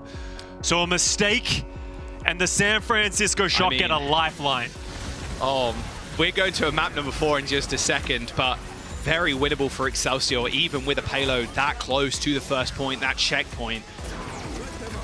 Oh man, I really want to see a third person like POV of that. I want to see where like people were positioned. As I do believe we got an overhead coming in a moment or at some point. But for these what islands, I think. Yeah, what a crazy turn of events. I mean, Shock, they do end up winning a map there. Does that feel like a little bit of a hollow victory, though, getting a C9? Or you're like, okay, done, let's go. No, we're doing this. You take everything at this point. If you're the San Francisco Shock, any win is a win. Oh, okay. Here's let's the have C9. a look. Here's the C9. So Kellen, he's on this right hand of the payload, lands the shatter into the wall, and then he's isolating Max. But look at the rest of Excelsior. They end up all getting the sound barrier there, but they're just shoved into that corner. Yeah. And Shock are already on the point, Scott. Yeah, and you know, you can't take anything away from the San Francisco Shock defense. There were signs of life there. As we go over to New Queen Street, this is another map where Ramatra Brawl is played a lot. We could see Jimbin come in to play the Winston. Anything's on the cards at this point. Well, we'll have to find out after this break. Can Excelsior round this one out? New Queen Street up next.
And here it is again, in all its glory. Another C9, and Kellen shattering a wall. Yeah, that's kind of rough there for the Excelsior. Looking like they were going to win that map, Scott, and just win the series a straight up 3-0, but the entire team just all in Max as he went for the annihilation. They stepped off the payload, and then Shock took the map. Yeah. At this point, if you're the New York Excelsior, forget it. Doesn't matter. Right? Like, that map could have gone either way. Regardless of that missed shadow or the C9, they easily could have lost that fight. That's not worth thinking about. You have to go on to the next one. And with Fitz coming back in again, you have to anticipate that Creative's going back onto that Kiriko. Maybe they'll play the Anna Brig. but Junbin back in as well for the Shock. And we talked about him a little bit in the last map about how with Max it feels like there's more coordination there. But if they are going to play Winston full time, you'd have to expect Junbin is the guy. We are going to New Queen Street, so is that what you expect? We've seen so many different looks on this map. Some people are playing Junker Queen, some people playing Ramatra, some people playing Winston. Honestly, we saw some Wrecking Ball from the Shock on Nepal. We could see Wrecking Ball as well. We did. In APAC, it's a little bit more of a popular pick, but in the West, we've seen very little of it. Yeah. Well, Lijiang Tower is up there for Shock if they do take this one to a map 5. Yeah, I do feel bad for the old Excelsior right now, that's for sure. Yeah. Rather rough, rather rough. It never feels good, obviously, losing a map to a C9. However, we are going into the next one, and you just got to keep your spirits up. You played fantastic on map number 1 and map number 2, but is this the part in the story where Shock end up coming back? They're kind of writing their own history at this point, and they need to get out of this slump. They need a win here.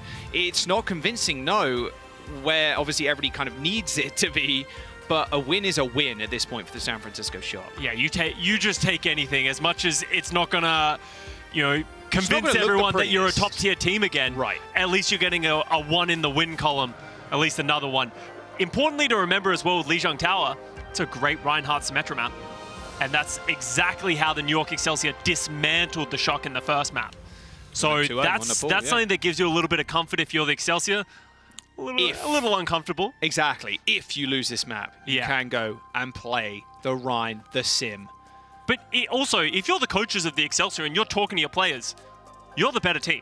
You are convinced that you are the better team at this point in the server, that they have been consistently throughout this series. Confidence is king. Yeah. And you just need to keep playing with that. As soon as the doubts start going into the back of your mind of, are we going to start losing this series? Could we potentially get reverse swept? That needs to just not be convinced. You almost have nothing to lose if you're the Excelsior, while the San Francisco Shock have everything to lose. This will definitely go down in the history books as one of the craziest upsets of all time, I'd imagine. I mean, the Shock, very much in a slump right now. They need to get out of it. And it will start here in this map 3. Now, Junbin coming in to play the Ramatra. Yeah, I'm curious also what Proper and Heesang are going to play. Are they just going to stick on the Sombra Mei? Because we know Psycho, Shockwave, sorry, is probably going to play some sort of Hanzo or Ashe. Very, very good on both those picks, and it's already shown up large on the Hanzo. It looks like it will be Ashe, and yeah, okay, Junbin on the Ram. So again, it really does feel like a coin flip, maybe map-to-map basis here, Scott.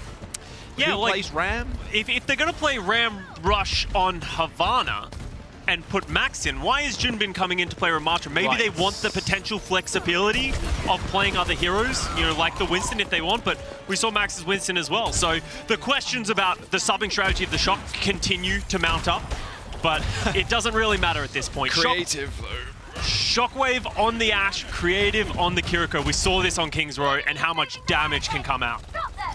You got to stop Proper from farming, or is it kind of a lip moment where you just kind of have to let him?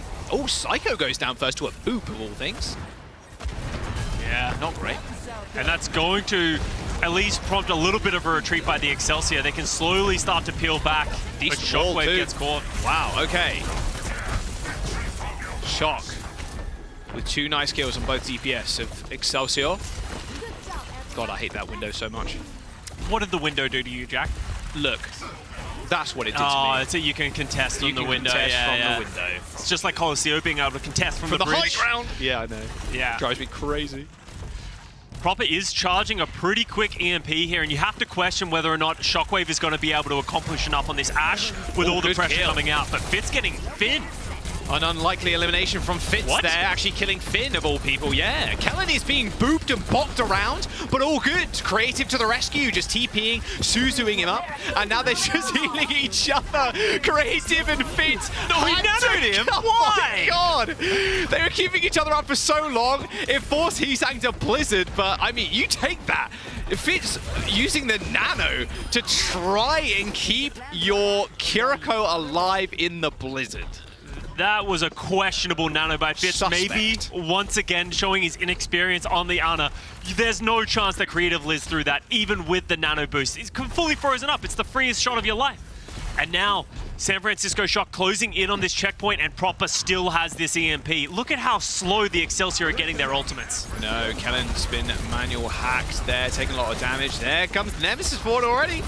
That feels really bad, but no nano as well to sustain through this fight. Sound barrier for the rush as Creative is taken care of, and Proper holding on to this EMP. This will be checkpoint for Shock now. Excelsior, whoa, now we're getting a late Bob. Excelsior with some strange decisions. They did get Finn, so maybe that's why the justification of the Bob comes out, but it's still not a guaranteed fight win with that Bob out, but they will close it. But the checkpoint was gained here for the Shock, and Proper didn't even have to use the EMP. He's sitting on it this whole time. Doesn't take a master ult tracker to know that it has EMP at this point. And this is going to be a dangerous situation to... Oh, EMP early. Hits two people, and that was really nice. Jumpin's walking to the point there, Scott, so I think Excelsior are thinking, well, you know, they're going to meet us in the middle, we're going to get EMP'd, etc., right? Yeah. But no, they actually sent a four-man flank around the side, along coast, and then EMP the backline. I want to question this Ash once again here for Shockwave. It doesn't feel like he has any sightlines or any opportunities to help his team, who are just under consistent barrage of this San Francisco Shock squad. Kellen has the Annihilation, he's stepping up. He's got the Nano as well. Creative finding another opening pick. Okay, this is what we need again from Creative, just finding pick after pick after pick. I wonder if Shockwave does end up swapping. Oh, nice sleep. Oh, no! Okay, well, it's all good. She can't really do much. It's not the worst thing in the world. Yeah. Obviously, you would like to have that pick, but unable to get it. Heesang has the Blizzard, Junbin with the Annihilation. Left side right now. Look, they're all going around. Annihilation, Speed Boost, Blizzard. They know where Fitz is. Oh, Fitz is trapped. Creative teleported to him too. The support's completely isolated from the rest of Excelsior, and once again, just dismantling the backline. I mean, Kellen's pushing, sure, but you've got nothing that can help you on this point now. It's not bad meterage here for if you're the New York Excelsior, but for me, the issue is they're playing this like Ash, Kiriko, Ana style with the Ramatra, which works on like King's Row, Hybrid, and Escort. But with how many flanks are available to the Shock, it feels like they can just route around anyway and get onto the backline. So it doesn't feel like they're getting the value of having the safety of their backline, just being able to shoot for free.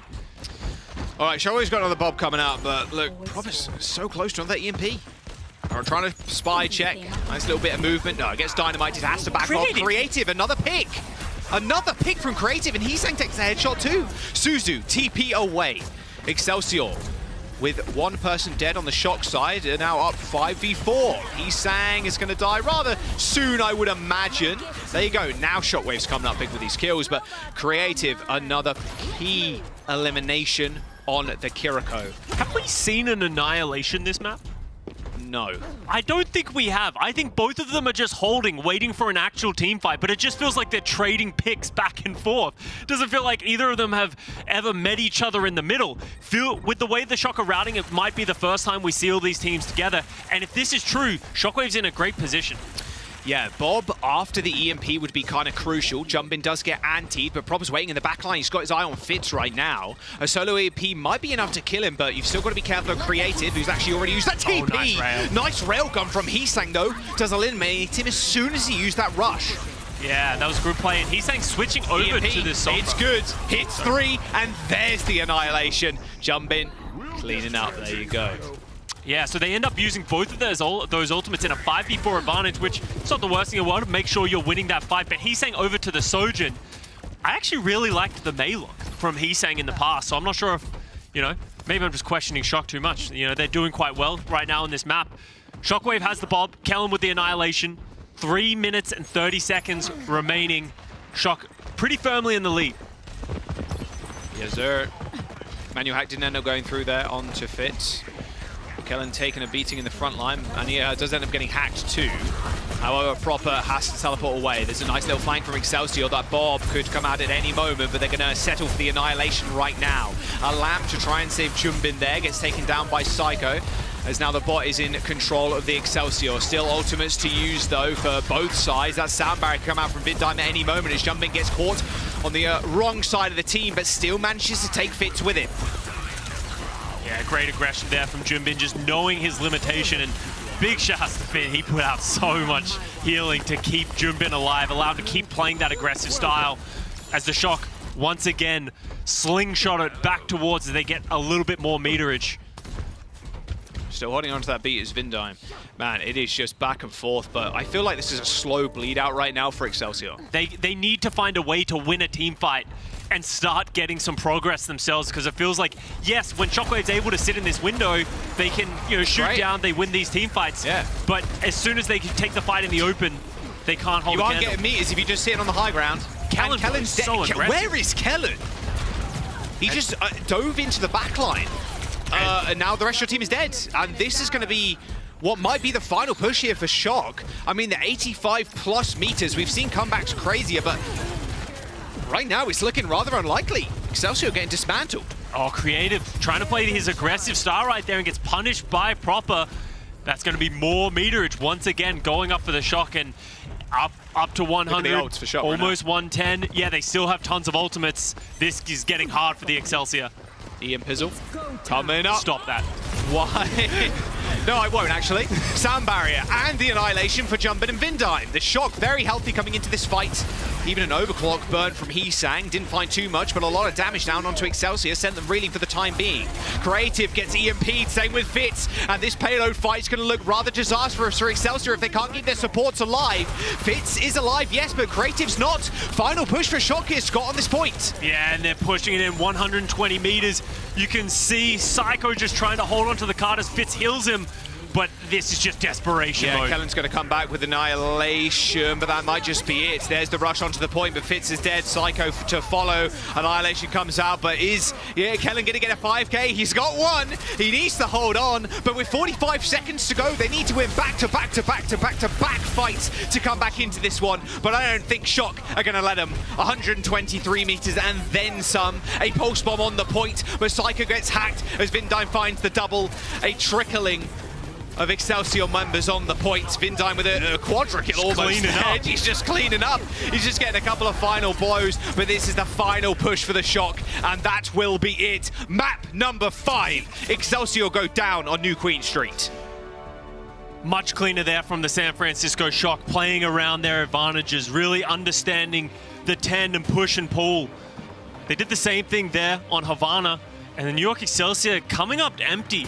Just Shockwave not able to find value on that Ashe, and just every time they were trying to step out of their comfort zones from the high ground, just not able to find any value, and all of a sudden you start to get nervous if you're the New York Excelsior, as a reverse sweep is absolutely on the cards. Although on the flip side of things, we are going to a map that is going to favor this Sim and the May and the Rhine. So how much do you really put into that, Scott? I mean, one of us, between me and you, and Danny, is going to be correct here. We both guessed 3-2. A couple of us went New York, and you went for the Shock. So one of us is going to be correct. Can the San Francisco Shock find the reverse sweep? This play from Heesang and just Heesang Sojourn, completely outmatching Shockwave too. They look good when they're kind of defending the point or around that first checkpoint, but the Excelsior, they're just getting picked. Yeah. It was a weird look from the Excelsior, and I don't want to hit on the compositions too much, because honestly, I think San Francisco Shock need the credit of, it felt like that coordination was there. That's what we were primarily talking about was missing in the first 2 maps. Maybe the nerves are calming down. Maybe they're getting that little bit more comfortable. We're going the full distance. Map number 5 for the San Francisco Shock and the Excelsior just after this break. Do not go anywhere. Can Shock find the reverse sweep?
Dude, Lucio looking in pain. Looking like some of us in this series. Yeah, dude, seriously. I mean, look like Shock in map 1 and 2, just saying. Excelsior and Shock right now heading to a map number 5, the decider. Can the Shock finally clinch a win? The reverse sweep is here, Scott. We got some subs. Lep back in on support. Fitz, actually, coming in on DPS. So no more Shockwave. Shockwave was the Symmetra player for them in the first map. So maybe this means that they're actually going to move further away from that type of style on Lijiang Tower, which is surprising to me because I think on Control Center and Night Market, you generally want to play the Symmetra. So maybe a different look, but it also could just be they've scrimmed this map with Fitz and DPS. You don't want to move away from that type of style at the last minute. You want to go with what you practiced. All right, well, we're going to it. The final map. Man, I did not expect to be here in a map 5, I'm going to be honest. We both predicted map 5. I know we both predicted it, but sometimes I pred it and I'm like, well, I said okay to Danny's pred. But, look, you expect the Shock to just come out and swing. But swing and a miss for the first 2 maps. And then finally, they're landing some jabs. Maybe an uppercut to finish, or can Excelsior bob and weave and try and get a block and then a return jab? I'm not sure. Because right now, I really feel with Excelsior, it feels like you should have just stuck with Shockwave if you're going to play this Rhine. But right now, Kellen's offering the Winston instead. TP and then Speed and then Shock. They're the team that's not on the Rhine, but they go in the May and the Sim. Very interested to see if Proper's going to walk out on this one. No, he's also just going to TP them out of spawn. Very late switch. It sounds like he's waiting to hear what composition he's playing against. Sees the Winston, instantly switches over to the Sombra. We saw his Sombra be very effective on New Queen Street. Right. So maybe confident in their style. Play the point. Lucio Anna here from the Excelsior. Different look to what we've seen so far in the series. Almost pure dive here. No Genji, it's just the Sojourn instead. Point unlocks, and Shock just want to hold this point down with the May. I mean, that's about it, really. If you're playing this Lucio Anna, you need to dive. You need to go. You need to go at some point. There it is. But look at that, Nemesis form, almost perfect for the dives, right, to almost counter it. Psycho, though. Fitz, though. Wow. He's saying Vindime dead. Nemesis form doing a lot of damage to the front line, though, Scott. Just Shock end up capping the point first. I mean, losing your tank, there's a whole lot of space, and Jumping could just hold down this corner with ease. They just can't deal with Junbin, but Fitz deals with Proper, no problems at all. Fitz dealing with your whole team. You've got to be careful now. Heesang is back, as Excelsior need to fight their way back into this one. Jumping dead. Fitz going off. Okay. Put him in, coach. He's like, I've had enough of this Ana stuff. I'm going to go back to things that can shoot things and do a ton of damage. The Excelsior are going to get the flip back. 26% here for the Shock. Did you see Heesang switching over to the Tracer as well? So they're playing like a very quick Ramatra rush style here for the Shock. And now the ultimate starts cycling, and I think that's really important for this dive of Excelsior. Now that you have the Nano, Kellen can get the Primal. It allows you to play more aggressively. You saw how Kellen just had nowhere to go when he dove in the first time. Now he has answers. Back to the point for the Excelsior. Nano available to go. Oh wow. Fitz completely on an island there. You saw Creative try and meet Fitz as he was getting annihilated. Excelsior, they're going to lose control of this point now. Yeah, it doesn't feel like Excelsior are the team that's really going first very often. Jumpin just walks in, pops the annihilation, and they're dead. No follow-up there for Fitz. Fortunately for Excelsior, they didn't use any ultimates, but they're going to need to play more aggressive. Man, this is going to a round 3, I'm telling you. You're just feeling it? Yeah, I'm feeling it. I'm feeling it. All right, full-fledged ultimates. You saw the BAP. For Excelsior. Proper EMP, keep an eye on that one. Proper EMP and 5%, Scott. There you go. Nano boost, everything available, and Fitz already ending Heesang's life pretty quickly. Beautiful stuff through the window. Triple kill for Fitz. So good. He is so damn good at Sojourn. And you could see that was great reaction there from the Excelsior. What the Shock decided is as soon as Kellen goes in, we're actually just going to flank around and rotate as Junbin is now switching over to the Winston, and we end up in a mirror. EMP. Someone. Oh, he's waiting for it, but Shock are actually rotating around, so not setting up for an initial dive, maybe trying to bait the Excelsior in onto the point, which they do control currently. Proper still lining up for this one, but when does he actually go? EMP available, does hit it, but instantly gets slept.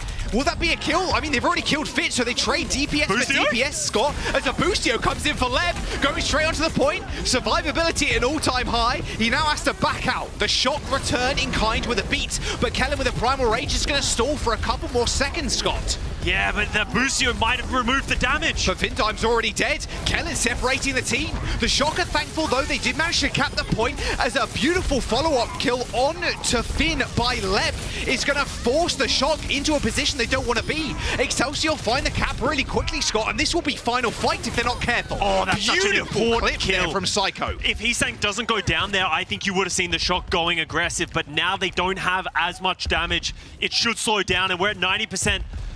Both pulse bombs up for Traces. These have been so impactful this season. It could absolutely change this round. Psycho, bobbing, weaving, headshot by Proper, though not quick enough. Overtime is here, but no, Excelsior, they let go of the point. They know they have percent to give. Yeah, as everything starts to slow down just a little bit. Fits on the Sombra, Proper on the Sojourn, just switching sides. Ultimate's coming up, hack on a Heesang, but it will force the recall, but it shouldn't get anything else. Someone's pressuring point. It is Psycho forcing the retreat from the Shock. And the man the battlements now on the point as they've lost complete control of the courtyard. Last fight territory, Jack. Lots of ultimates coming on, especially in the middle of this fight. You saw Jinbin go in, but he got slept. 2 pulse bombs still available. Psycho forced to recall as Heesang chases him out. Point in contestation. Both Traces now forced to recall. Overtime's dead, don't you have to touch. But Creative and Kellen already dead. A super late beat from Lev. He's going to keep 3 members of Excelsior alive, but they've got no front line at all. And Jumpin somehow survives the dive. 99% for Shock as the Excelsior try and find anything, but unable to do so. 1 round away for the Shock to find the reverse sweep. Oh, that was so back and forth. That ultimate there from Junbin going aggressive, just understanding his limitations, pushing away the Excelsior, and left sound barrier just not there in time. As we head over to what you have to expect to be both Brawl setups. Excelsior going back to what won them the first map on Nepal, Reinhardt and Symmetra. Shock are gonna have to mirror, and you're gonna see Junbin go over to the Reinhardt as well. I mean, they got to. We'll see how Fitz compares here. He's going to go back to the Ramatra, thinking better of it. Okay. I mean, that's what they played the first round, first map. So that didn't work. Yeah. Proper on the Hanzo now. So it's May Hanzo versus the Sim May. Symmetra can get a lot of value, but if you hit your shots on Hanzo, there's obviously a lot more value there. Insta-kills. How are the Excelsior going to use their Symmetra teleporters? That's really the defining factor of Symmetra. Oh, nice TP. Oh, Proper in trouble. They're hounding him down, and a fire strike will give him a haircut. Excelsior already find 1, and now that's a lot of damage. I mean, what damage you have? Nemesis form, point in control of Excelsior, and they can make Shock bleed here, Scott. These staggers will be kind of nice. Few extra 3%, just a very quick reset is needed here for San Francisco. I mean, Heesang is still fighting. He's done a fair amount of damage, already up to 70% on Blizzard. It's so difficult to fight into a Symmetra. That's really where the issue is going to lie. They don't have a teleporter to redirect themselves, and now they're going to have to walk through a choke where you can see New York Excelsior are camped here, and they're going to be sitting pretty. Gotta be careful. Those TPs can come out of anywhere. A little backstab. Amplification matrices even for Matrix both too, yeah. Baptistes. Fire strikes can come through the window. So much damage. You have to be careful if you're a backliner or a 200 HP target. Oh, the flank from Creative. I like it, but can't get through the wall. Beautiful wall by Heesang. They couldn't do the damage even with that window to save Kellen. Team kill for the Shock as they claim the point, finally.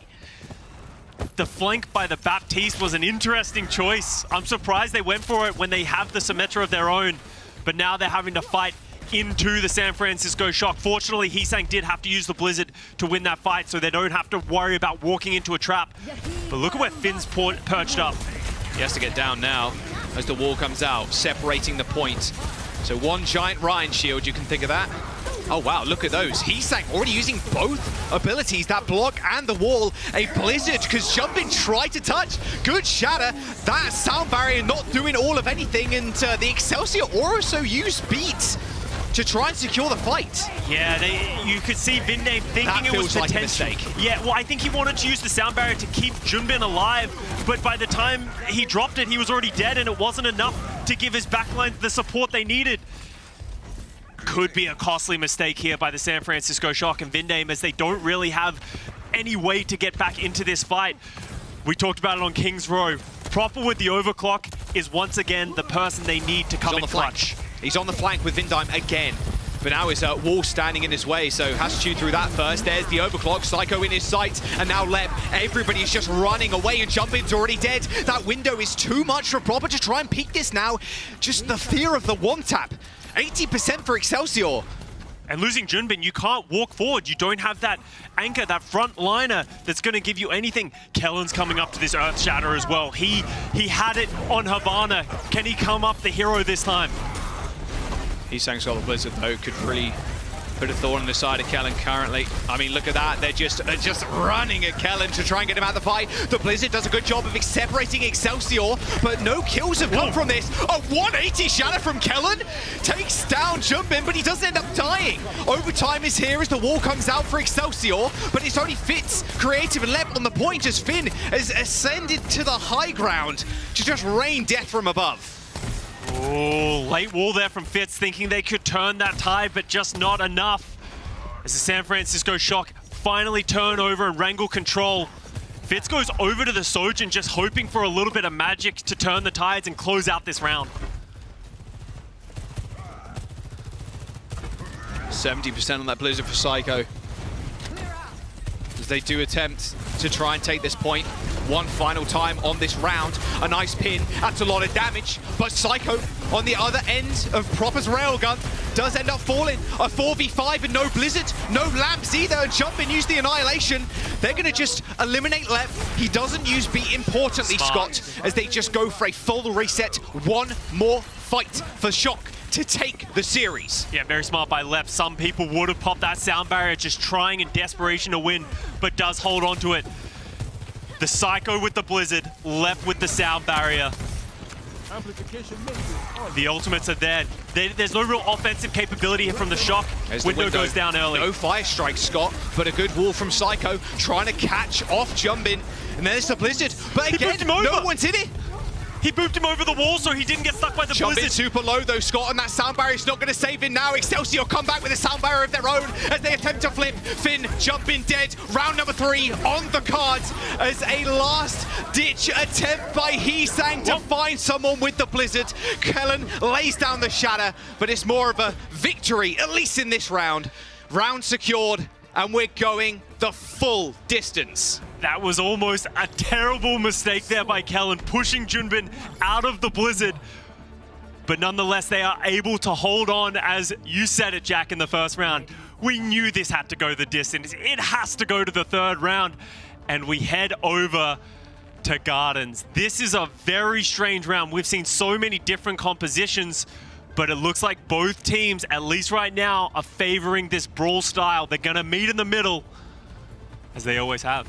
Every single round in Koth, it feels like they've just been going back and forth. But Kellen, changing things up, going over to the Ramatra. I like this choice. With a little bit of distance, they can be in the middle.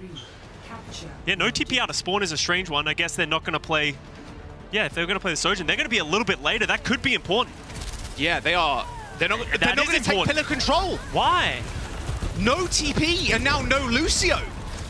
The price paid for as Vindime with some beautiful Cheerios from across the way. That is very strange from Excelsior, not rolling out the TP into speed, and they're going to lose the first point, or the first cap for that. You can just tell, look at how much earlier the San Francisco Shock are there. Lep turns the corner and realizes the rest of his team isn't there. Wow, that was some great Cheerios there from Vindime, though, to take out Lep. But nonetheless, that is a mistake by the Excelsior. Now they're at a disadvantage. The Shock has the point, and Excelsior's going to have to meet them on there. But the Shock don't have to do anything at this point. They can just anchor here forever. Oh, nice wall. Graham needs to pay attention to his frontliners right now. Psycho pops the block to keep himself alive and well on top of his tank. Yeah, and you can see the Shock are just happy. They don't have to do anything. With the lamp down for creative. Maybe Fitz now trying to go for an off angle there, met by Heesang. As the walls are just going to get traded, windows traded. And there's the kill. There's the first kill for Excelsior. Heesang dead finally. But Shock are going to be able to stagger this one out. Scott jump in, also low, but he's going to have Nemesis form in just a couple of seconds. They quickly kill him off before that cooldown resets. And now they can finally get some capture progress. However, a sound barrier, a 3-man for the Shock, thinking they can finish this, actually force Excelsior to use a sound barrier of their own, as they are still stalling this one out, Scott. Yeah, you can see Vindime. There's a blizzard. Heesang really thinks this is winnable. Drop the blizzard. Is it going to be enough? Well, Heesang kills Psycho. Vindime is traded. Annihilation for Kellen and the overclock. Excelsior threw everything into this fight, and they are still losing this. An Annihilation from jumping just to clean them up. I mean, Kellen is on the wrong side of this one. Excelsior do end up finding the cap, but they force Excelsior to use basically every ult. They're gonna win though, Jack. That's the crazy thing. The San Francisco Shock use everything to hold on. Fortunately for Excelsior, they do get the flip halfway through that fight, and now it's their opportunity to stall this out. Can Psycho drop the blizzard? Will he drop the blizzard? Oh, he pops out of the box. He's not gonna be as bold as the Shock. Blizzard, okay. 30+% for Excelsior, and then some. Lep eventually taken down. Nice little attempted body block there with the ice block, but it didn't end up working out. Didn't matter at least. 60-70% for the Shock. That was a fight and a half. That was an all-out brawl on the point there, but the Shock are the ones who come out the winners. They're at 75%. One team fight will honestly do it for them. You can see Proper getting so aggressive. Fitz was not seeing that at all. Reset right now. You cannot let Proper get away with this. He might just overclock on the flank because Excelsior might need to touch here with 15% to go. Proper can remain to be the gatekeeper of Fitz. If Fitz tries to step up, he's going to hold this bridge. They're going to have to walk in a 4v5. You can see he's looking for Fitz. He doesn't want to let him back in this fight for free. Yeah, there's Fitz on... Oh, the skybox almost touched, and Proper actually gets checked. All right, but Fitz ends up going down. Vindime hit the boom. Overtime for the San Francisco Shock as the window is opened up. Excelsior fall apart as the Shock harness the lightning and find the reverse sweep against the Excelsior. Oh my God, the New York Excelsior, they had it in their hands. They were in control of this series, but the San Francisco Shock just came in clutch time after time, and they've got to be kicking themselves. A closer game than anyone really expected. A 3-2 to the San Francisco Shock. Yeah, congrats on the bread. Yeah. Don't want to hear it. It's not about me, man. This is an important win for the San Francisco Shock. A 3-2 here is not the look they wanted, but they had a devastating loss to the Washington Justice the other day. They went down 3-0. 3-0 to the Justice, and they claw themselves back in this series, taking it to a map 5 and a round number 3. Yeah, that's so important there for the San Francisco Shock and their mentor. Obviously, none of us are sold that this is still a top-end team. There's still a lot of struggles that they have to work through. While on the other hand, the New York Excelsior, they lost a 5-map banger to Toronto Defiant earlier as well, and another one that slipped through their fingers with the San Francisco Shock. They were playing so well. Still bright spots, right? Yes. For Excelsior, I mean, taking San Francisco Shock this far, but I mean, now the Shock finding their steam, their spirit is coming back to them potentially.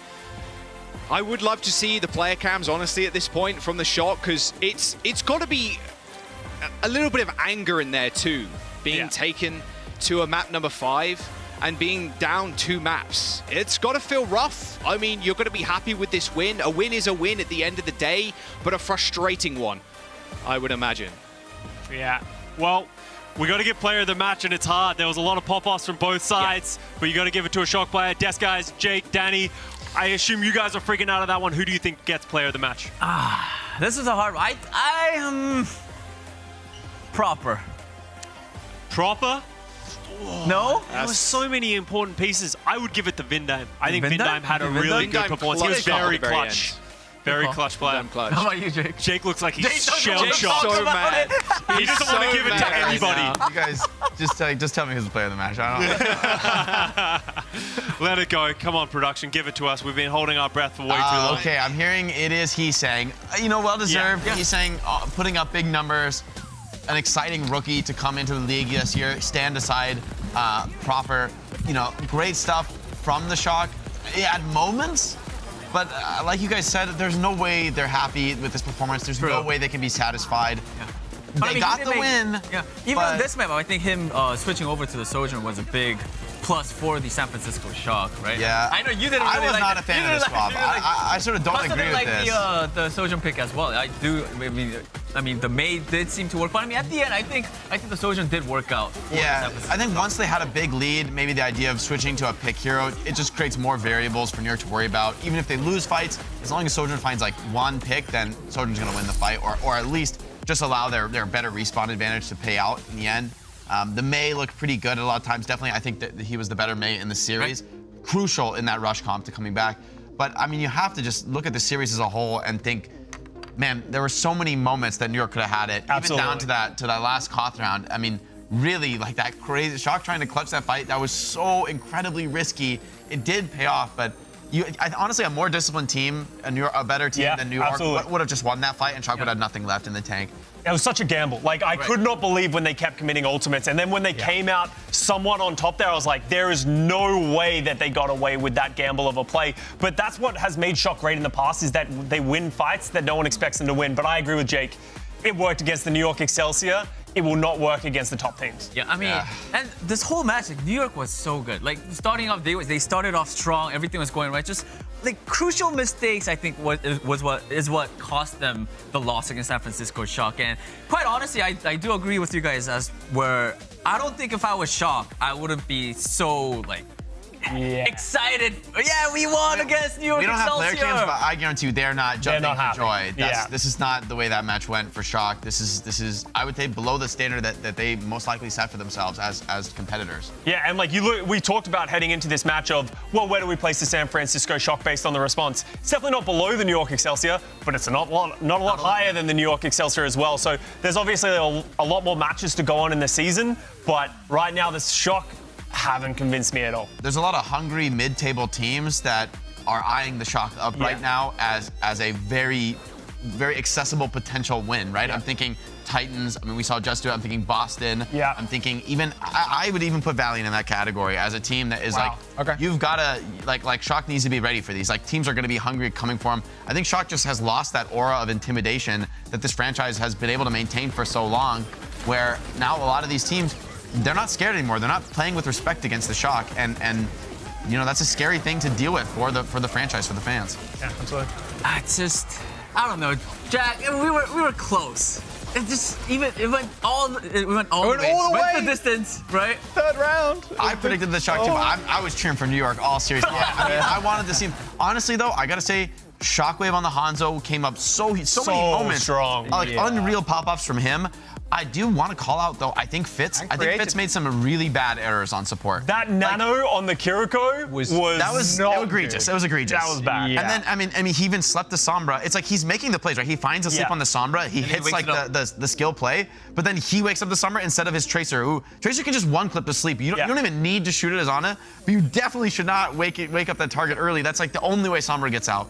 And so it's like he's making the plays. He has the skill at the Overwatch in general to make the plays in the first place, but it's his decision making. It's a lack of experience in the role that is a weakness, honestly, for New York. Maybe they can get there, and maybe they want to. Like, I can see valuing that upside. That okay, as he gets more experience and irons that out, maybe he will be the best option in the double flex support comp. But it was a little bit rough. Quite a few times that series, just a couple errors that I think a more experienced support player wouldn't make. I also think Kellen had the same problem. I think Kellen played a great series, honestly. He was dictating the flow, but there was some, especially in the high tension moments, making some really crucial mistakes, stepping in the wrong place, going too aggressive at the wrong time, using his ultimate at the wrong time. So great look for the New York Excelsior. They look to be improving, but there's still a lot of things they need to iron out. Yeah, especially when the pressure was sort of at its peak. That's when they honestly, Shock still as a team, I think it doesn't seem that the high pressure moments they're crumbling. They don't look that strong overall, but it's not the pressure getting to them, at least as far as I'm reading the game.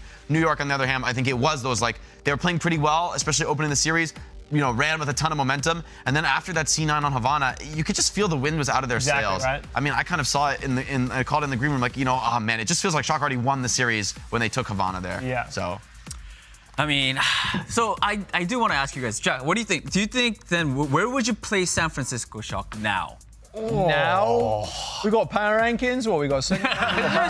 This is just a casual, a casual loaded question. Yeah. I mean, give me a numbered ranking of all the teams right now. You are looking. I think if you think about the middle of the pack teams, like you were saying, Jake, I think you're honestly looking at near the bottom. You are looking at the Titans, like Boston Uprising. You're in there.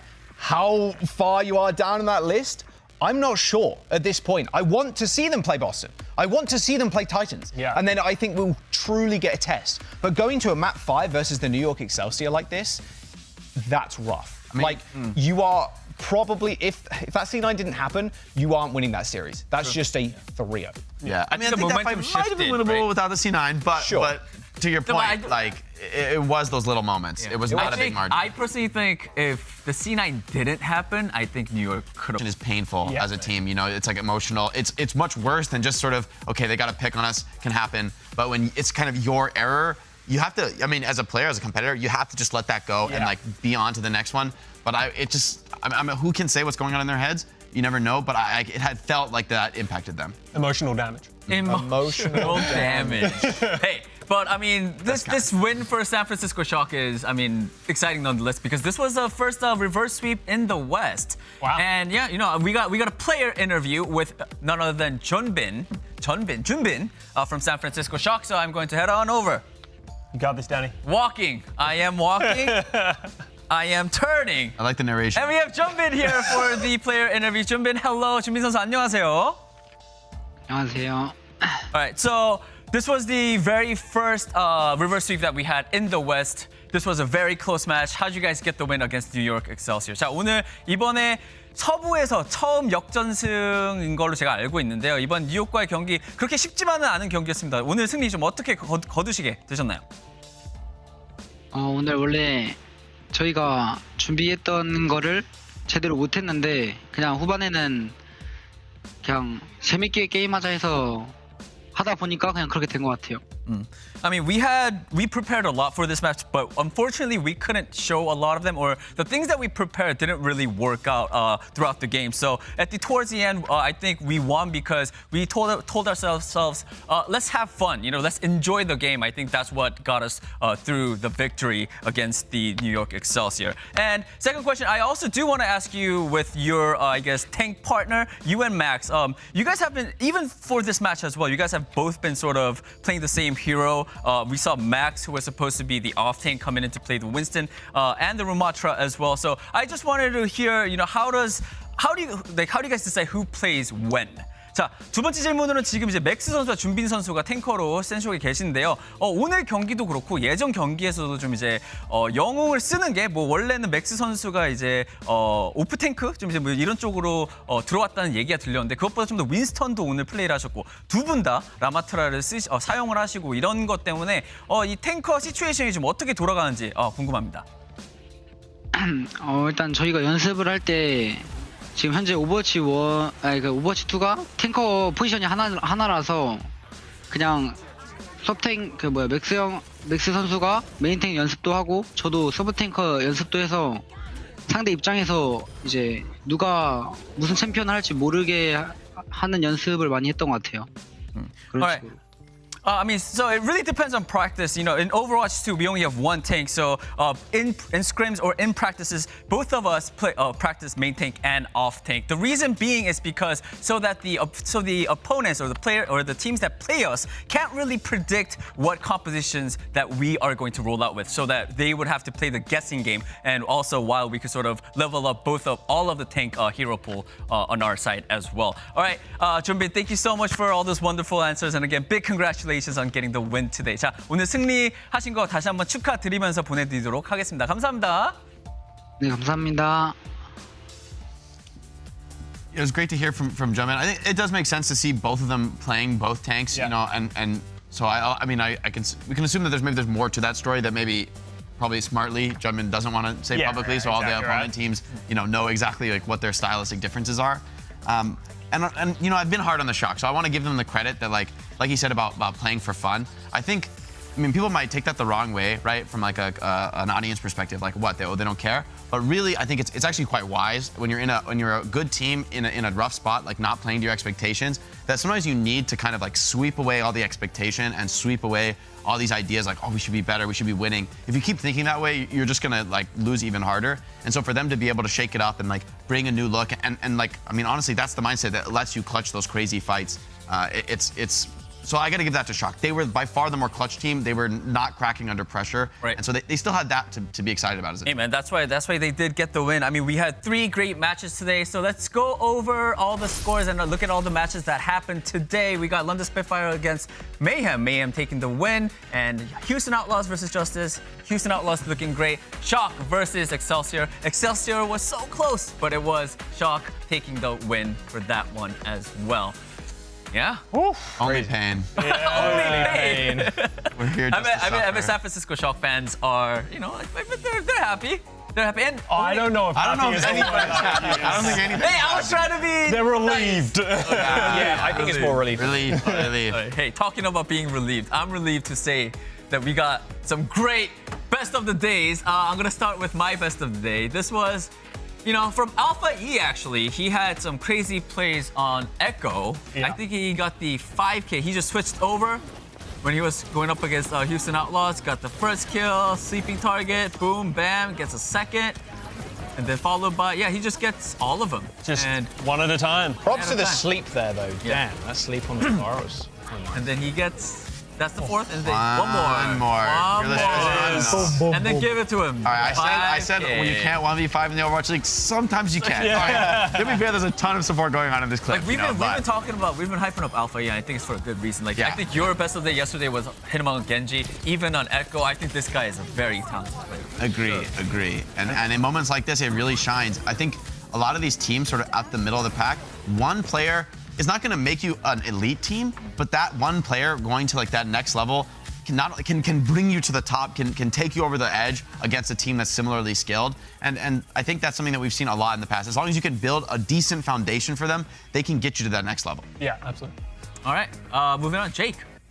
For me, it's one of the most beautiful staggers I've seen in a long time in the Overwatch League. With D.Va not seeing so much play, we haven't seen so many staggers.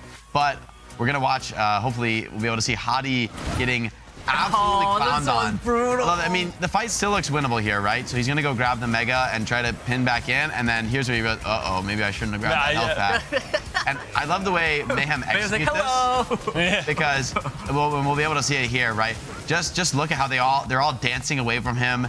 Reinhardt, I mean, he has his own very, very little rage potential. Honestly, I think Checkmate maybe didn't need to even take this kill. But then look what happens next. Hadi's down, someone just jump scare, hello, what's up? I know your tank's dead. And I mean, it's just a very clean finish to the round that, you know, London should have gotten one more team fight here, but that heads up play, very high level play. You don't see that much outside of the pro level, but it's well done. It's crazy. You never see it. Who staggers Orion? Me. In my ranked games, I'm screaming, don't kill the D.Va, don't kill the D.Va, don't kill the D.Va. But Orion, though, of all I don't think I've ever heard, don't kill the Ryan. Don't kill Hadi on Ryan, just leave him. That's a special, that's a pro play. Mayhem's just, I think, they're just a very intelligent team in general. Coordination on not low. What's yours? I got... May.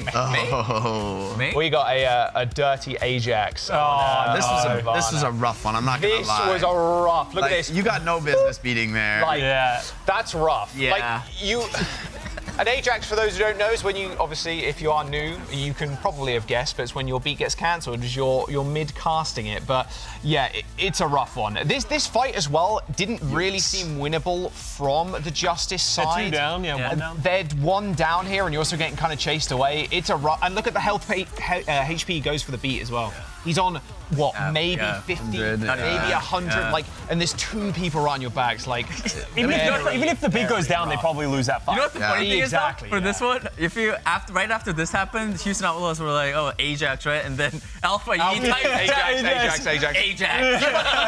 That wasn't Ajax. Sometimes it's better to own it. I love the heads up play from Violet. Something you see a lot of the top Lucios do. When the enemy Lucio has beat, you're looking to boop him up. You're just looking like, oh, yeah. I'm not letting you touch the ground. He went for the boop. That's how they got the kill too. Like he was booping that guy up, he was ready. Even if he had more HP, I mean, that's more time for Happy to climb that rail. Yeah. All right, next, Costa. All right, we're going to talk about some happy things. And I honestly don't know why he was so happy, because Pelican had one of the most, like, animated laughs that I've ever seen in an Overwatch League match. Actually, obviously he's feeling good. You know, Houston Outlaws dominating these days, and he gets to play Genji. What's not to like? And he's just absolutely cleans up the Washington Justice. But then you get to see his player cams, and he's just loving it. This is like a Joker arc for Pelican. He is cheesing. I feel like this is like, I mean, Pelicans is very focused when you get in a match, right? Yeah. But like, to me, like, this is Pelican's personality. Like, you get to know him, like, on a personal level. He is just a really, like, a happy-go-lucky type guy. And it's awesome to get to see that, like, come out in the match for the fans to see. Hey, everyone's just having a good time, you know? Yeah, especially Pelican when he stopped it. Now I'm curious why he was laughing so much. I will ask him in the next Winners Interview. We'll bring it up. True. I will make sure to bring that up. All right. I mean, we've got more great things to end the week. Every week, our crew behind the scenes here plays Overwatch League Pick'ems. The winner of our crew weekly Pick'ems belt is Nate from our OBS team. Nate. Good job, Nate. I don't know where you are. Hey, great job. Great job. If you love the amazing in-game scenic shots you see throughout the day, shout out to Nate. That's Nate, who also got the Pick'ems, who won the Pick'ems. He's behind the scenes doing all that great stuff. All right, so Nate, congratulations. Yeah. And off. So your own Pick'ems. You guys can do. Coming back. You guys can do your own Pick'ems, guys. There you go. Yeah, just take it away. Danny said that. Make your own Pick'ems. Make your Pick'ems at OverwatchLeague.com, guys. Danny, you've done a great job this weekend filling in for Zoe. I wanna go. You're the guy. Yeah, big round of applause to Danny. No. Well done, bro. Yeah, but hey, we're not done yet. We're not done yet because we're gonna take a peek at next week's APAC schedule. What's happening? Oh, contenders, baby, let's go. Those are some new names. Knockouts, baby. We obviously teams have been qualifying and doing knockouts. Doing qualifiers for these knockouts, and now they get to start facing Overwatch League teams. I believe it's a double elimination bracket. So we'll see how they stand up. You know, we've had some pretty weak teams in the East. How the contenders team's going to stack up? O2 Blast and Panthera match. That's going to be. Shanghai Dragons, SPG. Let's go. Shanghai Dragons have been looking a little weak. Shanghai, you better win this one. Yeah, if Dragons, if you guys lose that one, I don't know. It is looking really rough for them. But Tank, I believe in you, all right? All right, let's take a look at the West schedule. Boston Uprising against Vegas Eternal. London Spitfire against Titans, and Valiant versus Toronto. Okay, hear me out. Okay. Hear me out. Valiant versus Defiant. That could be a banger. Could be good. Valiant are on an uptrend. Yeah. That's a buy. Toronto Defiant, we don't know. It's been a little bit. Maybe they've retooled. Maybe they're starting. I mean, look, I think Defiant's the favorite. I'm not gonna go crazy here, but hear me out. I'm a believer. I want to see it, Valiant. I want to show me what you got. Dude, Jake's gonna say this. Valiant's gonna keep going over, and every single match he's like, guys, hear me out. Valiant, this is the one.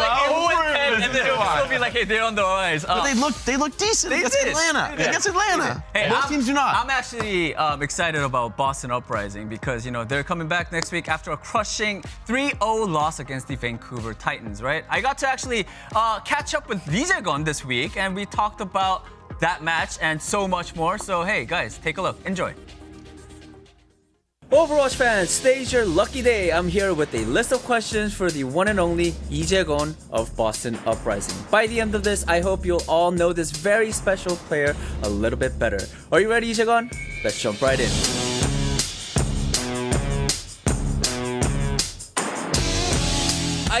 I wanted to actually really ask you about this one because I think this was the hottest topic last week. The match against Vancouver Titans, it was a tough loss. What are you and the team planning on to improve?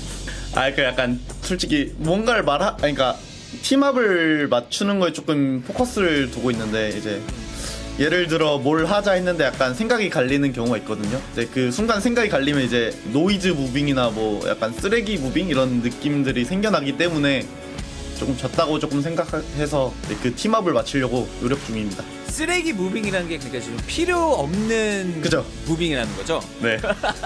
알겠습니다. 저도 처음 듣는 단어라서. 저 처음 말해봤어요. If you were an Overwatch game developer, what's one change you'd make to your hero to make them super OP? 영웅을 이제 패치하지 말고 그냥 2019년 돌아가서 다시 고츠 메타 하고 싶어요. 그때가 제가 제일 잘했던 메타라. 안돼! 그냥 다시 2019년 돌아가고 싶습니다. Wow, I'm awake now after that answer. All right, let's go, baby. All right, next question. Which Overwatch character is your waifu husbando? Describe your perfect date with this character. 저는 물론 여자도 좋지만 저는 그냥 레킹볼에서 햄스터만 빼내서 같이 그냥 그 볼스카야 있는 집 안에서 그냥 뒹글뒹글 놀 것 같습니다. Ijegon, thank you so much for your time. And before I let you go, do you have anything that you want to say to your Boston Uprising fan? 조금 걱정하는 이제 팬분들도 있고 이제 응원해 주시는 분 있는데 이제 제가 전 경기 때 밴쿠버전 때 경기가 끝나고 이제 울었다고 생각하시는 사람들이 있어서 사실 컴퓨터를 껐는데 캠이 안 꺼진지 몰랐거든요. 저는 그냥 아쉬워서 그런 거니까 전혀 오해 마시고 걱정 마시고 앞으로 더 좋은 모습으로 보여드리겠습니다. 항상 감사합니다. Alright, thank you so much, Ijegon. Thank you. Bye bye. That was Ijegon from Boston Uprising. How did you let him say that he wants goats back? I said no, that's what he said. I was like, no! We should have cut it. As soon as he said that, we should have cut that segment. Cut it. I mean, hey, I actually had a great time watching that. I mean, not watching that. Oh, watching that too, but I mean, doing that interview. It's a great guy. How do I? Hey guys, my producer just told me that this is the belt. The Pick'em champ. Nate, this is your Pick'em belt. Come collect, Nate. Come and get it. This is for yours for the week. Yeah. Oh yeah. All right.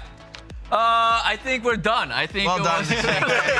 Well done, buddy. Shout out, guys. Let me get some claps in the chat. Let's get some in the chat. No, we need chat. everyone show some love to Custa and Josh because they've been just absolutely phenomenal. They were doing double duty, helping us out, and also doing the casting as well. You guys, thank you guys so much. You guys, killed it. You guys It's a peaceful and harmonious desk this week. There's no shots being fired. We welcome Scott back with open arms. Yeah, maybe Zoe's the toxic one. Not really, Zoe. We love you and we want you back. But I'm starting to think there's a consistent theme coming in here. Hey, if you guys ever need help, Jake and Johnny will help you guys. Okay. But yeah, anyways, hope you guys all enjoyed the show. Thank you guys so much for tuning in. We'll see you guys next week on Friday. Bye-bye. Thank you. Goodbye, everybody.